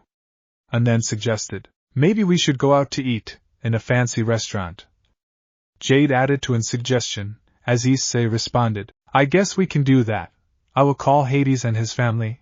They will be more than happy to celebrate with us. Issei's words made everyone agree to it. He was not sure on inviting Invictus, since they were not well known. He also did not get his number. He will soon get his number the next time they meet. Additionally, he would have his own issues back at his home. He knows nothing about Invictus, but he will soon know more about him. Scene change. Arc Royal Castle, PM. Juniper watched the video of the revolver with an interested look in her face. She saw how psyllium works. She was happy seeing that not only did Issei succeed, but he did so with flying colors. Very good. Juniper commented with happiness, as she was happy that Issei succeeded, and by extension Jade succeeded as well. Additionally, she also understood that Issei's psyllium must not fall into enemy hands, especially of a certain arc that had caused her family a lot of problems. I know that he also knows about this. Juniper was aware, since most results are well broadcasted into Arcadia and soon enough, everyone would know about psyllium. She also shared the same views with the panelists, that the recipe of one of the strongest alloys must not fall into their enemies' hands, since if they made weapons out of psyllium, it would cause disaster. While she was happy with Issei, she was worried that someone may use the boy. However, she was not the only one who shared her concerns. Someone else knocked onto the door to her room, and spoke. Juniper, are you free? Juniper recognized who the voice was, as she spoke with a smile. Julius, please do come in, I am free right now. Julius opened the door. As he saw Juniper in a much casual clothing, He was having a worried expression on his face as he spoke. I saw the video of that boy. I wanted to. Juniper cuts him off and speaks. I know Julius. I know, he is one of the most powerful Arcadia has ever seen, and has the potential to become one of the strongest and smartest Arcadia has ever witnessed. Julius nodded in agreement. Even he was concerned for the boy. He did not want him to be captured and used for their enemies' advantage. The council has come up with something. He needs to be. Juniper once again cuts him off as she speaks. Please, I hope you are not. Julius shakes his head and responds. No, we don't intend to harm, or imprison him, or his family in any way. We are not going to fear someone who just wants to be free. The council wants to just have a personal talk with him alone. Whenever he is free, it will just be me and Liam. That is all, and if you are uncertain, we can bring in John or you as well, as you two are someone he trusts. We want to make sure he remains safe. Julius explains as Juniper frowns. She had no choice. With Issei's invention being public, their enemies might have their sights on Issei, and they feared that Issei or his family will be hurt, and that is something they don't want. I understand.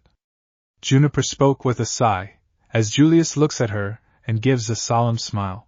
I am glad that you do. You have my word, nothing will happen to Issei.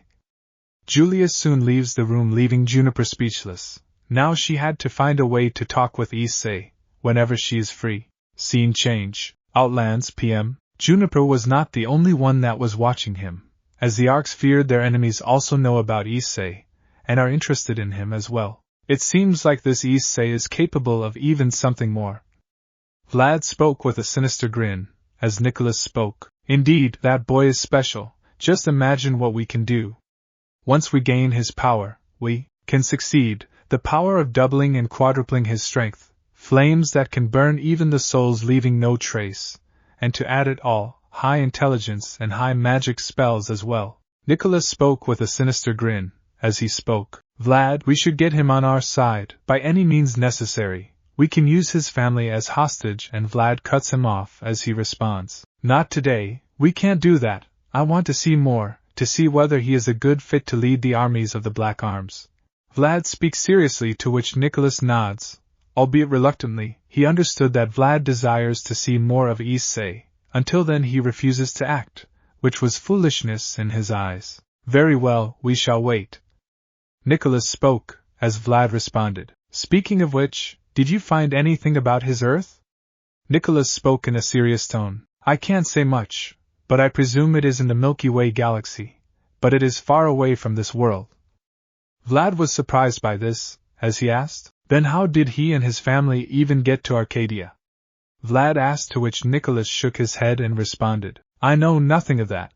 I think in his case it must have been a chance of luck. There was no spaceship or any sort of transport that would link me to it, but that is all I can say. I will continue to investigate as well as the Earth where that boy comes from, and if there is anything we can use against the Ark. Nicholas's smile goes even more sinister, as he speaks. Then we shall use that as well. Vlad seemed to agree with this idea of Nicholas. He knew that this Earth may have something that can help take down the Arks. A few days later, Academy of Technology AM. Issei and Invictus were in the Academy of Technology as they were in their classes. They were done for their class at the time. The teacher had left a while back. The duo left the class and were walking towards the gate outside and heading to the cafeteria, as Issei asked, Say, I wanted to ask, Grim were aggressive, right? Invictus looked at and nodded, as he spoke. Yes, eons ago we were mindless beasts under the command of the God of Darkness. But the ancient Grim decided enough is enough and fled the lands. Where they ended up was that of Arcadia. The ancient Grim built a settlement, and its species grew. They weren't the mindless creatures made by the God of Darkness, but their own person. The Grimm started gaining sentience and became just like you, Issei. The founders discovered us and was met with hostiles at first, but in the end, we were able to create an alliance with the people of Arcadia, thus making the Grimm a part of their kingdom, or empire now, and I believe the rest is history. Issei nodded in understanding as Invictus then spoke with a saddened tone. Unfortunately, the Grimm in the Four Kingdoms are still primitive beasts, monsters if you may. Although they are quite weak and easy to be killed, the armor I wear is just to show I have a physical appearance. My real appearance is just what I can describe to be a spirit of darkness in physical form. Issei nodded, remembering Invictus showing his true self to both Issei and Nyx. He understood that his true self would horrify any outsiders, but Issei and Nyx were not fazed by what they had seen, much to Invictus's surprise. Speaking of which, I have noticed one thing. Why do Arcadians hate the Four Kingdoms so much? There are very few people originally from the Four Kingdoms. Issei remembered Ezen and her family were one of the few that hailed from the Four Kingdoms. This included a certain Rose he had coincidentally met during his time while walking around the city with Nyx and Invictus. It is because of many factors I see. One of the first is the rampant corruption that is present throughout the Four Kingdoms. Then we have the huntsmen and huntresses that act more or less like mercenaries than heroes. And finally, the White Fang. Issei was surprised by this, as he asked, "The White Fang?" Issei asked. He heard of that organization, but whenever he asked anyone, he always was told that they are animals and not faunas. They never told him anything afterwards, as they always refused to talk about the White Fang. All he knew was that they were a terrorist group. They were initially a faunist group that desired equality in the Four Kingdoms, but as time passed, they turned more into militancy, and their views became radical. They no longer wanted equality, but wanted revenge. Worse, they eventually became a terrorist group that now destroys even those that peacefully coexist. We see them as nothing more than wild animals. And, let's just say the Arcadian faunas hate them the most. Invictus explained to Issei, who seemed to understand the situation. He now understood why nobody wanted to talk to Issei about them. They hated them even more. I see now. That is why there is such intense hatred for the Four Kingdoms. Invictus nodded in agreement. He knew that even the Grim Kingdom is not a big fan of the Four Kingdoms. However, there was someone whom they hate even more than they do for the Four Kingdoms. It was the false goddess, Salem. Speaking of which, do you know how Arcadia was even brought into existence?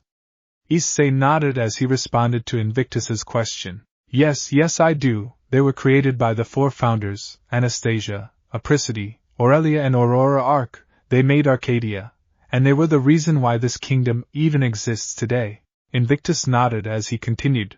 I see, so you are well versed with this place and its historical culture.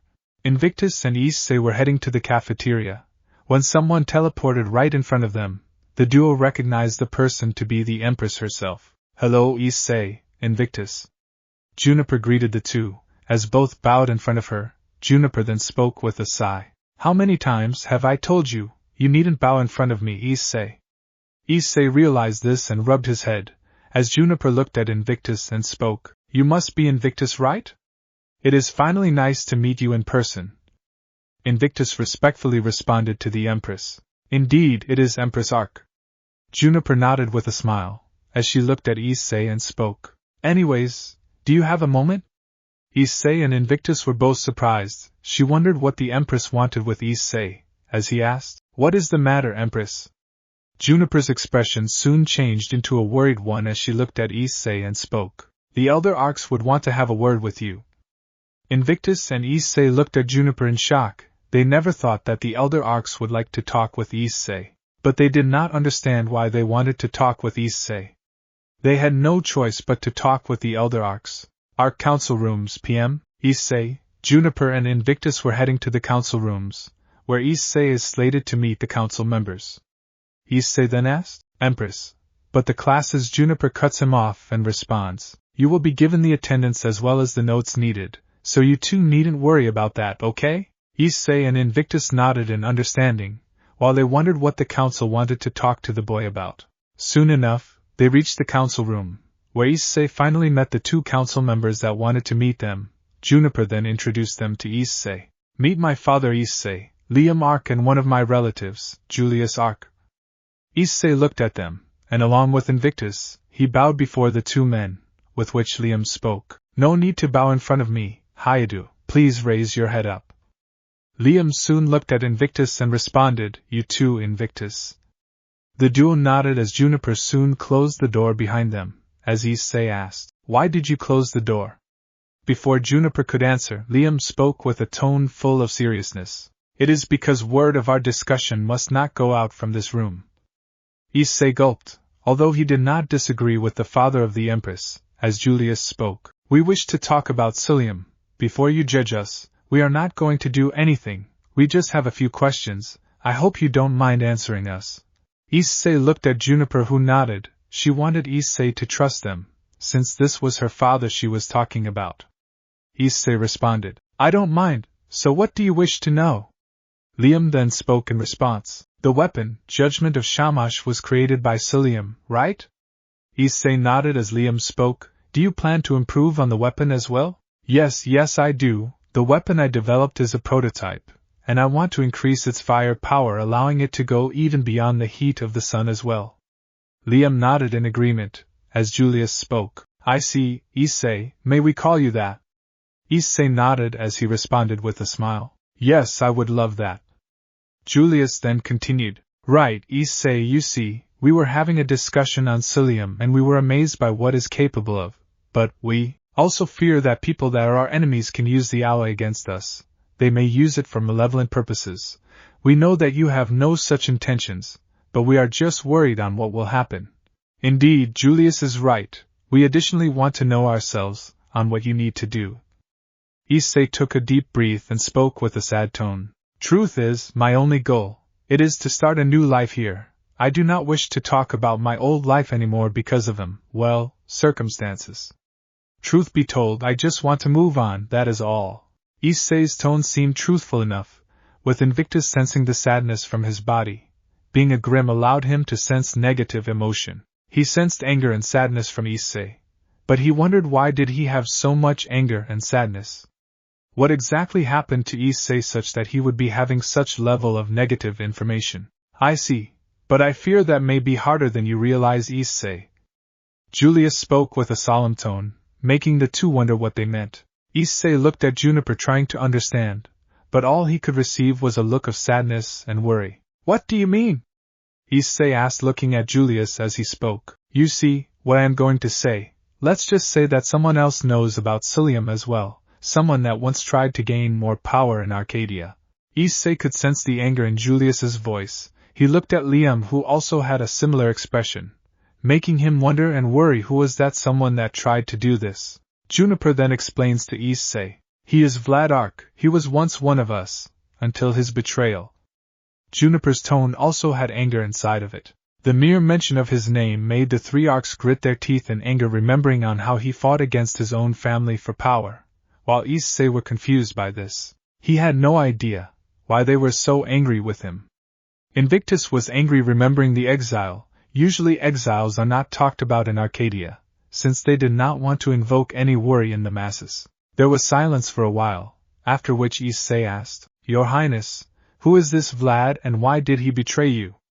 Issei asked with confusion in his voice, to which Liam spoke. He was once one of us. I think you are familiar with the Black Arms, right? Issei shook his head and responded, No, I do not much. Liam took a deep breath and spoke with a sorrowed tone. They are a terrorist organization, Issei. Created by Vlad's family when Bianca was born, they once served Arcadia, eliminating supernatural threats, but Vlad, he wanted more power and manipulated the family into giving him the power, thus leading to a conflict between the Arks. In his defeat, what's left of the Black Arms were exiled. Same goes for Vlad. Liam explained as Issei frowned, noticing some similarities between his younger brother Dai towards Vlad. He looked at Liam, who had an angered look on his face. Furthermore, we additionally fear that he would use Liam for his own purposes. He knows about it, Issei. Issei was shocked by this, with Invictus being fearful. Invictus was especially worried for his friend. Liam and Julius looked at Issei. The boy was only turning years old, and they had no intention of pressuring him in any way. But they were worried on what is going to happen with Issei, since he may potentially be Vlad's target. Additionally, he would do anything to gain your power, Issei, even going after Hades and his family, or worse, Nyx. Issei was now angry. He was not going to let them hurt his family no matter what. Drake also shared similar emotions as well. They were not going to let them hurt Nyx or Hades and his family, although they had faith they could handle them, hopefully. But why are you telling us this? Like this information was to be hidden from the public, right? Liam shook in agreement as he spoke. We don't talk about him. The public knows about his crimes and his current state. Usually only those that have done grave crimes are sent to the Outlands to serve their punishment, if they are exiled. There they have no support or connection from anyone in Arcadia. They are treated as criminals and disgraces, like they should be, and as for the Outlands, it is a dangerous place, where not even the strongest survive. Issei nodded, accepting this information. He made sure that Nyx and his family were not to be harmed in any way. He will crush anyone that tried to hurt or attack his new family, no matter what happens. Your Highness, no matter what happens, I will not let Vlad or his black arms get their hands on Suliam. He may know about this, but my family, they will be fine. You needn't worry about them getting their hands on them. The boosted gear activated on Issei's arm, as Drake spoke with agreement. I agree with Issei, you have my word, either Issei or me will let Vlad or those black arms get their hands on our tech, no matter what happens. Liam and Julius seemed satisfied, they were aware of Drake that was in his sacred gear. While Juniper smiled, knowing Issei could be a valuable ally of Arcadia. She had faith in him, since she heard from both Willow and in that Issei was an eager and a good student. I see, well then you too, I would advise you to take care of yourself. Since Vlad has been recently gathering more of the black arms to his side, you must be careful. Issei and Invictus nodded, as Julius and Liam both got up, but just as they were about to leave, Issei asked, can you two wait for a moment? Liam and Julius looked at the boy and asked, is something the matter, Issei? Issei then spoke to the two men, can I at least tell my family about this? They shouldn't be in the dark about what happened. Julius nodded in understanding, as he spoke. You should, but no one else, all right? Issei and Invictus nodded in agreement. The two men soon left, with Juniper speaking with concern. That went well, I hope you two are all right. Issei and Invictus nodded in agreement as Invictus spoke. Indeed, Your Highness, we are all right. Is it all right if we head back to our dorms for the day? Juniper nodded in agreement as she teleported them back to their dorms. Invictus was sent to his dorm, where the two friends parted their ways. Scene change. Issei's dorm 9. Issei was gathered among Nyx and Ophis who were in his dorm, while Great Red, Hades, Macaria and Milanoy were in holograms. They were talking from their dorms. Issei had told them about what Liam, Julius and Juniper had told them about. They were worried about the black arms, as Hades then asked, so this Vlad Arc you speak of? Is he coming after us as well? Issei nodded as he spoke. Yes, I fear so. I was warned by the Arc Council about them. I highly doubt they will attack us since Arcadia is well protected, for now, at least. But, sooner or later they will be making a comeback. They have been gathering forces, and will strike when we least expect it. Persephone then added, this might be a problem. Issei agreed to Persephone's words, as he spoke. That is why I am concerned and worried for you guys, I am not going to lie. When I came here, I thought we would be having a new start to our lives, but I guess I was wrong. Ophis approached him and kept her hand on Issei.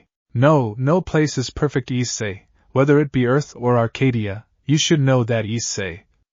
Ophis assured him, to which he gave her a nod, and Hades spoke with a smile. I think you are forgetting something, Issei. I am the strongest Greek god, some humans won't threaten us and get away with it. We will show them that we are not to be messed with. Hades spoke with an assuring tone, as he continued, I am happy that you worry for us, but don't think that when you came here was a mistake. If anything, it is more of a blessing. Think on how things have turned out for you. Hades's words made Issei realize that he was being a bit overprotective, but it seemed this was in his nature, to become overprotective for those that he cared for. Hades is right, and I am the strongest being in our old world. There is no way some puny humans can attack and destroy us. We will be fine, and if I am not enough, my new dragon's friends are more than happy to pulverize those morons if they tried anything. Great Red roared in agreement, as many sweat dropped at the big dragon's antics. Baka Red. Ophis muttered, to which Great Red responded, You are one to talk, you introverted lazy dragon. You always avoid talking to dragons, and just eat your chocolate. Ophis had a cloud of depression forming on top of her head. As Issei comforted her, she must still be nervous talking to other people. This was especially true after the hero faction harmed her, or at least attempted to harm her. What's worse was that Issei was not killed by the Cows Brigade, or even by the hero faction, but it was his own brother, who wanted him eliminated due to him being a nuisance. He knew that even if Issei is dead, nobody would come for him, no parents, no loved ones, no one would come for him. However, despite this, he still defended those that backstabbed him. Oh, what a fool he was! Issei actually regretted helping them. No, he regretted ever considering helping them. The breaking point was when Ingvild also betrayed him. Anyways, you needn't worry about us, Issei-chan. We can hold our own against some humans who wants us to use us as hostages. Milanoe spoke with an assuring tone. She smiled, seeing that despite them being gods, he was protective and cared for them regardless. I see. I guess I was being too much worried. You will be fine. Issei muttered, as Hades then spoke. But even then, you should be careful. The Arcs are right about psyllium being used against Arcadia. It is something powerful. Additionally, you should also be careful that those factions and worse your clan doesn't get their hands on your creation. Issei nodded on Hades's words. He was shunned by his own clan, due to him not having high magical prowess or a sacred gear. Issei remembered his past, a part of his past where his own parents rejected him from a very young age. Due to him lacking magic prowess, unlike his younger siblings. The reason was that the Hyoudou family was not just a regular family, it was a family, or more or less clan of high magic-wielding mages that were known to have a high reputation in that family. This caused many to hate, love or respect them. As a result, Issei's father Goro Hyoudou made sure that only the strongest wielded the Hyoudou name, and those that didn't, they disowned but were not barbaric enough to abandon them. Issei was neglected by both his parents due to this. This made him a prey to many of his siblings' injustices. However, there was one that loved him regardless of what he was.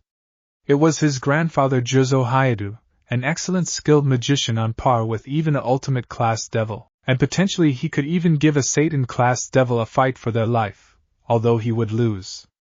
Additionally, he did not even have a sacred gear. However, Juzo died when Issei was just a mere 4 years old. When he died, Issei's life became hell. His parents neglected and ignored him. His siblings harassed and abused him.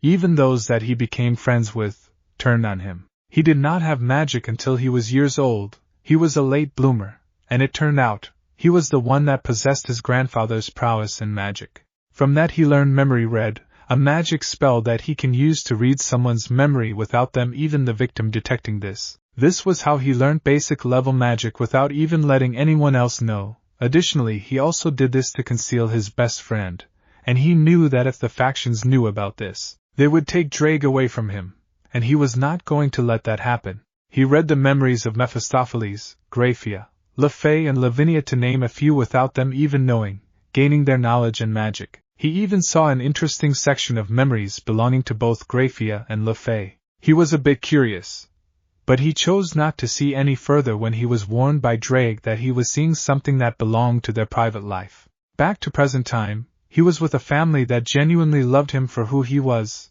a place that cherishes and values his abilities, even if he is a prodigy, and cared for his well-being. That alone was a place for him. To Issei and his family, Arcadia was his new home. You are right, Hades. I won't let those bastards get my stuff no matter what they do.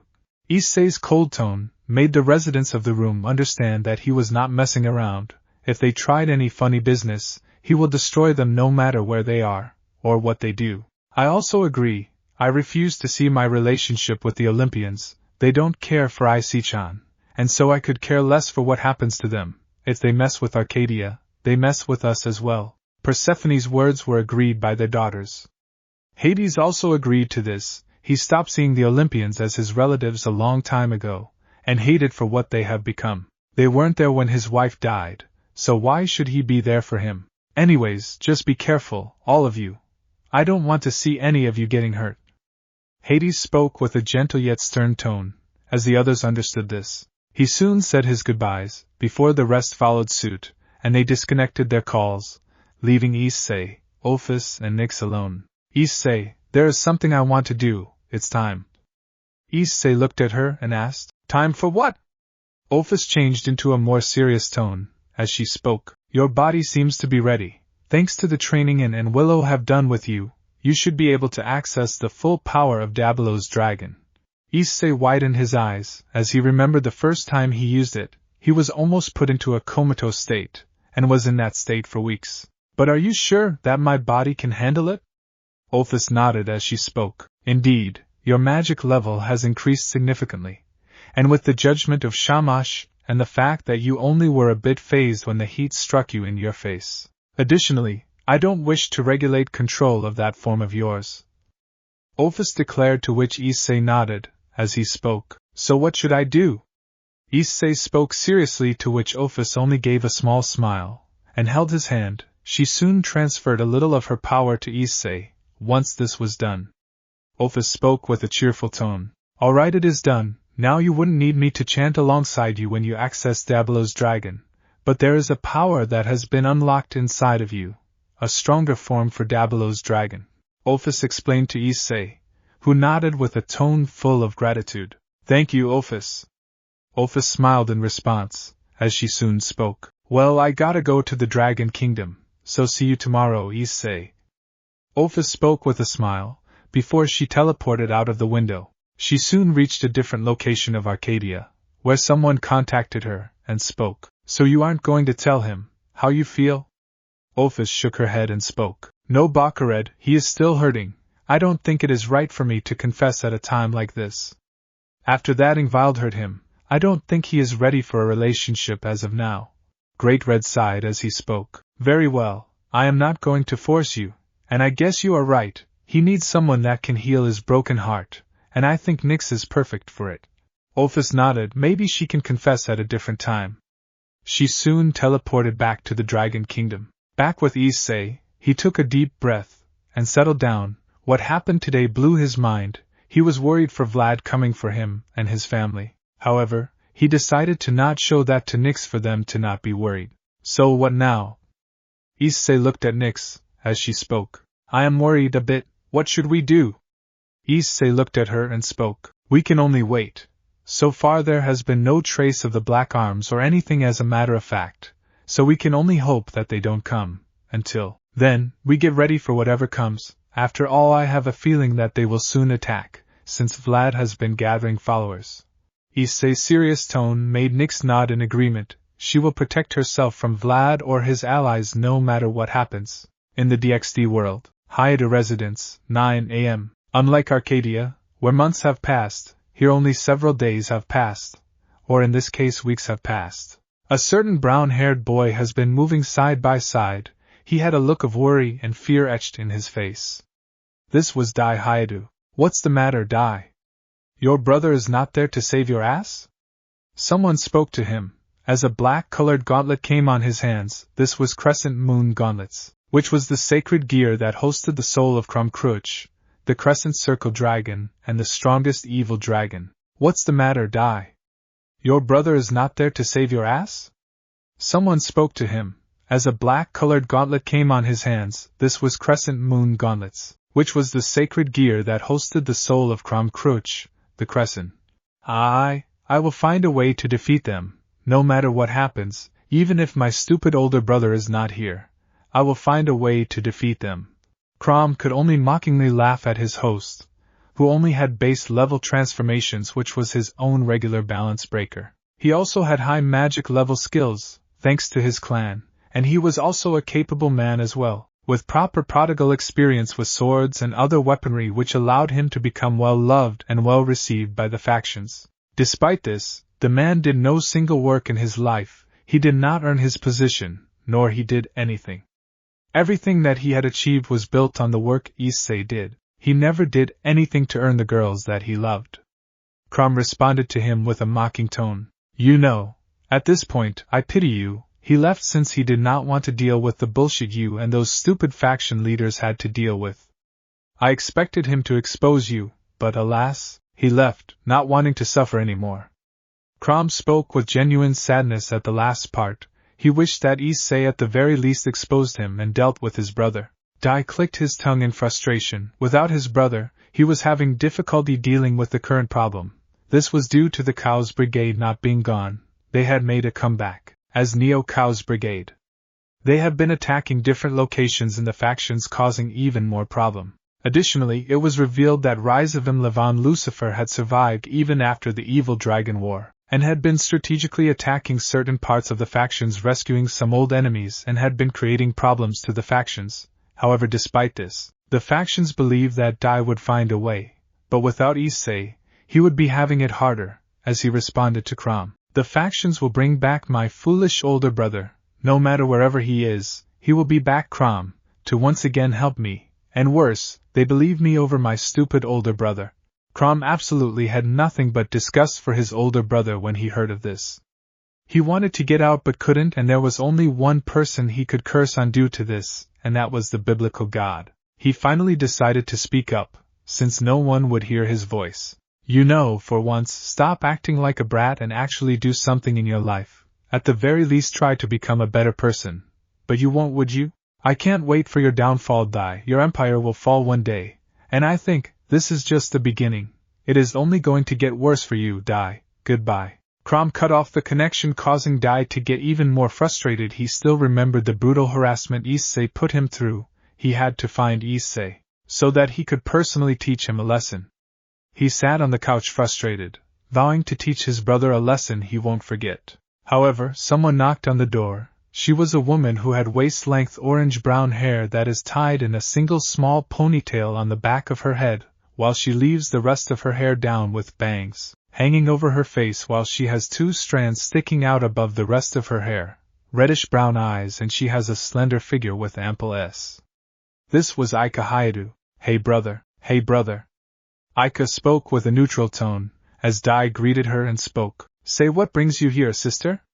Ika looked at him and spoke. "I wanted to know, do you know where Issei is?" Ika asked to Dai, who shook his head and spoke. "Azazel states that there has been no trace of him. Nothing. He nix Hades. They have just gone, left without any trace. It was almost like they were never there." Dai spoke while pretending sadness. He couldn't let them know about that he hardly cared for them. Ika had a frown on her face as she spoke with a cold tone. "I can't believe how selfish my brother is. He wanted to take your lovers, and now, he is gone. Just how selfish and arrogant he can get." Ika spoke with a cold and an angry tone, as Dai spoke with a sigh. "9, I know, but we need to locate him, right?" Ika looked at him and nodded. The factions hardly care for him, and only Dai seemed to care for Issei, despite him being disowned. "Anyway, we should get changed. We will be meeting Athena for my engagement with her." Ika again nodded as she gave a smile. She then spoke. Someone is curious to meet his new bride." Dai had a small blush on his face, as she soon chuckled and said her goodbyes to him. Once she left, Dai had a look of perversion, while Crom could only frown in disgust seeing Dai's nature. Several weeks later, Jade's laboratory, p.m. Issei was in the laboratory, as he seemed to be working on a sort of purple crystal in his hand. This purple crystal was no ordinary crystal, however. This was a specialized crystal. It was meant for a different purpose. Now, why Issei was even back in the laboratory again? It was because he wanted to continue with Project Honkai, and he was certainly going to create something new. He immediately contacted Jade, who was more than happy to help him with the new project. However, this time, he wanted to manipulate gravity without a problem. To which Jade suggested him to learn gravity magic first, which was helped by Aqua. She was more than happy to teach him that. He mastered the basics in the first few days itself, and this surprised and excited Aqua as well. She was happy to have such a strong student. He decided to work on something that would allow him to manipulate gravity without a problem. The crystal was soon done. It was done with the same material as the sun crystal was used for the judgment of Shamash. However, it was more advanced and more capable. He worked on it for days. Since gravity magic was more unstable, he needed additional work on creating the crystal. Jade and Aqua helped him in wherever they could, but everything was done by Issei. He developed the cane needed for containing the crystal. It was a regular cane with a specialized top that would contain the crystal. Additionally, it had a black covering, as well as a silvery top on the other side. The staff itself was made out of psyllium, with a black covering made out of thin obsidian, which was only made for decoration. Okay, this done. Issei spoke with a smile, proud of his second creation. The full potential is still unknown. He also created something that would contain the crystal as well. He used it to insert the crystal. The container, like the staff, was made out of psyllium. It was now fitted perfectly. It was now fitted perfectly. Hey Jade! Aqua! Come here, it's done! Issei called the two Arc sisters that were present in the laboratory. Soon enough the two Arc sisters show up. As they look at the staff, they were surprised by what they had seen, as Aqua asked, "Does this have access to gravity magic?" Issei gave a nod as he spoke. Indeed he does, however it is still needing some work, or more accurately the core of the staff needs work. Aqua looked at it, and examined it for a moment. She sensed the magic emanating from the crystal and noticed several flaws inside of it. She knew it may become haywire when the time comes. She also saw it to be unstable, as there was a chance the crystal may explode when the time comes. I see, you are right, gravity magic is a complex magic. The good thing is that you are able to have a good grasp of the magic circle when needed, but incorporating it in technology, I am not sure if it would work. Gravity magic is one of the most complex magic that a person can learn, and very few people can master it. Issei nodded in understanding. He was another of a few people that could master it. I guess, we probably needed to use adamantine to control the instability of the gravity magic. Jade suggested, to which Issei agreed. Adamantine can work, and he removed the part on the top of the staff. As he applied adamantine to the gem, he took some time to do so, and it looked the same. He noticed the gem glowing in a better condition. Aqua once again examined it, and noticed the magic settling down well, as she commented, "Now give it a try, Issei-kun." Issei looked at the staff and noticed the glow becoming even more stronger. He had a feeling that adamantine would be perfect for it, since it was known as a stable magical metal, meant to store even the most unstable of mana. Issei smiled seeing his creation, as Jade soon suggested looking at the staff. "I'd say we head to the training room, to test this thing out." Issei gave a nod as the trio soon headed to that location. Aqua had a sudden smirk in her face as she eyed her sister, and picked up a nearby paper, and she quickly took a marker pen and wrote something with it. She soon stuck it to Jade's back without her or Issei even knowing. They headed to the training room, where this time instead of a material cube, there was several turrets with elemental magic. Like always Jade headed to the control room. Aqua was in the watching room where she sees Issei. They had worked on the staff for days. Now they will see the results. "Alright Issei, you know what you need to do, right?" Issei gave a nod, as Jade continued to announce, "This time you will have several turrets that will fire several magic spells, that would comprise of ice, fire, electricity, water, to name a few. Your goal is to use the staff to create high magic gravity spells, that would defend yourself from the spells, got it?" Issei gave a thumbs up to Jade, who gave a smile. Jade then spoke with a serious tone. "Alright, attack beings in, now." As soon as Jade spoke now, she pressed a button as all the turrets aimed it at Issei. They soon fired different colors of energy, which upon closer inspection were magic beams of elemental magic. As soon as they came close, Issei twirled his staff and generated a small orb of magic. "What is he doing?" Jade looked at the scene in worry. She would step in, if things go worse. She knew that Issei will be fine, but was worried.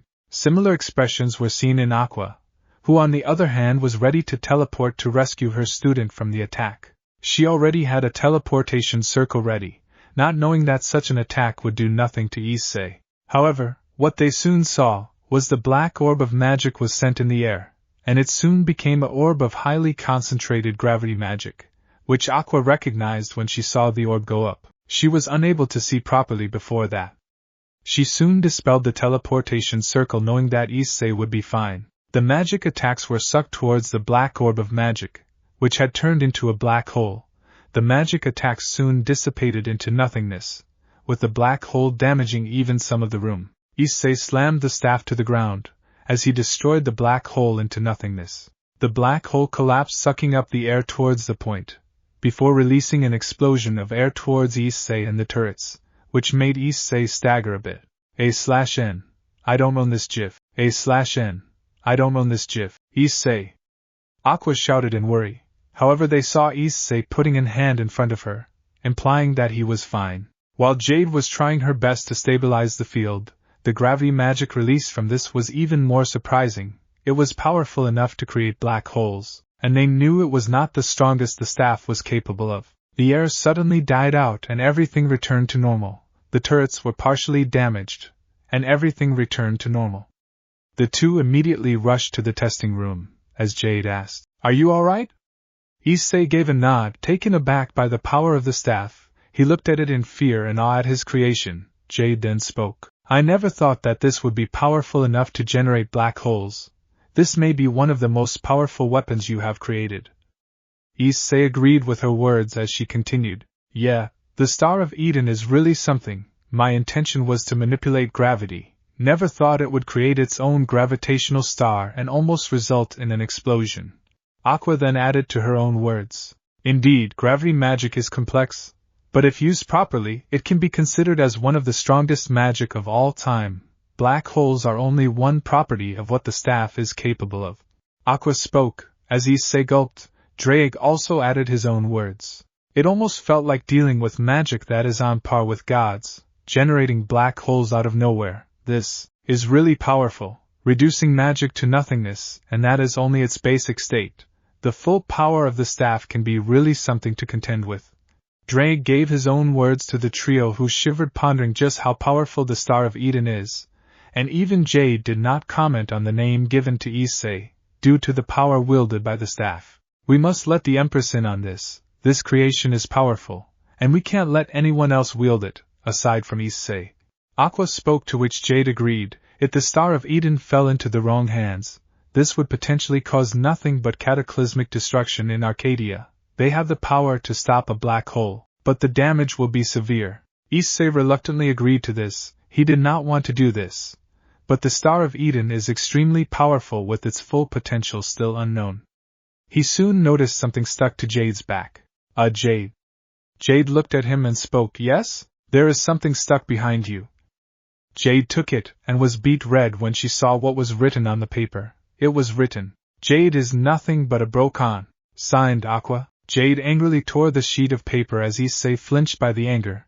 He did not understand what was written in the paper. She looked around to see Aqua gone, leaving no trace of her left, meaning that she had left as soon as Issei told her about the paper. "Aquaquea!" Jade yelled at the top of her lungs in fury.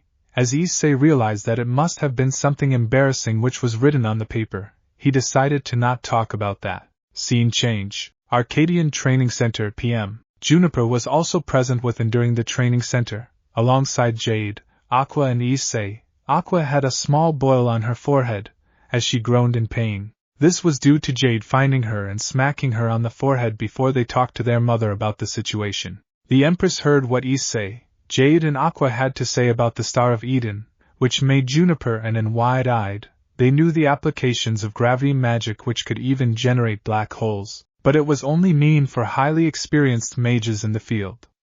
Not someone who just literally learnt that magic a few days ago.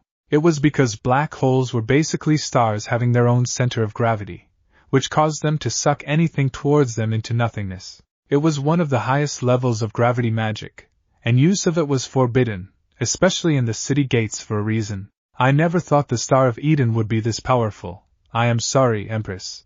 Issei took the blame for his experiments. He never expected it to be this powerful. He only wanted to use the staff to manipulate gravity. But his prowess in magic had other intentions. "It's not your fault," Juniper assured him. No one was harmed during the experimentation and creation of the Star of Eden. At this point, Juniper knew Issei's intentions to be that of a good man. He never thought that the Star of Eden would become this powerful. However, this level of power must not be ignored. "However, I can't ignore what has just happened. The Star of Eden is a powerful and dangerous creation," Issei. Juniper spoke with a serious tone. She knew the dangers of a black hole, and she was not going to let it run around. Additionally, she knew Issei was a person that does not want to harm anyone innocent, but was worried for him. Issei meanwhile gulped in worry and fear. He knew his chances of staying in Arcadia may be reduced. Even Jade and Aqua along with him had a bit of worry, the latter being concerned for her student. "Promise me, Issei." Juniper spoke with a solemn yet serious tone. As she spoke with a serious tone, "Promise me, you will not use the Star of Eden's power, until it is absolutely necessary. The power that staff possesses is dangerous, and if it falls into wrong hands, it will cause nothing short of destruction and damage in Arcadia." Juniper is right, the fact that its power can generate black holes will cause a problem, especially if you fail to control it. I see. Please understand, you must keep the staff's power with you and not use it until you have absolutely no choice. Issei understood what the Empress meant. They all were expecting his answer. Issei looked at them and nodded. He had to agree that the Star of Eden is powerful than he ever expected. He had to be careful with what it is capable of. I understand, Empress. It will not use its power, will not be shown, unless I deem it absolutely necessary. I give you my word, I will not use its power, ever, and stick to judgment of Shamash. Juniper and smiled at this, as she spoke. Thank you, Issei, although, I have a feeling that you may need it sometime in the future, so keep it in your hand's grasp. Juniper's words made Issei nod, as he knew that he would be needing in the military. He heard from John about several missions. The Star of Eden's power is dangerous, but it can be used for such purposes, and if he is a leader, he won't hesitate to use this power to save his battalion at all costs. He would even use judgment of Shamash to save the lives of his allies. Very well, another thing, the Star of Eden's power must not leave this room, all right? The three nodded in agreement, as Juniper soon added. In that case, we can leave, Issei. Regardless of the dangers, be proud of yourself, you are really going to be successful in the future. Issei had a small blush upon hearing the compliment, as he spoke while rubbing his head. Thank you, Empress. Juniper chuckled as she, Aqua and Jade left. Despite the dangers of the Star of Eden, they were proud of Issei creating a powerful weapon, capable of summoning and potentially controlling black holes. Although Issei still needed mastery over this level of magic, and then spoke. So I see. Have you been learning more about sword styles? Issei gave a nod, as he spoke. I have been reading the book that you have given me, the Book of Rings, which allowed me to master some of the stance. Issei then spoke while rubbing his head in embarrassment. I tried using Void Stance, but even with several boosts, I tend to lose control and almost fell multiple times. Although, I can perform wind, earth and water without a problem. And nodded in agreement. Void Stance is one of the hardest stances he has ever learnt, and additionally he barely even got time to handle 2 academies, as well as handle her training. She normally expected more progress from him, but given what he is going through, she understood his situation. It is actually though, and no need to be embarrassed for your failures. It is a step in the right direction. I mean, you did fail multiple times before creating the judgment of Shamash as well as Star of Eden, right? Issei gave a nod to him, who spoke. Then you need not worry, you will learn then as time passes. If you focus on your training, you will learn Void Stance. Issei nodded as he agreed to Anne's words, with Drake stating, Void Stance is one of the hardest stances, right Anne? And nodded in agreement, with her responded, yes, it is one of the hardest, on par with Dark and Light Stance. I would normally recommend to learn the easier stances first before moving on to the harder ones. Issei looked at her, and gave a nod in agreement. All right then. An unsheathes her katana and wakizashi and points it at Issei, as she speaks. Now, let us begin your training. Issei soon grinned as he spoke. As you wish. Issei summoned 2 twin pistols in his hands and spoke. Balance break. Welsh Dragon Balance Breaker. Issei entered into his balance breaker, as the 2 then charged for battle, ready to take the other out. He knew that this match would be really something. Hours later, Issei was breathing heavily. He had his 2 revolvers still on. His armor had been partially damaged thanks to Anne's attacks, while Anne kept her calm. She had already been keeping up with Issei effortlessly. However, his strength was increasing session after session, something that Anne was proud of. All right, that's enough for the day. Anne unsheathed her blades and Issei dispelled his guns. His armor soon fell off, and he walked towards a nearby seat to take some rest with Anne sitting beside him. Say, what was your life when you were back home? Judging by your capabilities, you must have an amazing life, when back home. Issei flinched. This was the second time someone asked him this question. First it was Willow who asked upon his parents, and then it was an Issei decided to tell a portion of the truth. No. It was not. I never got the chance to show them my talent. And I really don't want to wish to be reminded of my past, please. Issei's words made Anne widen her eyes. It was a bad past that he did not wish to dwell on. The Arcadian samurai narrowed her eyes, and knew that something bad must have happened.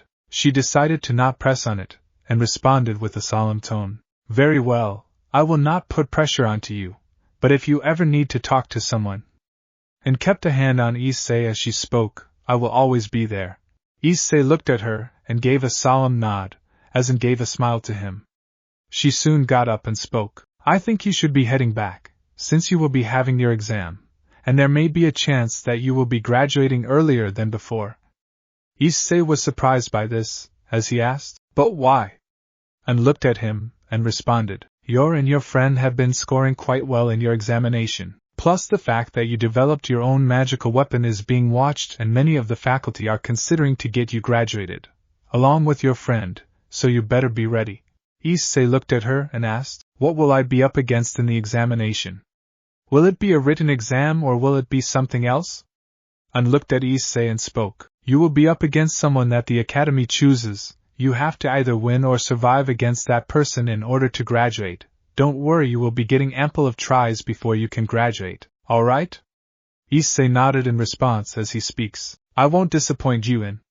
And looks at Issei and speaks with a smile. I know you won't, but you best be ready for whatever that comes against you. And spoke before teleporting away, leaving Issei there. He pondered on what will happen. But he is ready for what will happen next. Here is some information about the Hyoudou clan, history and overview. Hyoudou clan was a recently developed clan, which was founded and developed few centuries ago. The clan was known to be highly influential clan, which was wealthy and had connections everywhere. Those that knew the Hyoudou family, they knew that they were a very influential and wealthy family. Underneath the surface, the clan was known to have a supernatural connection. They knew the supernatural very well. As a result, they were even well known in the supernatural world. The current leader of the clan was Gora Hyoudou, Issei's father, who had married a woman unaware of the supernatural, that being Miki Hyoudou. The family had a motive, which indicated it was a very strict family. There is no good or evil, there is only power and those that are too weak to seek or gain it. The motive showed that the clan was a pedigree family, meaning those that are considered pedigree were given priority and importance, and those that weren't, well, let's just say they were disowned. However, they were not barbaric enough to abandon them. By pedigree, the said member of the Hyoudou family was known to have immense magical prowess, physical strength, weapon strength and proficiency, or at least the sacred gear. Those that did not have that level of criteria were immediately disowned, as they were not pedigree, but were not barbaric enough to abandon them, as mentioned above. Another rule that was present was that the clan's members were not allowed to attack another family member, which included even those that were disowned, which would cause them to be expelled without exception.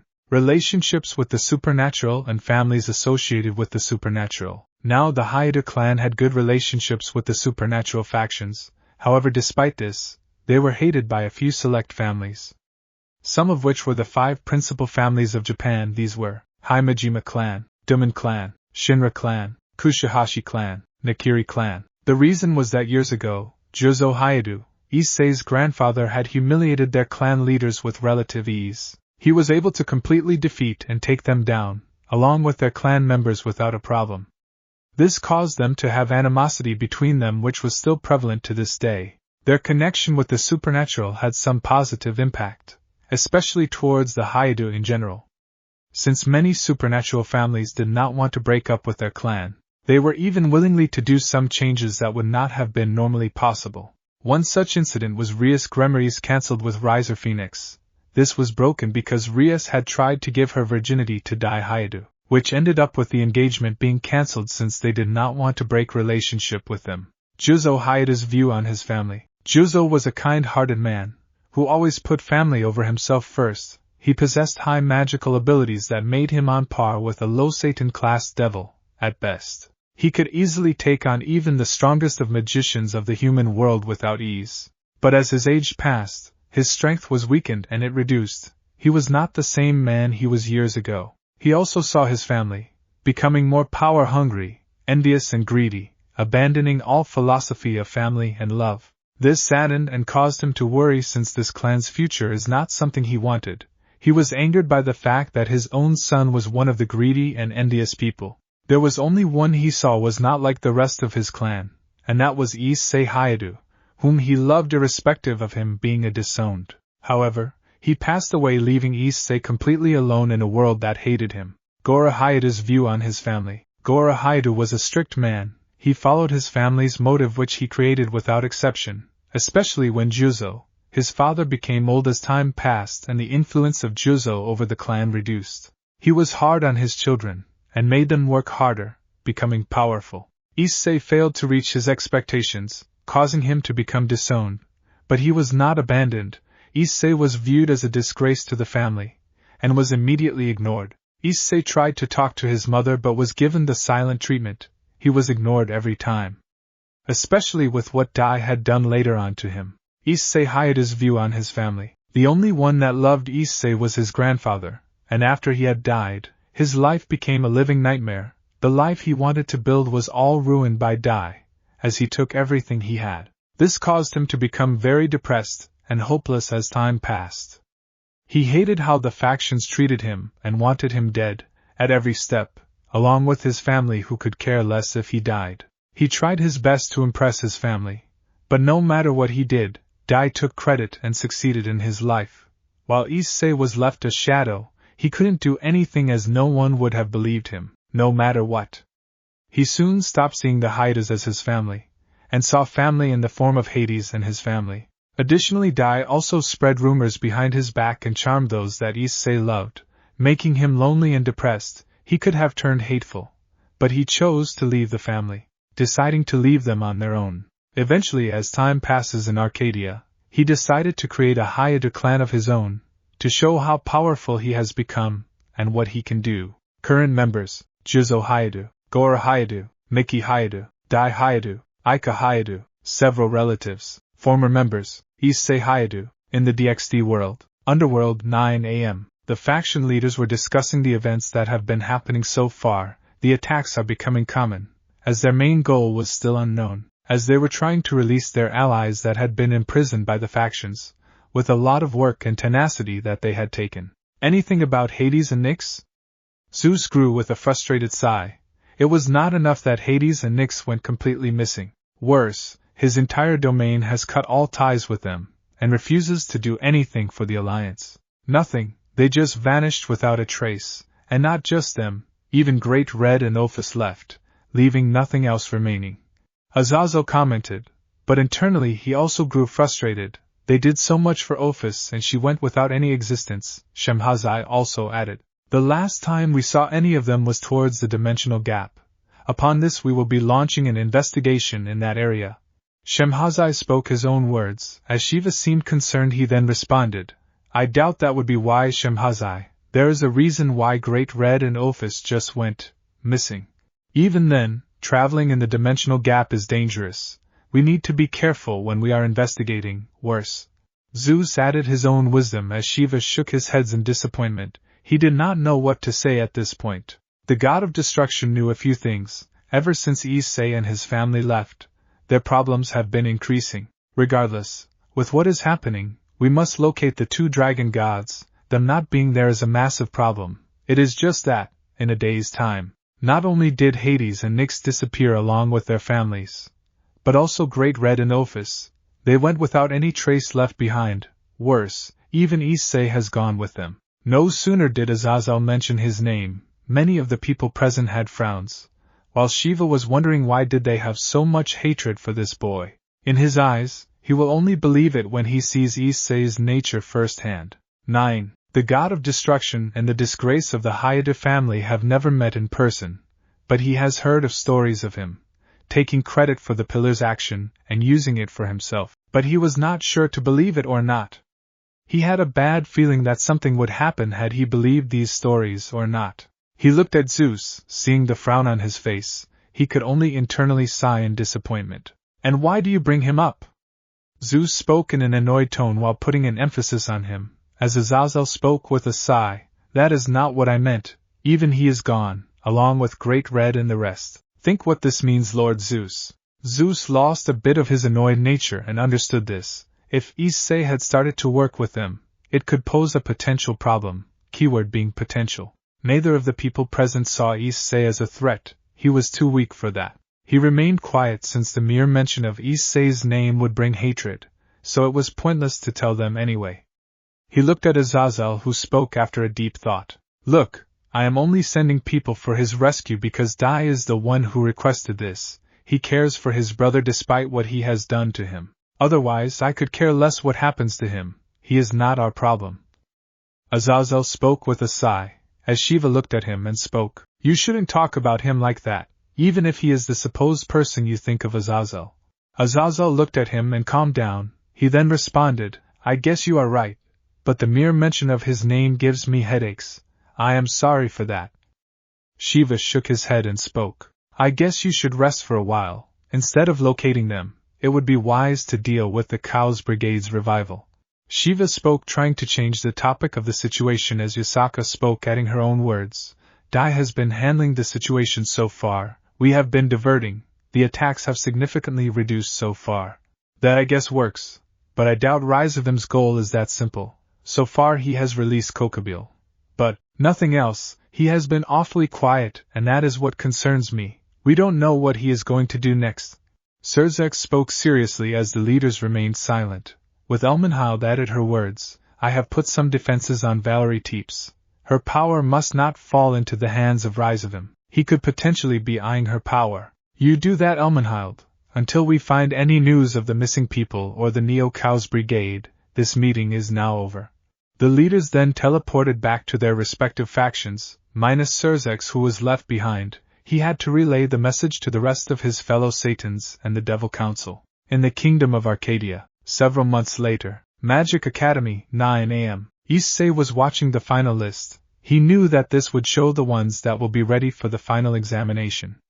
He was beside Nyx, as the duo looked at the list on the screen, looking for their names. Soon enough their names had shown up, with Issei and Nyx being at the top of the panel. They were selected for the final exam, which meant that they will be graduating relatively soon. Well shit, I'd be damned. Nyx agreed in response. It has only been almost years since they have been in this academy, and they already have been selected for the finals. And they were happy about this. I mean, we did some if not a lot of progress in the recent years, isn't that right? Nyx asked with a smile on her face, as she remembered on Issei creating 3 more keys of Project Honkai, as well as mastering a version-exclusive spell that only he can use without a problem, which even made Aqua amazed at what he is capable of. Let's at least ask when the examination will be taking place. Issei and Nyx were about to walk to the office, when someone else had called them, which stopped them as a result. That won't be necessary. Issei and Nyx turned around to see Aqua standing behind them with a smile. As she spoke, well, congratulations to you two, for being selected for the examinations. Aqua congratulated her 2 students as Issei responded with a smile. Thank you, Professor Arc. Aqua responded with a smile. As she spoke, if you are wondering when your examinations will be taking place, it will be a day after the announcement, and there is not much to prepare. The examination is not like your typical paper and pen or even proctored examination, like the other academies have. Then what are we in for? Issei asked Aqua, to which she responded with a smile of her own. You will be fighting one of the people that the academy chooses, and there will be a time limit. You have one of 2 choices. Either you survive the battle or you defeat your opponent. I see, so any idea who will we battle? Aqua wagged her finger forward and spoke with a wink. Now that's a secret, my favorite pupil. Issei and Nyx sighed in sadness. As Aqua spoke, I will leave you 2 be. I got some paperwork to complete. Aqua walks out of the podium, leaving Issei and Nyx alone, as they decided to head outside of the academy to meet up with Invictus. Scene change. Cafeteria, Academy of Technology, PM. You 2 got selected? Invictus asked with a tone full of surprise. As Issei and Nyx nodded, he then continued, That is amazing. Congratulations, you 2. Thanks, Invictus. Nyx responded with a smile of her own. Soon enough the 2 will be graduated from the academy, and they will be placed in the army. That is another reason why Invictus is working hard in the Academy of Technology, where he will be graduated soon enough. He wanted to join the army alongside Issei and Nyx, when he would soon graduate. Anyways, Nyx, Issei will be in this academy once he is done with the examination. What about you? What will you do now? Nyx thought for a moment. As she spoke, I may train myself in magic even more. From what I heard from John, He told me about a war that took place at some sort of bug planet, right? Yes, he did. He told me about it, where most of these bugs have carcasses that even the highest artillery or even magic struggle to pierce. John also told me that he lost a lot of his companions in that war as well. I can't even imagine the grief of what he is going through. Invictus did not say anything. Both of them were right. The military years are known to change anyone that managed to survive the war that would affect them. Of course, there are idiots who will be known to charge recklessly or make life-threatening mistakes. But that is something that the military trains on a daily basis. It was compulsory for any citizen of Arcadia to have some level of military experience. Anyways, we should change the topic. Say, Invictus, you have any plans for the semester and examinations? Invictus looked at Issei and spoke. I was planning to design a small robotic device that has vision and can scout towards any location. I see. Invictus then looked at Issei and responded, what about you, Issei? Have you done with your end of the examination? Yes, I have done with my God key of Project Honkai. Issei summoned 2 gloves from his magic inventory and placed it forward. As he spoke, meet the grips of Tai Xian. This allows me absolute control of any attack that would be aimed towards me. Like for instance, if I were to use this, any opponent's attack can be deflected back towards the opponent itself. Additionally, I can also manipulate the attack and use. This allows me absolute control of any attack that would be aimed towards me. Like for instance, if I were to use this, any opponent's attack can be deflected back towards the opponent itself. Additionally, I can also manipulate the attack and use the mana inside of it to increase my own vitality. In other words, this allows me to have absolute domination over any element I choose to control. Invictus was surprised by this. The gloves gave him a very eerie feeling of him allowing him to manipulate any prospect of an attack. If he can do that, he will become a formidable ally to begin with. Juniper was right about him. He has massive potential and can do many things possible. Are there any limitations to this? Issei thought for a moment, as he responded, yes, if my opponent far eclipses me in terms of strength, like in for instance, then this wouldn't work. Aside from that, I would also need to have a reactive body. If I don't, then I will become vulnerable. Invictus nodded in understanding.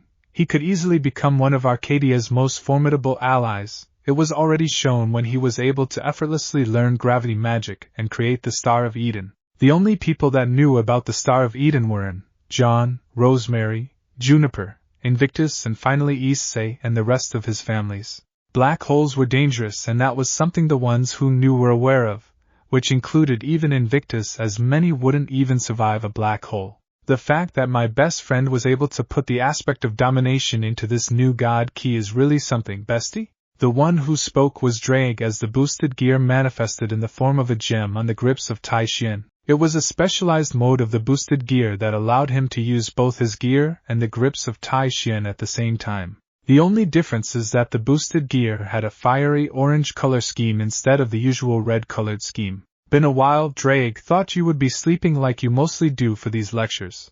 Drake sighed as he spoke. Can't help it. Advanced fire magic is not my type.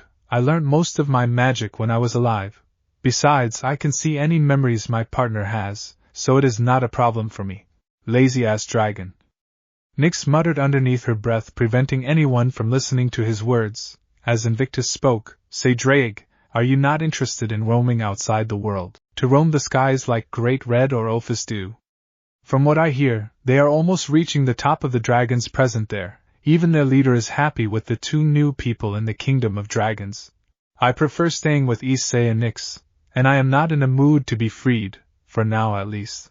Drake added his own words. As Invictus nodded in agreement, Invictus then spoke. So Issei, you come from a planet named Earth, right? There are many Earths in Arcadian space, so which Earth do you come from? Like a number or something you can state. There is no number. I had spoken to the Empress days before, and my Earth was considered unidentified.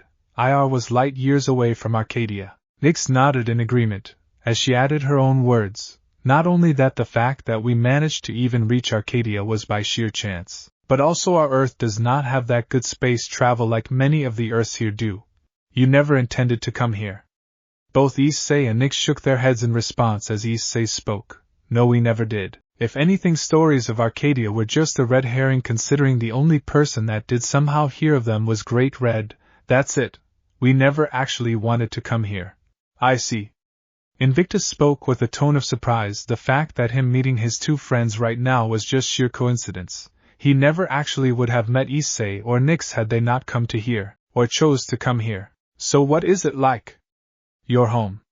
Issei responded with a sigh. It was not the best to say the least, had my ups and downs, and I managed to get out of a really rough situation. That is all I wished to say. Invictus nodded. He decided to not ask anything personal since this would increase Issei's negative emotion, something he decided not to do in any way. He knew Issei had a rough life, since he refused to talk about his past to anyone. Even Nyx decided to not share her past to Invictus. He could only hope that he comes to know more about his past as time passes by. Anyways, Nyx, I have a suggestion. You can head to the Kingdom of Deathless to perform some work there. Nyx was familiar with the Deathless. As Invictus speaks, you know who the Deathless are, right? I do. The Deathless are a biologically engineered immortal species that inhabit the world of Arcadia. They have their own land in the continent. A Deathless can be physically humanoid or a different creature. Deathless individuals possess the ability to transfer their QIPs, or souls, into new bodies when they die. Some Deathless are known to maintain rebirth chambers where they can be reborn after death. Indeed, and Galeth Arc is the father of the Deathless, and the worker of secrets. He is known to be the only one capable of destroying the Deathless if he so wants to, using the QIP's destabilization. Also the Infinity Blade, created by him, can actually kill the Deathless, denying them any body to return to.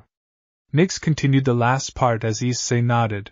He then remembered an encounter with Galeth Arc. Flashback, months ago. Issei was walking from his academy back to his dorm. As he did so, he could feel a harrowing presence that made him shiver for a moment. However, once he was familiar with it, he no longer felt fear. Not bad, not bad. You don't fear my aura, just like a dragon should not. You are strong.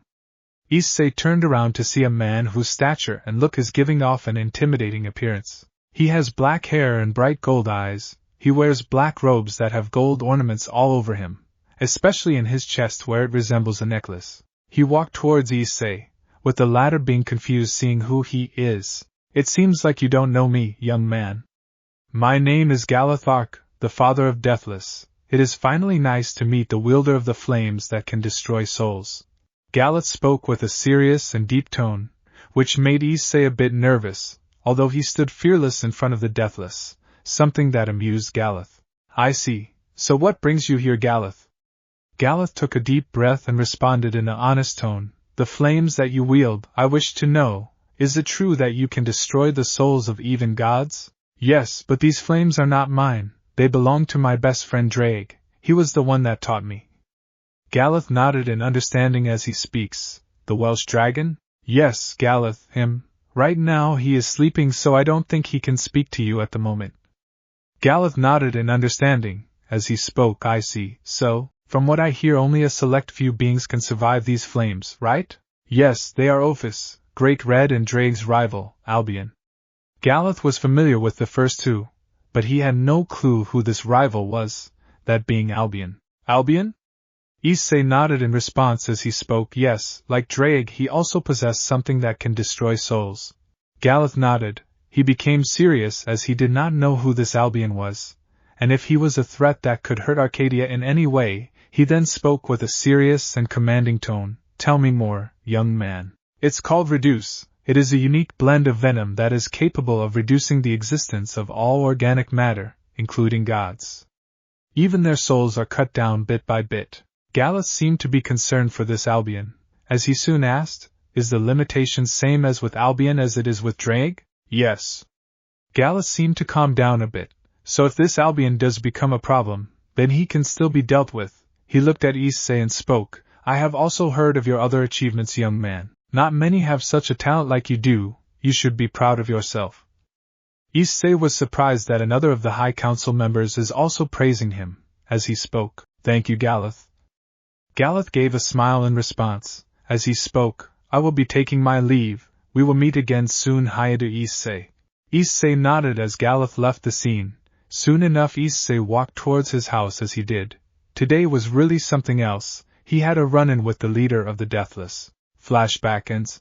Issei sighed as he understood the incident that had happened 2 months ago. At this point, the Arcs are familiar with Albion as well. Although he did tell them like Drake, Albion was also sealed. He did not tell them that the current host was Valerie Lucifer, as Issei was not asked about the current wielder, since the Arcs had no reason to know about them. They were not interested, but Issei was asked. He would let them know who the current wielder is. Regardless, I will consider working with Galeth, but I am not sure if I can get his contact across. Maybe I will try once I am done with my examination and military service. Nyx responded with a smile as Issei nodded in understanding. Galeth then spoke. You should do that, anyways, Issei. We have mobile computing as our next subject. We should probably get going. Issei looked at Nyx, who responded with a smile. As she muttered, I'll be waiting. Issei nodded in understanding, as he soon walked with Invictus as the duo headed to the class to study the subject. Nyx decided to head back home to prepare for the magic examination. Scene change. Time skip brought to you by Chibi. Invictus almost killing Chibi Surzex while Chibi Issei records the scene as he watches him suffer. The next day, Magic Academy, PM. Issei and Nyx were standing in the field getting ready for their examination. They had worn their traditional clothing, which was a specialized tracksuit that managed their body and had a meter that would show whether the student can still continue to fight or not. The tracksuit in itself was blue in color with several patterns depicting circular slots that had a glow in it, indicating that the fighting would begin soon enough. I hope the two of you are ready. Aqua spoke, ready to give her favorite students the final lesson. As she spoke, just remember, you will be monitored using the suits, so if you cannot continue, it will be fine. You can always attempt again, Issei, Nyx. Issei and Nyx nodded. As they both went inside, Aqua had a smile. As she spoke, I hope you are ready for your final test, Issei-kun. You will be in for a surprise. Issei and Nyx went inside the dark room, where they were greeted by Chisato. As she spoke with a smile, you too, the person that has been present for your final test she has appeared. I wish you two all the best. Chisato greeted Issei and Nyx, remembering the time she last saw them. They were prodigies. It was almost years since they were in this academy, and now they are graduating. She had taught them some subjects, and will be a bit saddened to see her topmost students leave. But she was more happy that they will soon provide massive service to Arcadia. These two have already made Arcadia their home at this point. Issei and Nyx walked ahead. As they looked at the one that was waiting for them, she wore a cloak as she spoke with a smile. Good, I have been waiting for you. Issei recognized the voice and became pale. He knew who this person was. She revealed herself by removing her hood, which even made Nyx surprised. They never thought they would be the final person that Issei and Nyx would be facing. It was Rin, and had a smile on her face. Her smile was gentle, but to Issei it seemed like a predator was staring down at them. He definitely respected, cared, and feared Rin. She was like a mentor to him, who not only honed his sword skills to the max, but also taught him magic and some of Kugain's customs to him. I hope you two are ready for your graduation examination. And spoke with a smile as she took off in the air and gained some distance. Soon enough the lights of the room started revealing a battlefield as Issei looked to see people watching the fight in the stadiums. Issei knew about graduation examinations being stadium battles, but he never expected the audience to be surprisingly high, although there was some other person that gathered his attention. Even the Empress herself was watching the graduation examinations. However, someone else was watching as well. It was Willow Schnee. Oh, so you came back, Willow? Willow walked towards Juniper as she spoke. Never thought you would come for the graduation. How could I miss my students' graduation fight? I'd say considering their opponent, the duo have their work cut out of them. Willow responded with a smile, remembering it was the one that was their final opponent if they have to win their graduation. She was one of the big three, and even if she does not wear the Makluan rings, she is still a force to be reckoned with. Indeed, Nyx and Issei have their work cut out for them. If they have to survive her, they will have to give their utmost strength. I just hope he doesn't have to use that. Juniper mutters the last part. If Issei reveals the usage of the Star of Eden, or even his God key, the Black Abyss White Flower, which was made by using the creation magic and destruction magic, this could cause a lot of problems as well, especially now that the Black Arms have been awfully silent, meaning they must be planning something. The match soon reveals a timer on the screen, a countdown of minutes as the announcer made an announcement. Everyone, we are here for the graduation examination that is happening between the famous Red Dragon Emperor and the Goddess of Darkness against Lady and Rin of the Rin clan in the Kingdom of Kugain. Issei felt a bit annoyed by the amount of attention he was gaining. But he sighed knowing that he made quite the name for himself recently with being one of the most prodigious students so far. Issei could see in having a smile. As Issei nodded, he was not going to back away from the fight. As he looked at Nyx, both of whom were having serious expressions, they wondered whether they will be working as a team, or they will be working separately. The two of you will be working as a team. You will have minutes to beat or survive against your opponent. If you can perform either of the feats, you will be declared a winner. Nyx then spoke to Issei. Well, that answers that. And let the battle begin. The announcer spoke moments later with the countdown starting, as the two got ready to fight, and then exclaimed with happiness, "Give me the best shot." You too, 9:9, and got into her stance. Issei knew this was Wind's stance as she unleashed several wind slashes aimed at Issei and Nyx. Issei and Nyx jumped up, which avoided them with ease, and followed up with a dash towards Nyx. She knew the weakest link of the team. Nyx looked in surprise as she turned into a being full of darkness. She easily evaded a sword slash aimed at her throat. Nyx tried to ambush her, but had prepared for that. She used light stance, with which she attacked the darkness puddle Nyx was in, forcing her out of it. She followed up with another strike, however it was blocked by Issei, who had his Excalibur in his hands. He pushed him behind as he got into her stance. You okay?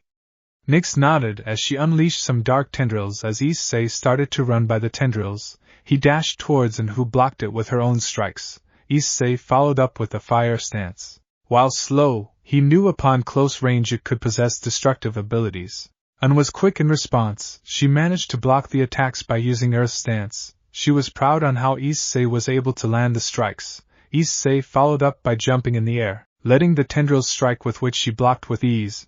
As she did so, she dashed towards Issei, landing a few forward slashes with which Issei was able to block. Using her wakizashi, she landed a strike aimed at Issei's chest as he blocked it with a familiar revolver, which many recognized to be the one of the Judgment of Shamash. They both separated as Issei twirled his gun. He started to aim the shots towards An, who was trying to dodge the intense lava-based fireballs from the Judgment of Shamash. She used Ice Stance to freeze the lava balls. As Nyx spoke, I have a plan.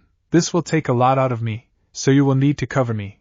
Issei looked at her and nodded, and seemed to be distracted dealing with the Judgment of Shamash. He continued to fire at her, who was starting to deflect the slashes. She could feel the heat on her skin, even from a distance, knowing what this meant.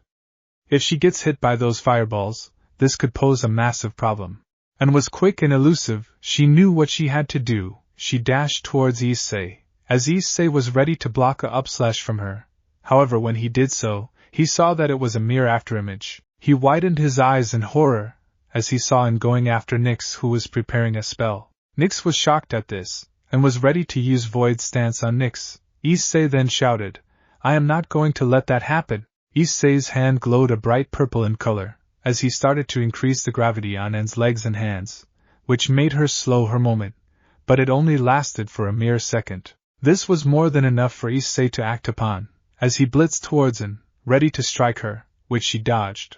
Now that is some skill in gravity magic, good job. And commented the fact Issei was able to quickly defend his ally by aiming at certain points of her body. Issei nodded in agreement, as Nyx exclaimed, It is ready. Nyx unleashed a blanket of darkness which covered up the entire stadium. It seemed to be completely dark, with only Issei and Nyx being able to have vision in their area. Issei remembered this spell to be the same spell that she had used when she had kidnapped Ingvild, all those months ago. However, this was much stronger than before. As Nyx spoke the spell, Darkness, Night of the Black Sky. Meanwhile, with the audience, they were stunned by the goddess's control over this level of magic, with Juniper and Willow smiling, seeing how the situation was turning on. These two are prodigies, something that this generation is very familiar with, especially with the 1-5. So what do you think, Willow? Willow gave a smile of approval as she spoke. He managed to learn gravity magic. That is one of the high-ranking magics. How did he learn it so fast? Willow remembered by what gravity magic is known to do. Even the high-ranking mages take months of basic learning and years to master. while Issei did so in just a few days to learn the basics, while he managed to master them in a few weeks. He really is something, Willow. I told you he possesses the highest potential that Arcadia has potentially ever seen. He could even reach our level if he is trained properly, and justly. Willow nodded in agreement. She was proud of her student. As they were watching, someone else had called them Auntie Willow, Auntie Juniper. The two turned around to see a brown-haired girl with brown eyes. She was wearing a samurai armor. Juniper then spoke. Ah, Shio, here to see the match between your mother and her student along with his friend. The now identified Shio gave a nod as she spoke her own words of interest. Indeed, I have heard of their skills, and it seems like I will be seeing them, right? Indeed, right now things are going to get intense. Willow spoke with a smile, as Shio looked at the match between the three as she took a seat as she watched the match with interest. Thanks to advanced technology in Arcadia, they are able to get a better viewing of the match. Back at the fight, Issei entered into his balance breaker state, which significantly increased his powers and abilities, as Nyx commanded the knight to release several magic energy blasts composed of darkness energy which Anne was able to evade. Despite having her vision reduced, she still was able to sense them and dodge them thanks to her superior training, and was able to use some magic to illuminate her surroundings. She knew that she was in some sort of domain field which would make her struggle. But she did not mind. She knew she was strong enough to keep up with the two of them. She was ambushed by the left from Issei. Since her vision space was limited, she was forced to block. The two followed up with rapid-fire strikes, each aiming for their weak points. Issei also kept evading whenever the darkness magic blasts were close by, as Anne would get hit, which Anne was able to dodge. She noted the two were working in synergy, which made her smile. Their teamwork is something that showed what they are capable of. Just as she managed to land, she was hit by a greenish-red beam aimed towards her, which she was able to block by using Earth Stance, which blocked it completely. She knew that it was Issei's beam blasts courtesy of his balance breaker. 9:9. Not bad, truly incredible synergy you two possess. And muttered proud of her students and her friends' powers and abilities. Not even the high-ranking samurais would have kept up with this level of training these two possessed. She subsequently dodged a field of darkness eruption courtesy of Nyx, while Issei used several elemental magic circles comprising of dragon fire, water, and electricity to stroke Anne, which she was also able to dodge, and was elusive. Years and years of training made her into one of the strongest Arcadians of all time. She saw how destructive the magic strikes were. Some more darkness magic was also aimed at her, which she blocked it with ease. She knew that this field was getting annoying. There was only one way she could defeat this team or break this level of synergy, and had to find a location where she was hiding. The primordial goddess was able to use darkness to completely blanket herself, making her close to undetectable. She even managed to hide the glow of her eyes. She could only see Issei, and he was constantly finding blind spots to attack Anne. Anne looked at the timer. They were almost halfway time, as Issei aimed an Excalibur blade slash aimed at her, which was revealed to be Issei's own void stance, and was able to block every single stance aimed at her. She struggled to do so, as she noted that Issei's void stance had become much faster than the last training session. Despite this, she managed to pull it off. She responded with a kick to his stomach, sending him behind.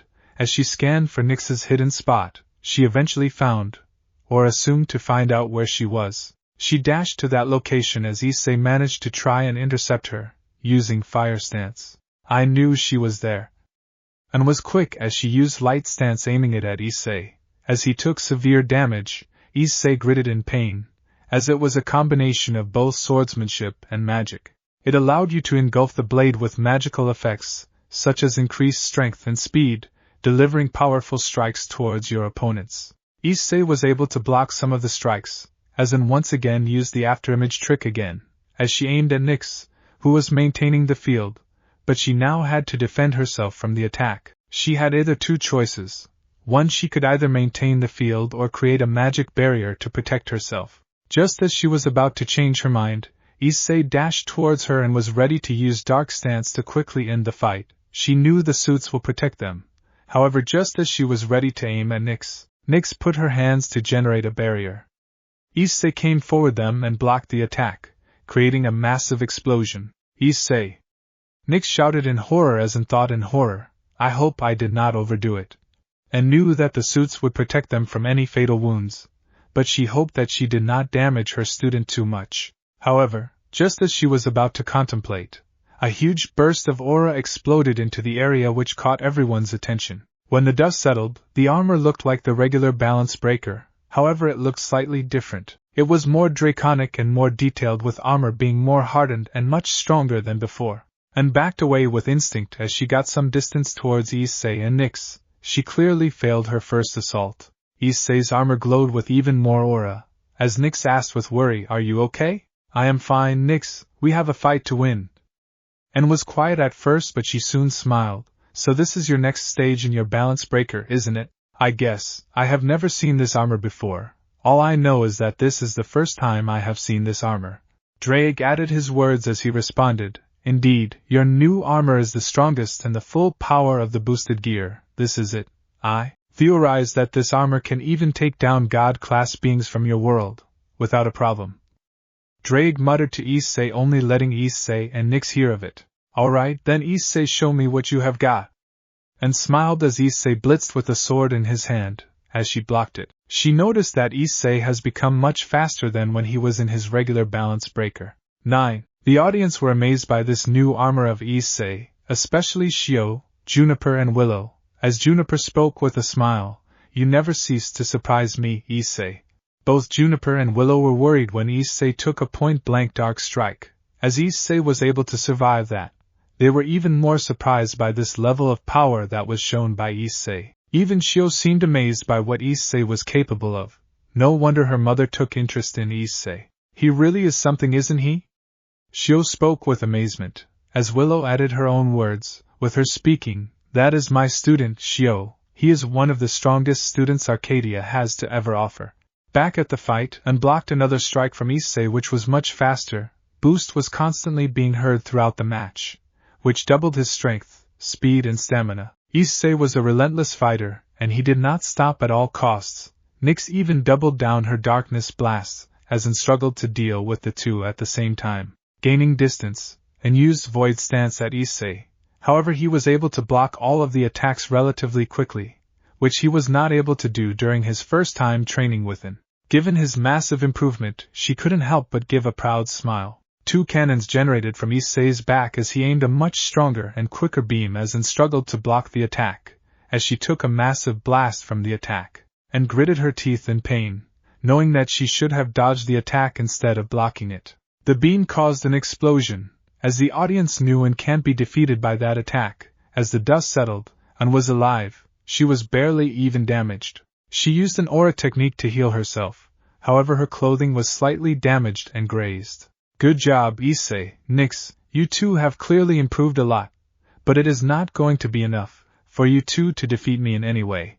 And charged another light strike at Issei as he blocked it with ease. Due to his now new armor, he became much more faster and stronger, as he followed up with a kick sending her behind, as she saw the timer. 9, just a little bit longer. And muttered underneath her breath. She knew that holding back was pointless, as she sensed another darkness eruption, courtesy of Nyx, as Issei fired up using Welsh Dragon Flares, which was stronger than ever, and used Ice Strike to freeze the flames, while she dodged the attack with ease. She jumped in the air. As she used her light vision to sense where Issei and Nyx were, she could see Nyx. However, Issei jumped to her location and did an upward slash, unblocked by the strike. As she dashed towards Issei aiming a strike, he blocked it with ease, using Earth Stance. She followed it up with Fire Stance as she aimed at his vital points. The armor was slightly grazed, unlike last time where it was damaged, and smiled in happiness as she spoke. "Shall we end this?" Issei turned to Nyx as she gave a nod. Issei then responded with a smile of his own. "Let's end this." Issei's and Anne's swords glowed brightly with magic, as they both decided to use their light stances which would end the fight. As they dashed towards each other, they were ready to deal the final strike. Nyx fired her darkness magic blasts at her, also ready to end the fight. However, the bell rang, stopping them dead in their tracks. They all looked up at the screen, as it only showed one time. The match is finally over. Issei, Hyoudou and Nyx have passed the graduation examination with flying colors. Please a round of applause and cheers for both of them. The announcer announced with happiness. As many clapped and cheered for them, The darkness field was gone, causing Nyx to fall to the ground in exhaustion. She had a tough time maintaining the field and constantly attacking it with her darkness. Issei rushed to her, powered down, and spoke with concern. "You okay?" Nyx nodded and gave him a smile. As she spoke, "We did it, I see." "Indeed we did, Nyx." And soon approached the two and spoke. "Good job, Issei. Nyx, you two have finally graduated. Take some rest, cause you need to be ready for your graduation." "Thanks, and I hope I didn't hurt you too much with that beam blast." And shook her head as she responded. "Nonsense, I have taken more than what you threw at me and survived. I'll be fine, you needn't worry." Issei looked at her and gave a nod. As they took a breather for a while, this match was quite exhausting. Back at the audience, the trio were also overjoyed by Issei's success. He had graduated with flying colors. As Hyoudou spoke, "To think he was able to injure Mother, that boy is really something." Hyoudou spoke with a smile. As Juniper spoke with a smile of her own, "I told you he is really something. That's my student. I can't wait to see the look of his face when he comes to know that I have come back." Willow spoke as Juniper responded with a surprised tone. "You did not tell him? I thought it'd be nice to keep it a surprise. You should contact his family. Let him know he has graduated with flying colors." Willow spoke with a smile as Juniper nodded and proceeded to do the same. "Questions? Any name for Issei's new form?" Issei and Nyx were resting in their rooms. As they looked at the screen depicting their fight, they could see how they were able to push him back. Despite her being one of the big three, they knew what they did would be noticed by many, some wanton. Issei and Nyx were resting in their rooms. As they looked at the screen depicting their fight, they could see how they were able to push him back. Despite her being one of the big three, they knew what they did would be noticed by many, some wanting to use his powers for harm. "Hey, Issei." Issei turned his attention to Nyx, who spoke with a smile. "Do you ever regret coming here?" "No, not at all. My life has been better ever since I have come here. If anything, I have been forgetting what was going on back home. Speaking of which, do you wonder that Dai would have been exposed? I mean, almost years have passed." Nyx shook her head and responded. "I doubt it. You managed to clear most of the threats for them, and now they must be partying all day. Your ex-brother must be ing his harem full day and night, not caring for what is going on." Issei looked at her and she nodded. She understood that the factions had become dogs of him more or less. At this point she could care less if anything happened to them or not. "Anyways, forget about them. We came here to start a new life, right, Nyx?"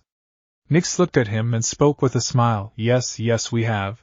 As they were waiting for their name to be called, someone else came inside the room, as it was revealed to be Persephone, Hades, and their 2 daughters. Persephone then rushed to him while hugging him. "Congratulations, Issei-chan, for your graduation." Issei happily accepted her hug. As he responded, "Thanks, Persephone." Hades, along with Macaria and Millenoi, walked towards Issei and gave their own words of congratulations. "Well, what can I say? You managed to impress us all. None of us have graduated in years. Not even any Arcadian has graduated in less than that time, except for a few, but you two managed to do it." Hades spoke words of gratitude. As Persephone added her own words, "That is my Issei-chan. He is capable of performing a lot of great feats. Even Nyx did so much better." Indeed. Issei and Nyx blushed on the compliments they were receiving, as he spoke with a blushing smile. "Thanks, Hades, Persephone. Regardless, we gotta celebrate your success, I see, Nyx." Millenoi added cheerfully as Macaria added her own words. "Indeed, we should probably go out for dinner. What do you guys say?" "Sure, I wouldn't mind, besides it's been a while since I have had outside food." Persephone nodded in agreement as she separated from Issei. She then spoke. "We can probably have a celebratory party, so let's all head to the nearby Star Restaurant for that." The others nodded in agreement. As an announcement happened, "Can Issei, Hyoudou, and Nyx head to the graduation hall as soon as possible to take their graduation certificates?" Issei and Nyx looked at each other as Persephone spoke. "Not so fast, you two. You need to look presentable."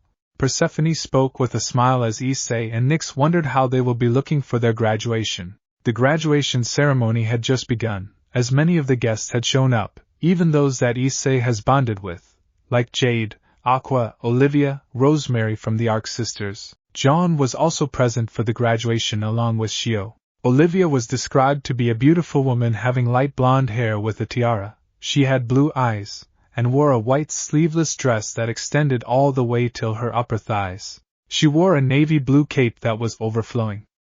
Additionally, she wore a white boots that reached below her knee. Her dress also had a significant pattern, with it seemingly having dragon scales, along with having a small oval design pattern towards the lower side of her dress.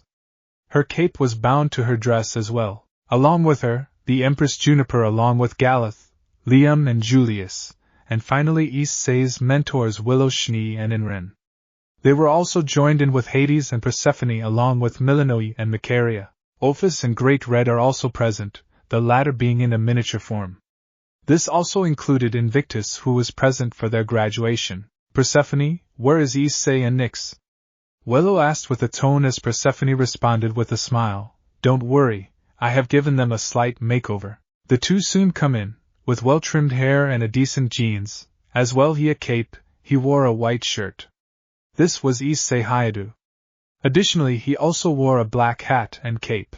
Nyx, meanwhile, wore a beautiful red sleeveless dress. She wore heels and had her hair left out in the open.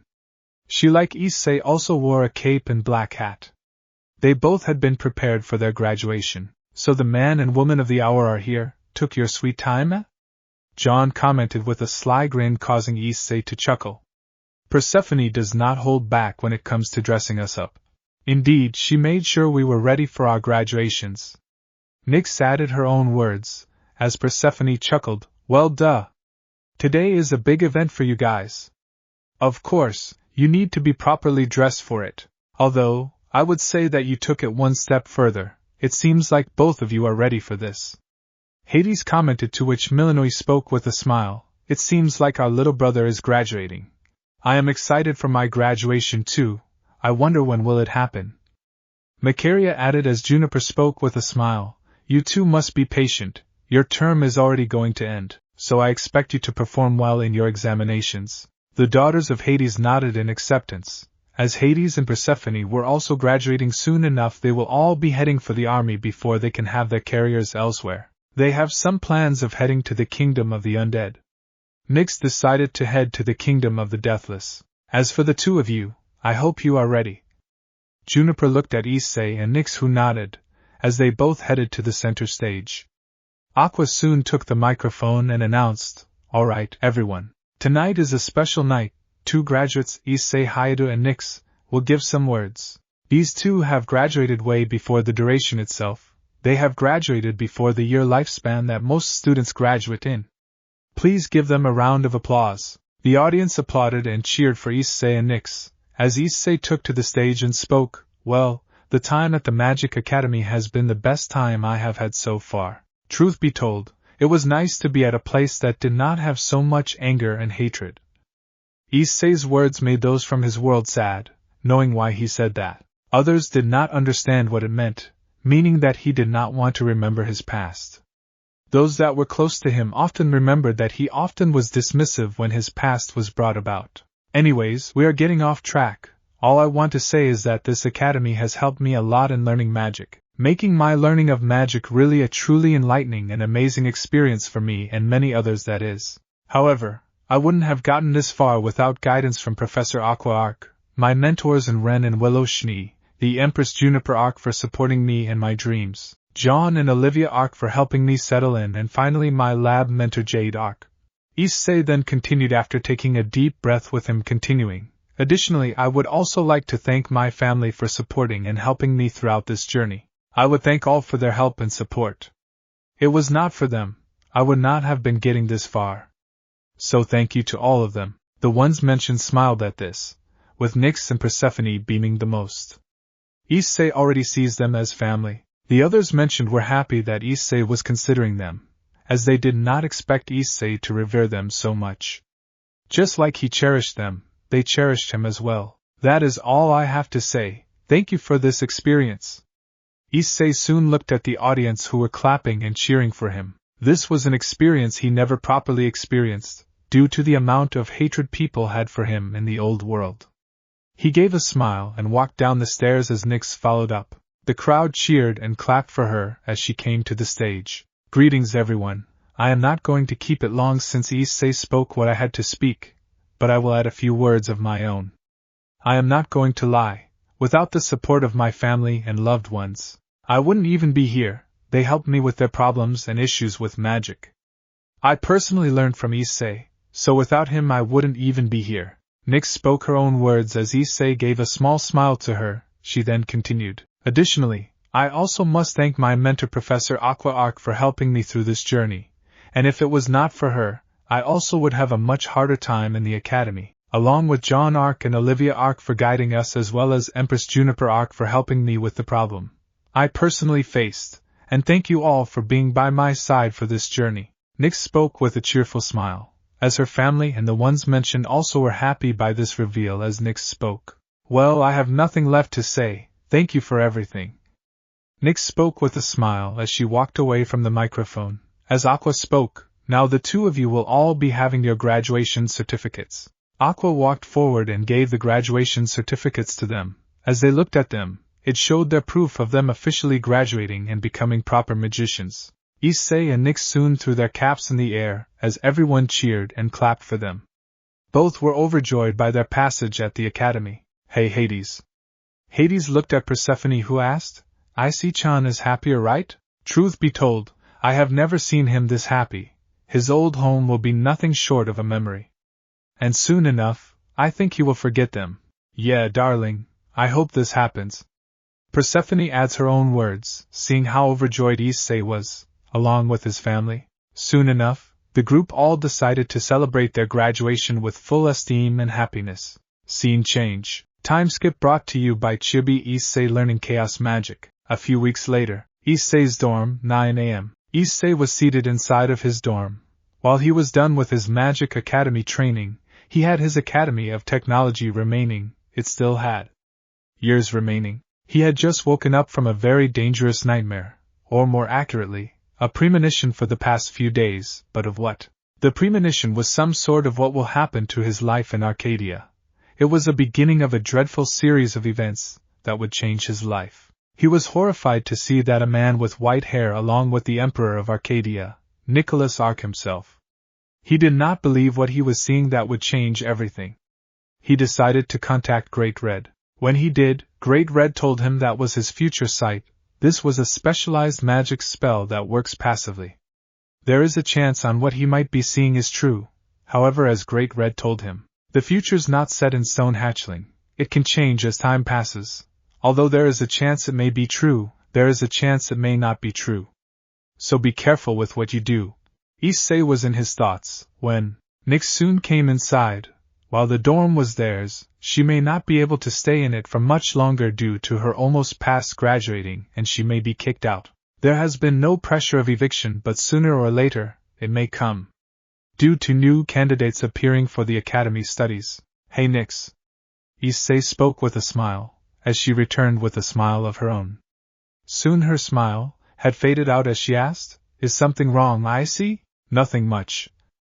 Issei spoke while adding a fake smile. As he spoke, I wonder what is our next plan from here on out. Juniper spoke to Galeth, and he accepted me in the kingdom of Deathless. I will be working under him for days, till you are done with your studies. Nyx spoke with a sad smile, as Issei responds, That is amazing. Issei spoke with happiness. I am so happy for you. Issei exclaimed with happiness, as he embraced her, making her blush. He soon separated from her as her expression soon turned away. But I won't be seeing you for a while. Is that all right? Issei shook his head and spoke. You have a carrier of your own in this place. You can't give up an opportunity like this. He has accepted you in this place. The kingdom of Deathless is a place where only a select few chosen can work. The fact that he chose you speaks volumes. You should take up the offer, Nyx. You can learn a lot from the Deathless Nyx. Nyx looked at him for a moment, and soon gave a smile. She knew that opportunities like these won't appear again in her life. She then spoke. I guess you are right. Nyx added as she continued, It's just that I haven't been away from you for that long, so I am uncertain how will it go. Just give me a call or any of us, and we will be there. I promise you that, Nyx. And you know I have always kept my promises one way or another, right? Issei spoke with a smile as Nyx looked at him and nodded. She knew that he will keep his promise one way or another. I see, thanks. Nyx spoke with a tone of genuine gratitude, as she soon remembered his worried expression as she asked, although, earlier, why were you so concerned? What was that about? It's nothing, just had a premonition. Issei spoke with a sigh as Nyx responded, about what? I am not sure, it stated about the fact. I had a very bad dream of the Emperor betraying the Empress. She was very heartbroken in the vision. While I watched her weep, she was completely broken, while I remained helpless seeing her devastated. Soon my vision started to change into a full-scale war in Arcadia, where several have died. I could see men and women dressed in army attire, wiping out several civilians. It was a massacre. Nyx widened her eyes in shock and horror. The vision which Issei had, she couldn't believe the Emperor would betray his wife like that. She had seen how much they loved each other. Sure, they disagreed on some things, but the love was true to be regardless. Issei, what you are saying is prosperous. I don't think the Emperor, Sir Nicholas, is that type of a person. Nyx spoke with utter disbelief as Issei agreed to her. I know, that is why I contacted Great Red about this. He told me that there is a chance this future might happen. However, I don't believe this too. What should I do then? Issei added as he continued. Furthermore, Great Red warned me to be very careful with what I do next. The vision I have has a chance that it can work. If Nicholas does come to know of this, then even I don't know what can happen. Nyx nodded in understanding, the duo only hoping that he does not turn to traitor to them. Both had their fair share of having traitors. With Issei having to deal with several from both his school life and the supernatural world, including his own birth family, Nyx had to deal with her own brother Erebus abandoning her. She only hoped that it was not true. I think you should talk about this to the Empress, tell her your troubles, since hiding it will only cause more problems. Nyx suggested to Issei, to which he responded, I am not sure, Nyx. I don't want to hurt the feeling the Empress has, and I am not sure how she will even react to my visions. Nyx looked at Issei, understanding his doubt as she spoke with an assuring smile. You should tell her, since hiding it will only make things worse. Nyx then continued, at this point, the Empress has trust in you. No, she completely has faith in you. You can tell her your problems you are facing. She will help you in that regard. I mean, you have faith in her, don't you? Issei remembered on how the Empress and her children have helped him. They supported him and brought him to newer heights, areas that he never would have reached had it not been for them guiding him. Had he been there in his old world, he highly doubted things would have been better for him. He would be nothing but a rotting mess of his former self. He shook his head. Arcadia is not and will never be like the factions. I guess you are right. Maybe I will tell her about it. But for now, I think I will lay low. My research has almost been completed. Issei showed her a small magic circle. This is analysis magic. Issei spoke as he responded, I have spent months, if not years, in research in order to create and master this magic spell. It works similar to Kankara formula, courtesy of Ajuka. However, unlike Kankara formula, it not only allows me to absorb the attack, but also controls and replicates the said attack and returns it back to the attacker. However, that is not at all what it is capable of. Like if I have memory of how the magic circle looks, I can replicate the magic and use it against my foes. Issei explained, making Nyx awed by this as she spoke. This is amazing. Issei dispelled the circle as he continued, yeah, although it needs work, I can still make it work. Nyx nodded as soon enough, someone called her on her scroll, as she spoke, yes? Yeah, I am on my way. Nyx looked at Issei and spoke, I will be heading to the kingdom now. Galeth will directly take me there, so this is goodbye for now. Nyx said Issei on the cheek and spoke with a gentle tone, we will meet again, I see. Nyx soon got down and headed down to the door as he spoke, yeah. The two embraced each other, knowing that they won't be seeing each other for a while, as they waved their goodbyes. The primordial goddess soon went downstairs and greeted Galeth as they both headed to the kingdom of darkness. Issei went back inside his dorm, now all alone for a while, and lied down on the bed. Well, now only that remains my technological courses, from the academy, and then I will be in military for a year. Issei summoned his boosted gear and spoke. So, you excited for the military? Drake responded with a smile, I am, but the military is going to change you permanently, partner. I know, well, let's see what happens next anyway. Issei spoke with a sigh, He knew he would be telling Juniper soon enough, as he decided to contact Juniper about the visions he had. He also called Great Red to help him explain properly to them as well, along with Willow and An. Scene change. Issei's dorm, PM. Issei was present amongst the Empress, Willow, An, and finally Great Red. Issei wanted to speak to them on the visions he has been receiving. Issei came out clean as he spoke. These are the visions I have been receiving for the past few days. I am not sure, but the Emperor will betray you. Issei spoke sadly and with complete apprehension. He did not know how to say this. As he continued, I could see you heartbroken, and then a war engulfs Arcadia.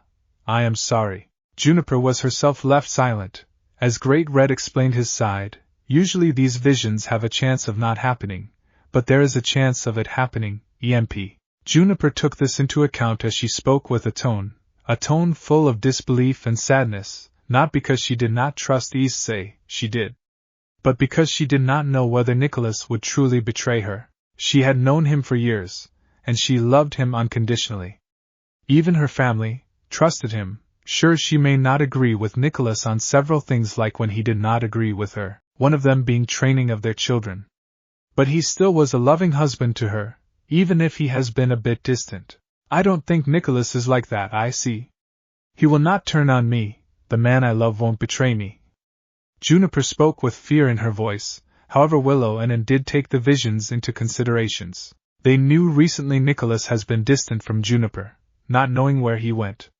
He always had an excuse of going somewhere, but they did not take that into consideration. However, with Issei's vision, they were having a bad feeling about what is going to come next. Juniper, he has been staying distant from you, you can't ignore that.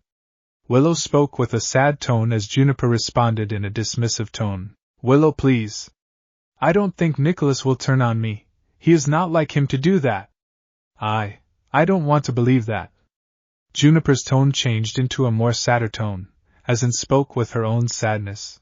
I know, there is a chance the vision may be a lie, Issei. Don't worry about these visions, you focus on with your studies. Issei nodded in understanding as Juniper added, you have an amazing life ahead of you, I see, and don't let these visions hold you back. You should focus on your studies, and become better.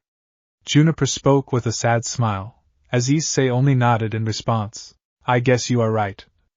Juniper nodded. She knew Issei very well at this point. He had a heart of gold, and was well loved by many Arcadians. His peers and his family loved him. He was not arrogant like several Arcadians that possessed Issei's skills and abilities. She took a deep breath and spoke. So what will you do now? Once you have completed your studies? I will join the military. Since there is nothing left to do, I might as well finish my 1 year of service.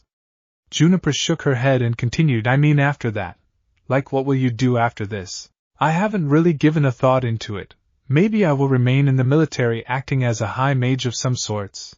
Or maybe I will join Great Red in office in the Dragon Kingdom. Great Red nodded in acceptance, since they knew he would be accepted there because of him being a dragon, as Juniper spoke with a smile. I think you will be welcome there or in the army. But for now, focus on the studies you will have ahead of you, I see. Don't let those visions harm you. Issei nodded in agreement as he spoke. I see. Well, then nothing else I have to show. Don't you have any god keys you have made, or any new spells? Willow asked with a bit of excitement, as Issei responded. None yet, I am working on it, but nowhere near done. Some still need work for me to use it properly, so that is going to take a while. Willow nodded in understanding, as she responded. Take your time, my student, and let the adults take care of the situation ahead of you. Willow's words made Issei understand, as Juniper spoke. Although, it would be wise to keep the visions amongst us, and not tell anyone, there is no point in unleashing panic and doubt amongst anyone else. Juniper spoke seriously as Great Red spoke in agreement. You are right, EMP. No one will come to know. I will make sure that no one knows about this. Juniper nodded in agreement, as she spoke. Thanks, Great Red, and with that, we can end this talk, and Issei, I am telling you again, don't let the visions affect you. Juniper spoke while keeping her hand on his shoulder, as Issei nodded. Well, we will all take our leaves. Goodbye, Issei, Great Red. Juniper, Willow and An teleported out of there, leaving Issei and Great Red. I should also head back, since the dragons will probably wonder where I am, I should also get going. Issei nodded as Great Red soon flew out of Issei's dorm, leaving Issei alone, wondering on how things will go next. Scene change. Vlad's fortress, Outlands, PM. Vlad and Nicholas were watching Issei's fight against him. They were surprised that he was able to keep up with a member of the Big while holding her on ground. He was capable of really some amazing things. This boy keeps surprising me, Nicholas. Vlad spoke with excitement, as Nicholas spoke. I told you about him, Vlad. He is powerful. Speaking of which, how is our new arc recruits to your eyes? Vlad looked at him as he paused the viewing. It is amazing. I am able to know several weak points of Arcadia, and with your help, we may be able to commence an attack in a few months. Nicholas smiled in response, as Vlad asked, I know, I am asking you for a lot, but can you find out more about this Issei from his Earth? Anything from his family, loved ones or even friends, if he has any from his old world. Nicholas thought for a moment, as he spoke. I may not be able to, but there is someone who would help you in that. Nicholas spoke with a smile, as Vlad asked, Who? Who could it be? Nicholas spoke while pointing out to a woman in the shadows. She was described to be a tall and beautiful woman with curly orange hair. She had blue eyes and is known to have an emotionless expression, similar to Ophis. She is wearing a white polo underneath a black dress with golden linings. She is also wearing a corset with golden buckles. One of them has a jewel placed on it. She wears black gloves and a small cape with the middle also having a blue jewel. Vlad. Meet Carmilla Leichenberg, the new head scientist, and the brains of the Black Arms. Carmilla walked forward and had Nicholas on the cheek as she spoke. It's finally nice to meet you, Vlad, and this boy Issei has caught my interest, and the best part is that he has been trained by my Project Sephiroth. I wonder if I can bring him on my side. Vlad nodded as he spoke. Not now, leave the bringing to my side part to me. Nicholas spoke with a smile, as he continued, I have another task for you, Carmilla. Go on. Carmilla spoke with interest, as he continued, I want you to find out everything about this boy, especially his old life. Can you do it? Carmilla thought for a moment as she spoke. I can, but it will take some time, since his Earth is unidentified, so you will need to be patient for that. Nicholas nodded in understanding, as he spoke. Take your time, Carmilla, there is no hurry. We need to first prepare our armies for the invasion of Arcadia. Carmilla nodded as she spoke with a smile. That will be done, Nicholas, Vlad, and soon Arcadia will fall under our hands, under our control. Carmilla's had a malicious grin, as the two nodded excited for what will happen next. A few days have passed since Nyx's departure and Issei speaking to Juniper. He was currently clearing his room looking for anything that needs to be removed, like hidden Diet Coke trash bottles, which he often hid from Nyx or in some cases, Persephone, Milanoe and Macaria. They knew of his addiction and often chastised it, however they permitted his drinking once in a while. Putting them in bags, he put the said bags outside, knowing the trash collector would come to collect them in the morning. Since all of his family were busy with either studies or jobs, Issei had time to himself. However only for a month or two at most. The reason was that it was after examination break, which was due to their exams just ending. It was stressful, since the next semester would be their final semester, and after that another graduation, where they have to develop a capstone project to pass, with a partner of course, and Invictus was more than happy to pair with him. Issei was moving through his belongings, seeing what would benefit or be used for Arcadia. Sure, he could create another god key. But that was something he was already doing. He was creating Key of Sanction, Thundering Sniper, which would allow him to create strong bolts of lightning strikes and be able to deal some significant damage to his enemies. Additionally, it will allow him to control and manipulate the lightning element. Just as John was searching through more of his possessions, a picture caught his eye. He turned his side to see the picture was of the person more carefully. It was a woman, someone of Issei's past. She was described to be as a tall, beautiful girl with a curvy figure, long thick black hair styled in a heimcut, and her eyes that were bright red. Huh! Issei picked up the image for a closer look only for a frown to grow on his face. Why do I still have this? Issei shook his head, wanting to destroy the image of the woman that he had once cared for. Why did he still have it was beyond him. He must have kept it inside while packing to leave his homeworld and head here. Issei remembered his past, his miserable life at Academy, thanks to a select few individuals. Flashback. Issei's POV. The scene changes to Issei, years, reading a book on a random corner. He seemed interested in the book. He was happy seeing this. Growing up, I always had a knack for learning, whether it be science or magic or even latest trends or news. I always loved learning something new. So that is how base-level AIs work. I muttered with a smile, as he continued to read even more. You put some data and let the computer navigate through the problem by itself till it reaches the end. This is called reinforcement learning. I spoke with interest, interested to read even more. However, just as I continued to read, someone snatched his book away from me. If my life at home was bad, then my life here was even worse. There were people, including Dai and sometimes Aika, who made my life harder and worse. The person who did so was described to be a girl, a beautiful pink-haired girl with green eyes. The girl in front of me was Norn Cladalissa Gyro. We were once good friends, almost inseparable. However, as time passed, she changed, to say the least. The girl snatched the book as Issei begged and requested her, "Hey Norn, please return the book. I was reading that." "Sorry, Issei. But I enjoy seeing you suffer, and he was the one who asked me to do that." Norn spoke while pointing out to a familiar face as I looked in horror, as it was none other than my little brother Dai Hyoudou years. "You can thank my little brother for that change. He always loved making me suffer. He was the reason why Norn changed from a kind and gentle person to a sociopath, who sought nothing but pleasure in others' misery and saw others as tools. I am shocked to see how people can just change by some manipulations. Good job, Norn." Dai came towards her, as she rubbed her head, and she gave him the book. He took one look at it and spoke. "Seems like Big Brother has been naughty, reading porn at such a young age." Dai approached me and kicked me in the stomach, making me almost cough up. I was so injured that I had tears in my eyes. I looked up to see Norn and Dai enjoying my misery. I couldn't believe this. He always made my life miserable back home. My own parents left me in the dark, while Dai often bullied me. Aiko was no help either. I did not understand why he did this, and neither I could see when will he stop doing this. "You are a disgrace to the family. You piece of shit. You should have never been born in this world." Dai once again kicked me. I could only hope that things became better. Once he was done with his amusement, Dai told me with a sinister grin, "You should have killed yourself. Maybe in the next life, you will have a better life." A part of me hoped Dai changes for the better.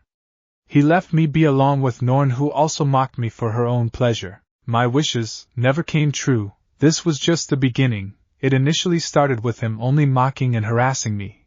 But things only took a turn for worse when the harassment became verbal assaults.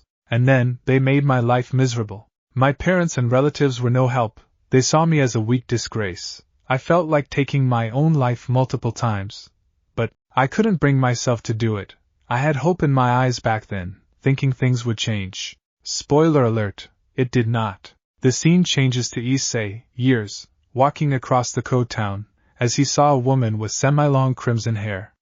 She had emerald eyes and was very cute and youthful features. The woman in front of me was Maltese Melromark. She was friendly, encouraging and flirtatious person. 9. I hid behind a pole out of instinct. I knew this woman was trouble.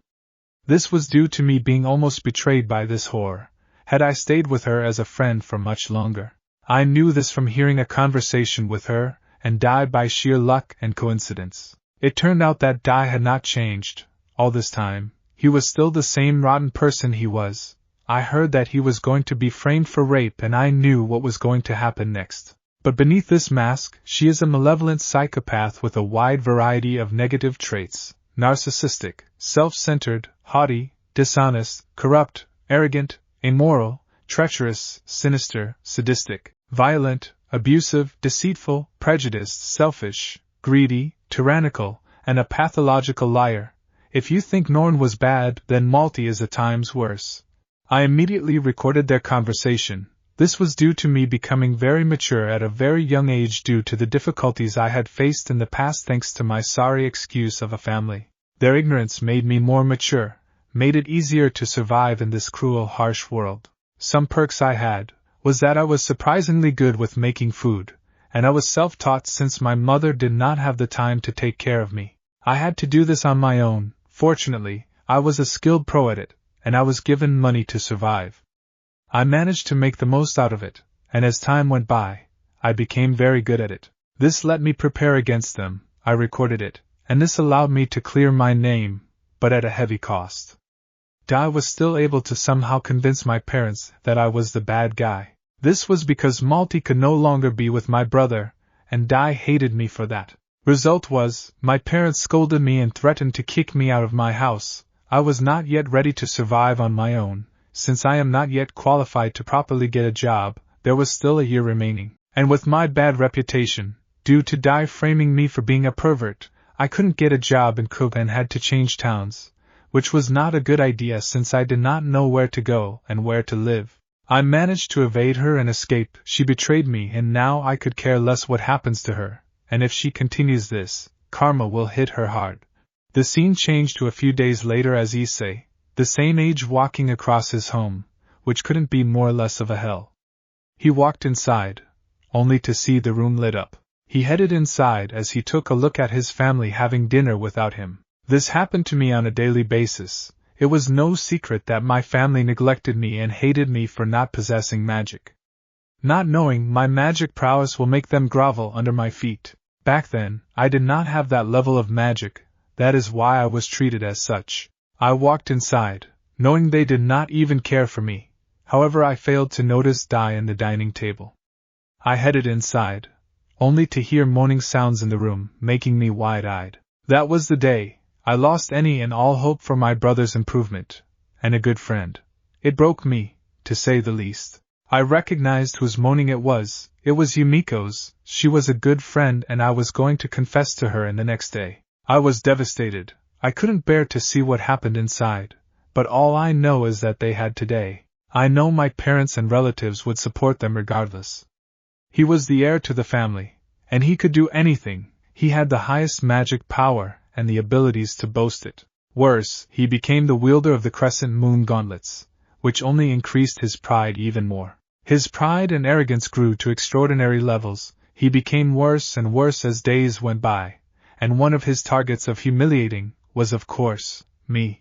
The scene changes to Issei. Years, he was again resting for a while. He had been practicing magic in secret since this happened after his potential was unlocked. He often did this at night when everyone was resting. However, just as he was resting and calming down, someone else had struck him. And finally we get to the most physically tormenting amongst the ones that made my life miserable, the Kendo Club.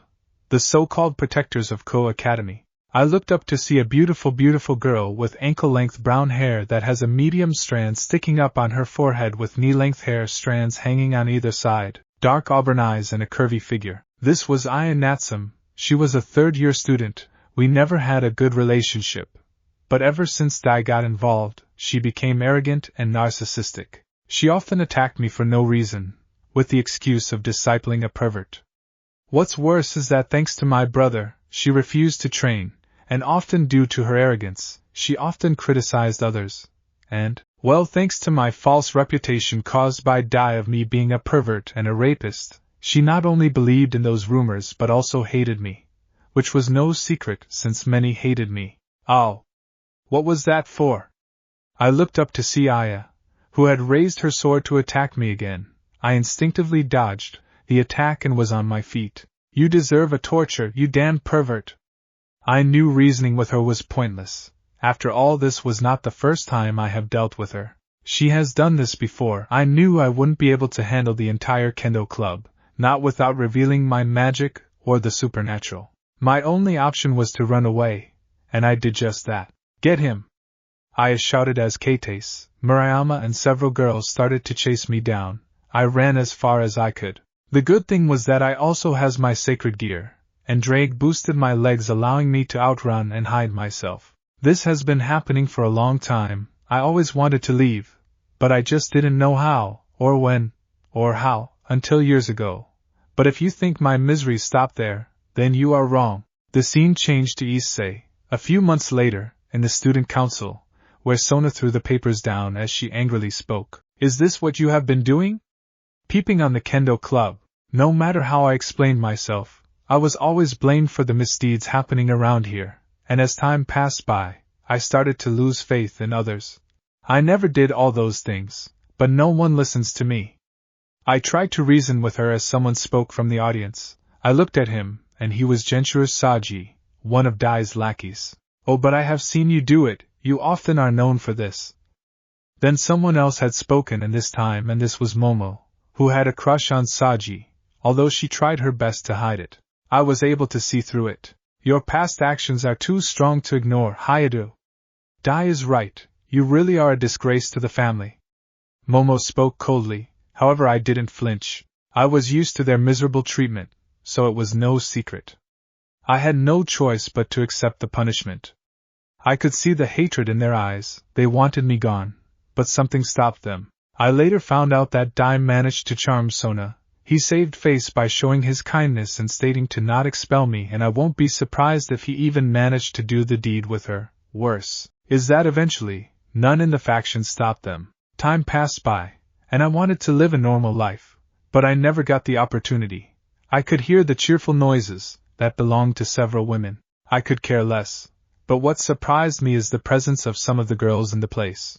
I was genuinely surprised to see Tsubaki Shinra and Kisha Abaddon at my place, as I remembered them having interest in other men, but I could care less on what happened, let them do or whatever. Dai has already done the deed with Yumiko, so if they do it with him, or in the future, it is not my problem. Not anymore. The scene changed to where the Kyoto incident, where Issei managed to force Cao Cao into retreat, but when he saved Yasaka, she like many others fell for Dai's lies and hated Issei. After the Kyoto incident, I was beginning to see why I should not be helping them. Shame it was too late, when I executed that plan. I don't want a liar and a deceiver like you near my daughter. Please, get away before I harm you. Yasaka spoke to Issei, making him nod reluctantly, as he remained distant from her. Needless to say, my trip for Kyoto became from bad to worse. Worst was during the raiding game, where I was appalled that Dai lost against Seorg by sheer luck and not by the fact that he did not train him. I started to lose faith in the devils, and eventually kept my distance while learning as much magic as I could. Well, I don't remember well what happened in the vampire territory since my memory is hazy and blank in some spots. But I did remember Elmenhild's words, but it was no secret, those were words of hatred.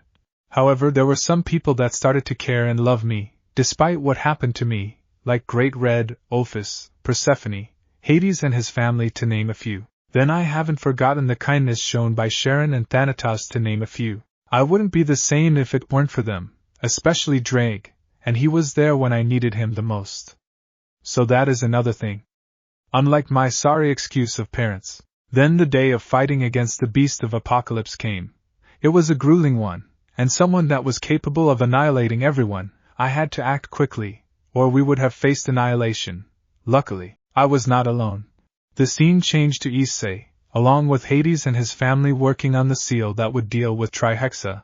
It was a grueling one but not unstoppable. If the biblical god could have sealed him, so could we. I had worked day and night, had sleepless nights, since I had to protect the little circle of people that cared and loved me for who I am. I hadn't met Nyx back then, so Hades's family is the only one that cared for me, and I am not going to lose the little amount of people that cared for me. Alright, so we can use the seal to unleash the biblical god's seal, and that's it, right?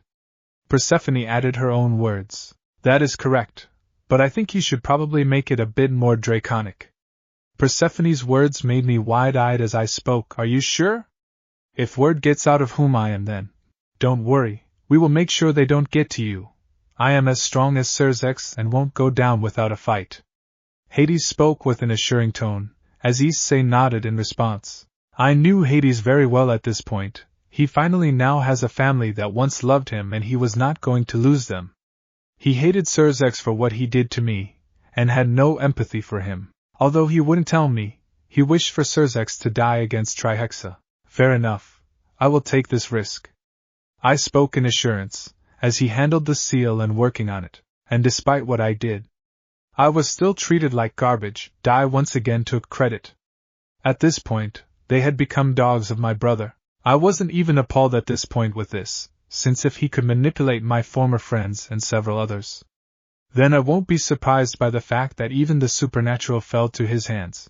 I was starting to see RageRevan being right. He called me a fool, and I guess I really was a fool to actually help them. But I learned it the hard way, thanks to Ingvild. The scene changed to Issei and Nyx fighting on a standstill, with Nyx eventually collapsing. Issei turned around to see Ingvild safe and sound. Issei soon collapsed exhausted. I actually thought maybe, just maybe there would be hope, but I was quickly proven wrong. I could see Ingvild being embraced by Dai, finding out that she was manipulated by Rias, and Dai of telling lies of her. Eventually, like many others, she hated me. After I was done grieving, Dai came to me and spoke the words that had been haunting me for a while. This is something you'll never enjoy. I widened my eyes in shock, and it took me everything to not punch his face off. I wanted to actually kill him, but I would only get into further trouble. That was the last straw. My life was miserable. No one cared or loved me.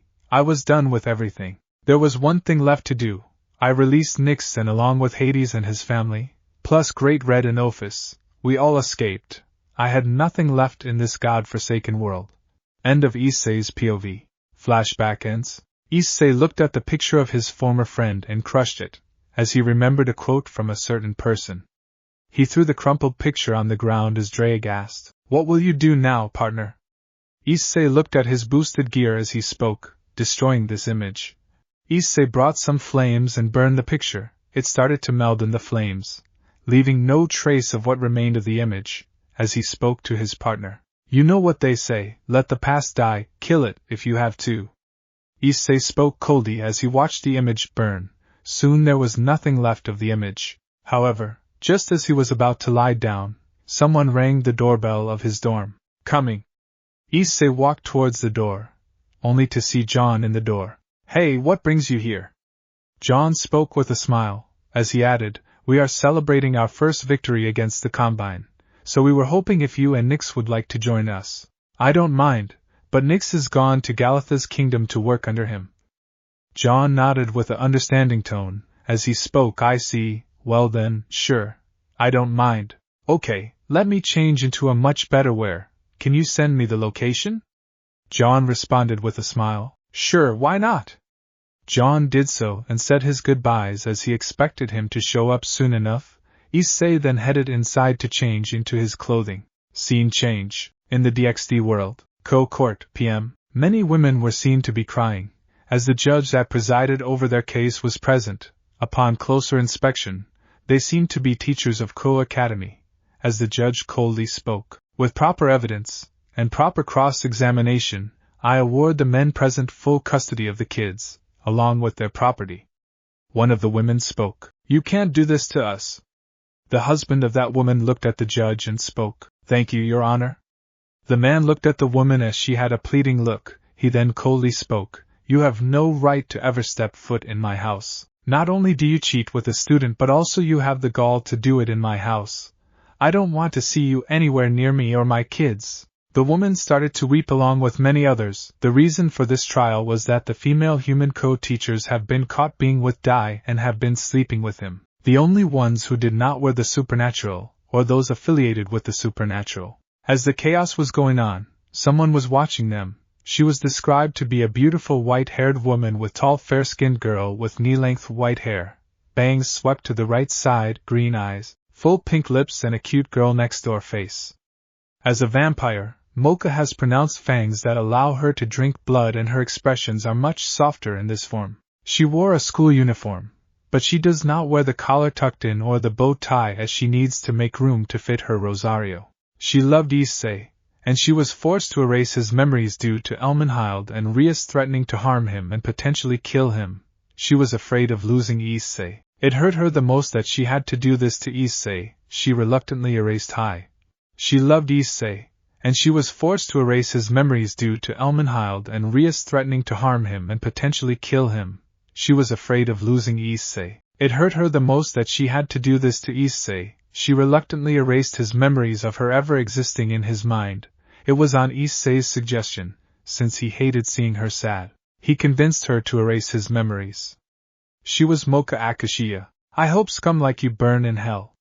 Mocha spoke. She remembered her Ikuin very well, and hated Dai for making his life miserable. When Issei went missing, she has had enough. She vowed to one day find enough evidence to prove Dai to not be the same person that cared and loved them. He only cared for their bodies. Additionally, he made Ikun's life miserable, and that alone made her hate him.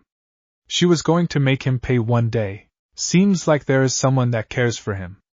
Mocha turned around to see Thanatos having a smile behind him. He was described to be a grim reaper with an ornamental black cloak, which was in the guise of a hoodie when in the human world. Thanatos. I thought that. Thanatos rushed to put his finger on her face as he spoke. Not here. If those morons know I am here, I and my realm will be in trouble. Thanatos kept his hand down, as Mocha spoke. Fine, but you know where Ikun is? I will explain. Let's go to the realm. Both Thanatos and Mocha teleported out of there. As soon as they reached, they were greeted by Sharon. He was described to be a white-haired man, wearing a black shirt and a white cotton shorts. As he asked, I thought Hades made it clear that no one was allowed here, right? Sharon chastised Thanatos, as he knew that Thanatos was the most loyal of Hades's Grim Reapers. As he spoke, she cares for the kid. Don't worry, Sharon, she is on our side. Sharon looked at the damper for a moment and nodded. As he spoke, do you wish to know about Issei? Yes, I do. Can you tell me where he is? Sharon nodded as he spoke. He along with his true family are in a world known as Arcadia. Hades was able to contact me a day before, and was considering talking to the Empress about taking the entire realm of dead to integrate ourselves in that kingdom. From what he told me, years have passed, unlike months in this world. I see. Mocha spoke with happiness, knowing Issei was alive and well, as Thanatos added. Additionally, from what Hades spoke about him, he is living a happy life there, and is becoming strong at a very rapid rate, trained by the people of that world. Soon enough, we will also be living there. Mocha nodded in hope. Once she met him, she was going to restore his memories and help him recover. Vlad's castle, Outlands, 9 a.m. Carmilla was overseeing the operation that was going on in the Black Arms. They needed to be ready for the attack that will be happening in a few months. Vlad believed they were ready, but Nicholas did not. He knew that if the Arcadians need to be defeated, he will have to work even harder to recruit more people to their cause. One of them was Frisia von Bismarck. She was described a wolf fauness. She has short gray hair and silver eyes, wearing glasses. She appears to be wearing a more informal version of an officer's uniform, given the royal ornaments on her shoulders, and a part of her chest being shown in the middle. She is wearing brown gloves, equipped with 2 belts around her shoulders, stockings, and black boots. She is also wearing an admiral-type coat as a jacket or cape. She was right now a spy for Nicholas, telling him everything about the Arcadian politics and when is the right time to strike. Speaking of Nicholas, he had to spend limited time here, since he needed to be with his wife Juniper to show that he was on her side. Recently Nicholas's disappearance has caused some doubt in his wife, to show that he is on her side, and still loves her. She wanted to have a vacation. As a result, the duo wanted to plan for it. But in reality, he was trying to maintain a charade of him loving her. The good thing for the Black Arms was that he was currently here. He was alongside. Carmilla was checking the logs of the armies. They do this on a weekly basis, so that they can gather enough strength needed for their first assault. Log, we've just received word of a new batch of Black Arms soldiers heading our way. It seems you went through with the deal, gathering over troops and 1 million more coming. This will truly fast forward our plans in conquering Remnant. Nicholas looked at Carmilla, who had spoken with a smile, as he responded. Indeed, that is the best part. I managed to gather every force I can, and like always, Carmilla, you never cease to impress me. Carmilla had a red tint on her face as she responded with a smile of her own. Of course, it is the best I do. The armor I have gathered is known to be very effective in our plans up ahead. Carmilla walked towards Nicholas and wrapped her arms around him as he spoke, and then, we will rule Arcadia side by side, no matter what happens. Carmilla started to move her head towards him, as she immediately starts to make out with Nicholas, the latter responding in kind. Juniper was a good wife, but Carmilla was something else, which dwarfed Juniper in terms of womanly charms. I shall do everything in my power to let this happen, you needn't worry, my beloved. Carmilla once again makes out with Nicholas, who responds on kind. As they were doing their make-out session, Vlad comes in and has a sweat drop as he speaks. Please do this in private, and not in front of the soldiers. The two break off as Nicholas comes to greet Vlad and spoke with a smile. Ah, Vlad! Sorry you had to see that, I am glad you could make it here. Vlad spoke with a sigh. Well, I do live here, so what is it you two wanted to tell? Carmilla fixes herself and speaks. I want to show you the new army gear that I developed as well as more of the army. In that case, show me. I am more keen on knowing what we have in store against the Arcadians. Carmilla nodded as she started to explain the things that will be useful in the war against the Arcadians. Let us begin with the first squadron. Carmilla speaks while a squadron approaches toward them. They are a squad of around elite black arms soldiers, compared to the armor of the standard black arms soldier. These men are outfitted with gray armor with red and white markings.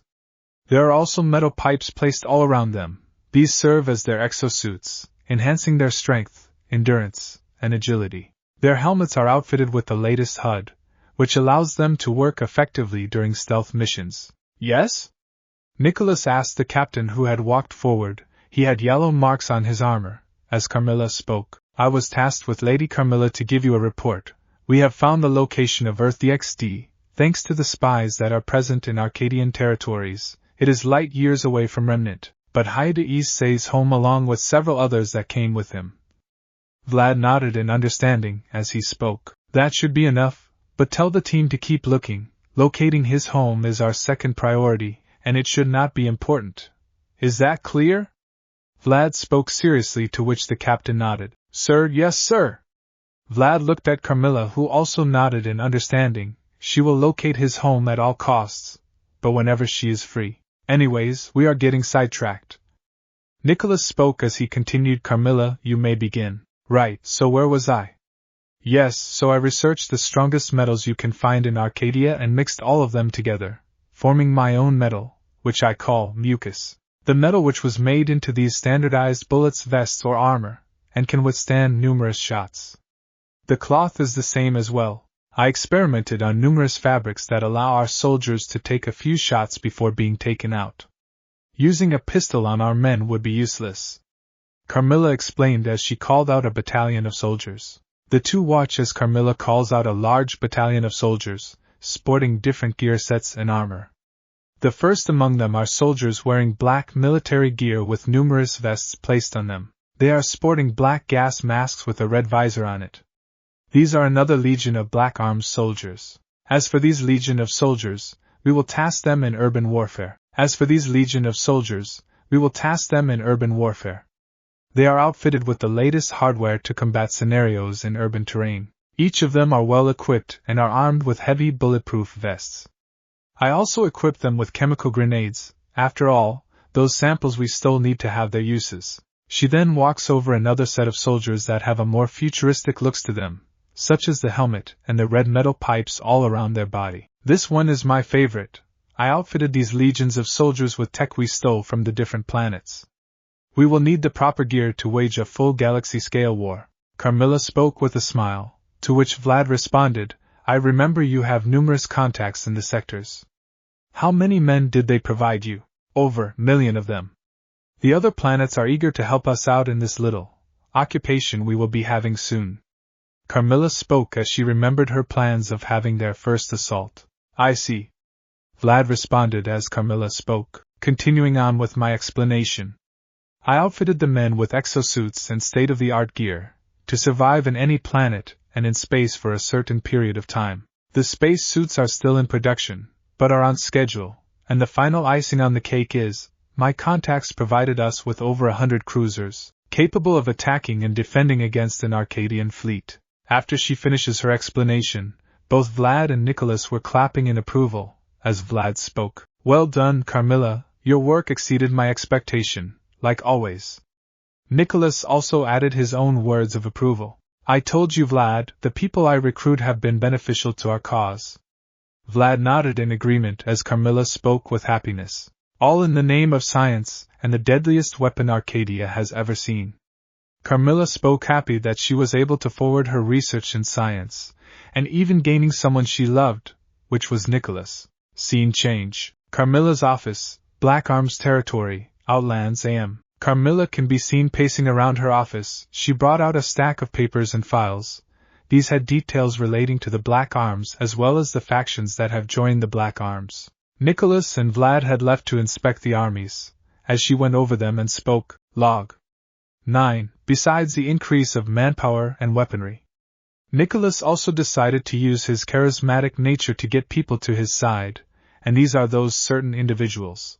Carmilla spoke with a serious tone as she went over the report. She sees the first one having a symbol of what appears to be the Arcadia flag, but drawn using a marker in a messy way. The True Sons. Carmilla found a USB drive as she puts it in the laptop inside of her office, watching the video report of what had happened. Video report. Earth. Arcadia Military Zone, AM. In the numerous Arcadian military containment zones, this is used in an evacuation zone and a military outpost during certain outbreaks or city-wide attacks. Right now, the Arcadian forces are being overrun by a battalion of soldiers wearing blue shirts and camo pants. They are heavily armed, firing upon the Arcadian soldiers. These are the soldiers of the True Sons. These are the soldiers of the True Sons, a group of paramilitary warlords bent on using their combat expertise and overwhelming firepower to dominate their enemies and expand their territory. Smart and organized, the True Sons are led by a former Arcadian officer whose ruthlessness and combat prowess make him and his combatants a horrifying force. True Son assault and engineer units can be seen pushing the Arcadian soldiers back. They are there to assist the Terrans as engineer units use their turrets to pin them down. This Tango Dash, requesting backup immediately. The stronghold is surrounded by True Sons. We need help now. The Arcadian sergeant shouted with anger and fear, as he hoped that someone would come for them. The Arcadian sergeant went out of cover, but was shot down by a True Sons sniper. The officer of this unit, Major Anders, orders all True Sons to push forward and take the stronghold. Let 'em have them, boys. Anders commanded his troops, as they keep pushing forward. Up in the rooftops, the True Son RPG units fire their Carl Gustav M RPGs, destroying parts of the base as the True Sons rushers come in, throwing chemical weapons inside the base. The Arcadian soldiers without gas masks start coughing, falling to the ground in agony as they were gunned down by True Sons heavy weapon units, using their military MS to massacre them. Anders even sent True Sons tank units to wreak havoc in the base. All that's left of the base is a lot of dead bodies on the ground with True Sons soldiers finishing them off. Anders orders his men to find any intel inside their stronghold as they move on to their next target and make this base their own.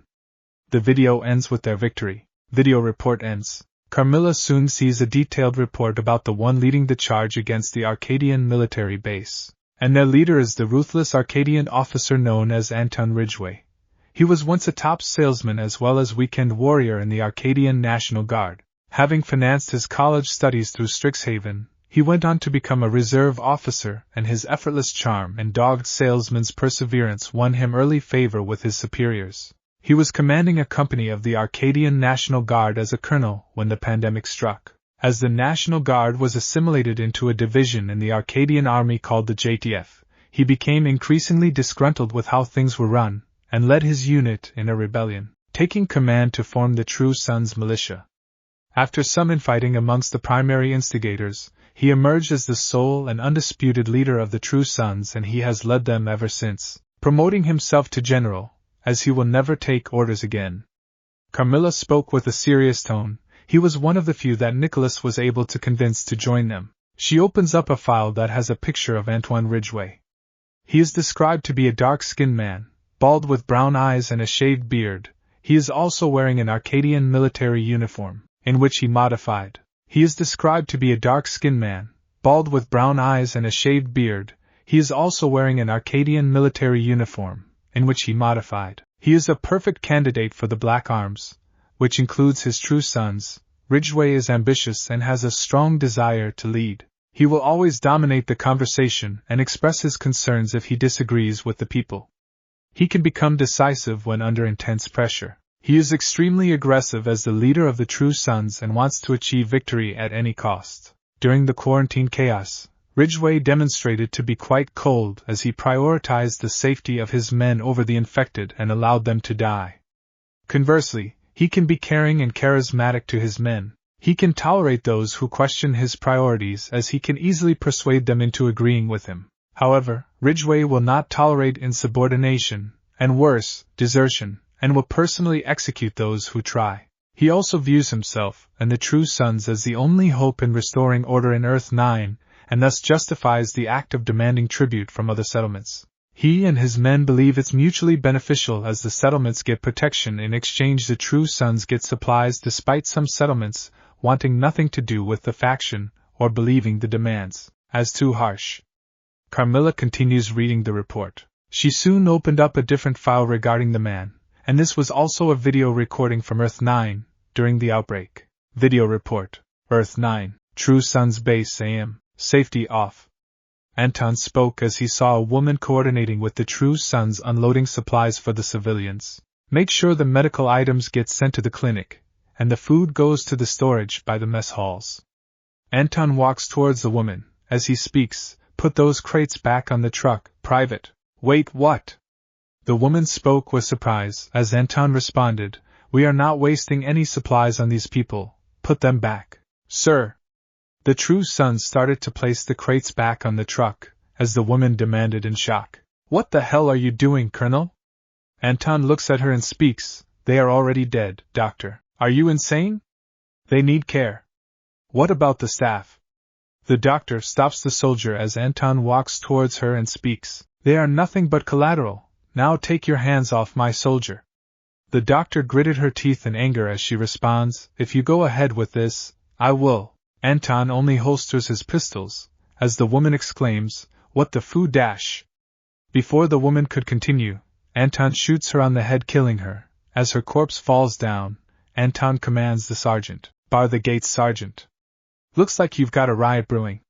The soldier responded in kind, Lock and load. Put it down. Anton commands the soldier as the vehicle he was in starts up. The sounds of the True Sons, weapons cocking can be heard as they leave. Video report ends. RageRevan is ambitious and has a strong desire to lead. He will always dominate the conversation and express his concerns if he disagrees with the people. He can become decisive when under intense pressure. He is extremely aggressive as the leader of the True Sons and wants to achieve victory at any cost. During the quarantine chaos, RageRevan demonstrated to be quite cold as he prioritized the safety of his men over the infected and allowed them to die.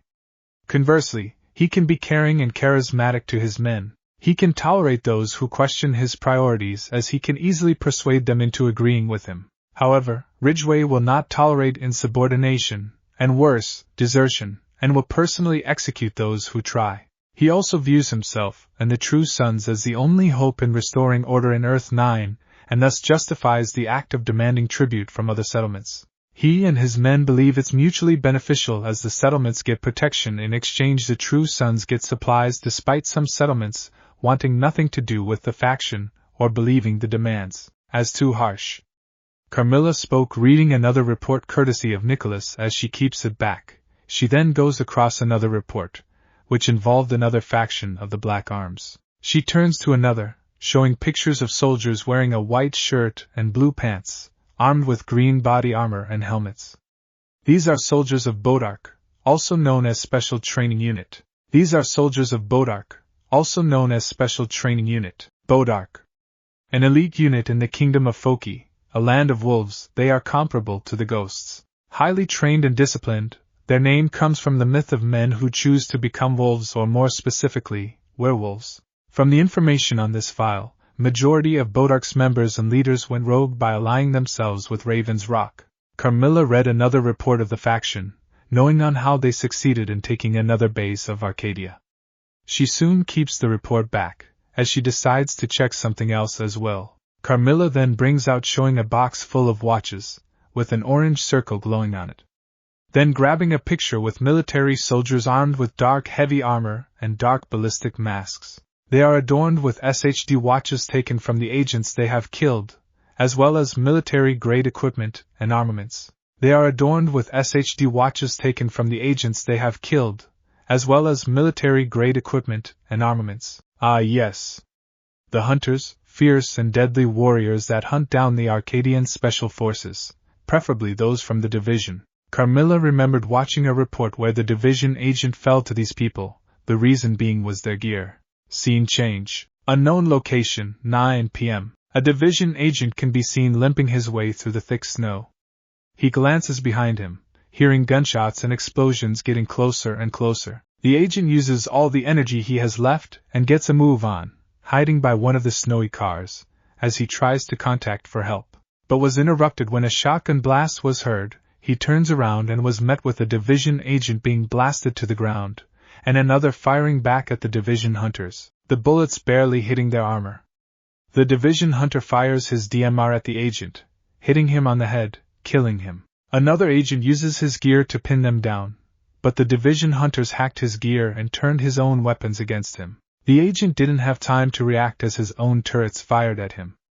The agent booked it out of there and was grabbed by the division hunter, who used magic to produce an elemental whip. Pulling the agent towards him, the division hunter lets the agent stand up before he shoots him. Meanwhile, the one agent who was hiding by the car saw this and quickly took his leave, but was met with a division hunter standing in front of him.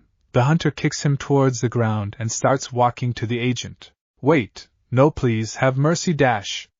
The division agent pleaded for his life, however his cries and pleas were met with deaf ears as the division hunter equips the crash axe and slams it on his head, executing him. Scene change. Carmilla's office, Black Arms territory, Outlands PM. Carmilla is drinking a cup of coffee, while as she goes up and opens a key, picking up another set of files. This was confidential files, belonging to one of the most potent factions in the Black Arms. But let us not forget about our old friends. This organization was founded by an acquaintance of Nicholas. He is the very man that supported the leader of this group and provided him with the necessary means to achieve his goal, and that is the organization known as Outer Heaven. Carmilla spoke while starting a recorder. The image was that of a logo that had a skull with an eye patch and a serpent coil around it, and its leader. She now flips the pages of the folder and showcases the leader of Outer Heaven. His appearance is that of an older man with white long hair that goes around his neck. He has a mustache and is known to wear sunglasses. This man here is known as Liquid Ocelot. His appearance is that of an older man with white long hair that goes around his neck. He has a mustache and is known to wear sunglasses. This man here is known as Liquid Ocelot. Carmilla starts seeing the video footage of the Outer Heaven at work, dispatching a large platoon of Arcadian soldiers in one of the cities or settlements. Video report. Earth. Desert location AM. The video shows up division of Arcadian Desert Division soldiers bunkered up within a location. They were trapped in the rooms, when suddenly, multiple soldiers in black body armor and beige straps, armed with a helmet, whose metallic red eyes glow brightly, slowly make their way to the Arcadian soldiers, with their metal footsteps echoing out in the halls. They are known as Haven Troopers, or the Frogs. A squad of frogs leap over the rooftops and slide towards the other building, with some of them performing acrobatic feats. In another area, a drop pod lands and another squad of frogs jump out of it and make their way to the building. Up in the rooftops, the frogs grab their FNP-9s and made their way inside. The Arcadian soldiers get into defensive positions and are ready to ambush the frogs. But what they don't know is, the frogs parkour their way towards the windows by climbing through the walls. They signaled towards each other and began their attack. The frogs burst through the windows and countered the Arcadians' ambush, gunning them down in an instant. One of the frogs charges up a small fireball and throws it at the Arcadians, causing a small explosion that sends them flying. In another hallway, Arcadian soldiers got cornered by 3 frogses from both sides. They fired their weapons as the frogs used their agility and acrobatic skills to jump back and forth around the hallways. They look like they're bouncing around. This in turn made the Arcadians miss their shots as they were too fast to hit. Once the frogs got close, they lunged towards the Arcadians as they ripped them to shreds. All around the building, gunfire and screaming can be heard as more and more frogs leap down from the rooftops and engage Arcadian forces. Some Arcadians were able to book it out of there, but were met with a sight they did not expect. They were met with a large mechanized weapon whose posture or silhouette resembles that of a creature. What they are seeing is known as the Metal Gear RY. The Metal Gear ray makes a screeching sound, akin to a roar, as the Arcadian forces engage the ray. The Metal Gear ray makes a screeching sound, akin to a roar, as the Arcadian forces engage the ray, the bullets hitting the armor of the ray as it fires its machine guns towards the Arcadians, ripping them to shreds. It continues wreaking havoc in the building as it fires at the Arcadians shooting from the windows. The Metal Gear ray fires its cluster missiles all around the area, destroying the buildings, with over a dozen Arcadians sent flying out of it. "We need reinforcements now," the soldier shouted, knowing how dangerous the machine was in front of them. The Arcadians continued to fight with Outer Heaven as their reinforcements showed up. But the Metal Gear ray was ready for this and unleashes its anti-tank and anti-ship missiles towards the Arcadian reinforcements, destroying them all. The Metal Gear ray can be seen roaring one last time as the screen pans back to Carmilla in her office.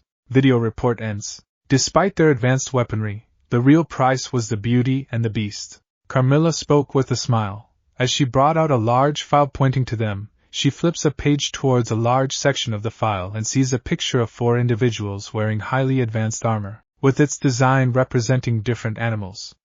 This is the unit known as Beauty and the Beast. Vlad will be certainly pleased by Nicholas's new allies, and without me and him, Vlad would have been nothing, Carmilla noted as she puts all the papers and pictures back. As Carmilla closes the files regarding Outer Heaven, she stands up from her desk and places the file back in its place, but a sinister grin appears on her face. "Oh, how much death and destruction we are going to deliver in the Arcadia once these things get out. This will be so much chaotic." Carmilla spoke as she got up and brought out another stack of files. "Arcadia is going to face our wrath and no one will stop us." Carmilla spoke as she started to read the next stack of files out loud. "Now we begin the next factions, one that was brought to our side, courtesy of Nicholas." She continues to look through the files and picks one up, seeing a logo that sort of represents a bird, with its one wing at full display on each side. Under it is the word stag. Ah, yes! Not only is the military business booming in Arcadia, let us not forget the private military market is an all-time high in Remnant, and in the galaxy, this group is one of them. She opens up the files and looks at numerous images of soldiers wearing beige and green advanced body armor. Some of them are armed with the standard military weapons, while there are those that are armed with highly advanced weapons. This is the law enforcement organization turned PMC unit known as STAG. This is the law enforcement organization turned PMC unit known as STAG. Ah, yes! Special Tactical Anti-Gang Unit or STAG, a law enforcement unit which I remembered, was originally used to combat criminal and gang threats all across Arcadia. But knowing Nicholas and his charismatic ways, he was able to convince their leader to join up with the Black Arms, to fight for a much better cause. His goal, getting rid of the corruption that plagues Arcadia. Carmilla read with a smile. As she continued to see, she came across an image. As she flips a page and turns to the man himself, the leader of STAG. The appearance of the leader is a man outfitted in protective body armor, but with no helmet, and unlike the rest of STAG, his armor is colored dark green and black instead of white and black. He is of average height and weight, and has short white hair. Age-wise, he is way past his prime, appearing to be in his late S or early S. But despite that, him and many other Arcadians who are at that age can still fight, due to their Arcadian blood and genetics, allowing them to do so. This man is the leader of STAG. His name is Cyrus Temple, a man who would do anything to achieve his mission and has no care or sympathy for the lives he and his men take. All he cares about is getting the job done, an asset in which the Black Arms will certainly use in this war. Carmilla spoke with a serious tone, as she continued to turn the page reading the weapons and gear that the soldiers have. Even before joining us, the STAG was already well equipped with advanced gear and powerful weaponry. Carmilla read with an impressed tone. The fact that Nicholas was able to bring so many people to their side was itself something. She looks at the many images of the STAG soldiers. Specifically those of the STAG specialists are known as commandos. They are distinguished by their bright orange suits, with orange accents on their white armor. Furthermore, they wear gas masks. These commandos can withstand a great amount of damage, and often attack in pairs or even teams. They are impervious to fire. She remembers their armor is thick enough to prevent them from flinching all the time whenever they are shot. The only means of dealing with commandos is to use melee weapons or explosives against them. Another great asset, she made sure to note it down, when they would be going to war. STAG are known to possess a variety of futuristic weaponry, The armor they wear is advanced body armor, and are armed with laser rifles, while their vehicles use a variety of exotic energy weapons and advanced features, capable of causing death and destruction. Carmilla explained as she continued to see many images of the Stag's vehicles. She looks at many images of Stag's vehicles, such as the Enforcer, their main transport, an armored light truck equipped with a top-mounted machine gun. Then the Crusader, a tank armed with an energy-based armament, their aerial vehicles such as the Condor and Spectre, capable of transitioning between hover and jet modes. But Carmilla's favorite among them is the F9 VTOL. A deadly weapon and vehicle, if given to the hands of experts pilots.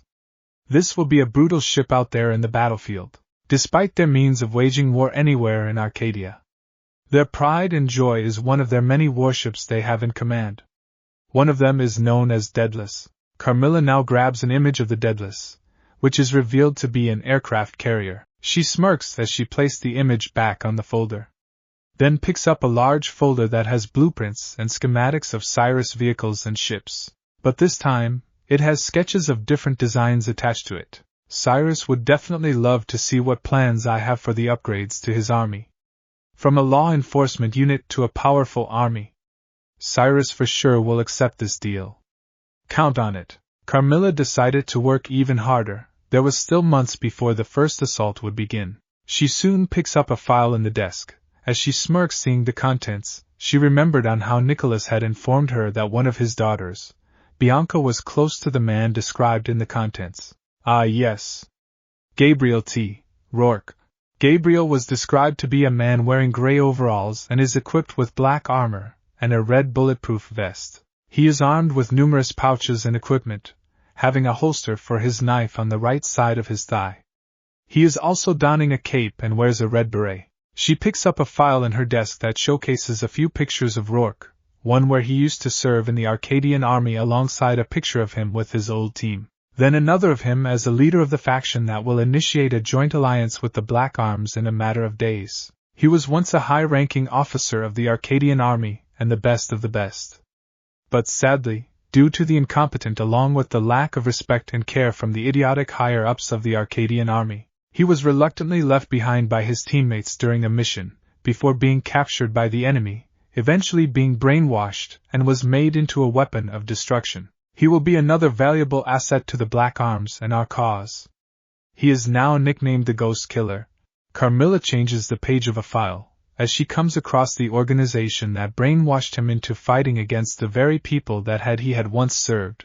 Now he serves the Federation. The Federation, a large military union that originated from Earth located in the continents of North and South America. They've risen to power in a short amount of time, gaining control of all of South America. This in turn caused the other Earths to join their cause, making their army and resources infinite. Majority of the first world countries on those Earths were crippled and its lands were now under the jurisdiction of the Federation. She looks at a video file to see the Federation at work, taking over a city in a matter of days. Those that fought against them didn't stand a chance and were slaughtered instantly. The Federation soldiers are that of the thousands and show no mercy to those that stand against them, especially that of the Arcadians, who the Federation have a deep hatred for. The Federation soldiers are that of the thousands and show no mercy to those that stand against them, especially that of the Arcadians, who the Federation have a deep hatred for. Carmilla went over to a file and picked it up, opening it up as it shows off a picture of the former leader of the Federation, before the ghosts killed him. The man is named Diego Almagro. Ah yes! Diego Almagro, the leader of the Federation during its formation 12 years prior. Amidst the energy crisis in the planet of Earth along with the formation of the Federation, Almagro was appointed to be the leader of the faction.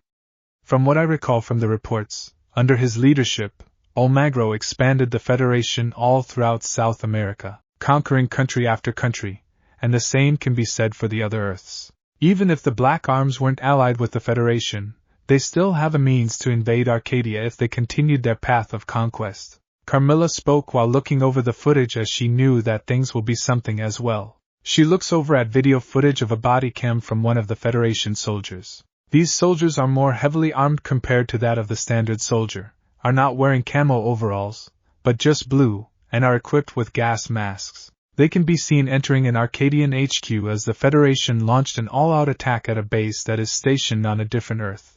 And at this point, the Arcadians are losing. This is due to the amount of Federation soldiers on their doorstep. Inside the Arcadian HQ, the place is being set ablaze as Federation soldiers throw incendiary grenades in the rooms, burning the entire place down. We can even hear gunfire as the Federation soldiers are executing Arcadians that are down on the floor or are playing dead. Those that lived are being dragged outside by the Federation soldiers and are being lined up alongside the other Arcadians they have been captured. Almagro's chopper lands, with him stepping out of it. He sees the large amount of Arcadians on their knees. Almagro doesn't say anything and looks towards the commanding officer, nodding. But let us not forget that Almagro was highly anti-Arcadia, ordering the execution or imprisonment of all Arcadian-born individuals within the conquered territories, drawing the wrath of Arcadia. I fear if Almagro is still alive, he wouldn't dare side with the Black Arms. But with Rourke in the picture, this deal should go smoothly. Carmilla looked up at the screen, and had a smile. She soon began going through the Federation files and saw something particular. She began typing in the laptop, opening up a file that required a password. Once she inputs the password, the screen opens up, now showing what appears to be a space station orbiting one of the many Earths. It has a small fleet protecting it in the background. The Odin Space Station, or what it means, the Orbital Defense Initiative. An orbital kinetic bombardment weapons platform developed by the United States on Earth. A fine piece of technology and a devastating weapon, now on our hands. Carmilla spoke with a smile, pressing a button on the screen, showing the destructive prowess of the Odin Space Station. The video shows with the station ready to fire, as she smiles. The point of view she is watching is that of the controls. She can see the satellites launch the rods towards the surface of the planet. It now changes to that of a camera view of the battlefield, where Federation forces are engaging enemy forces, and once the targeting system marks all the targets, bang! A huge explosion erupts, as multiple rods made impact in the field, destroying literally everything in sight.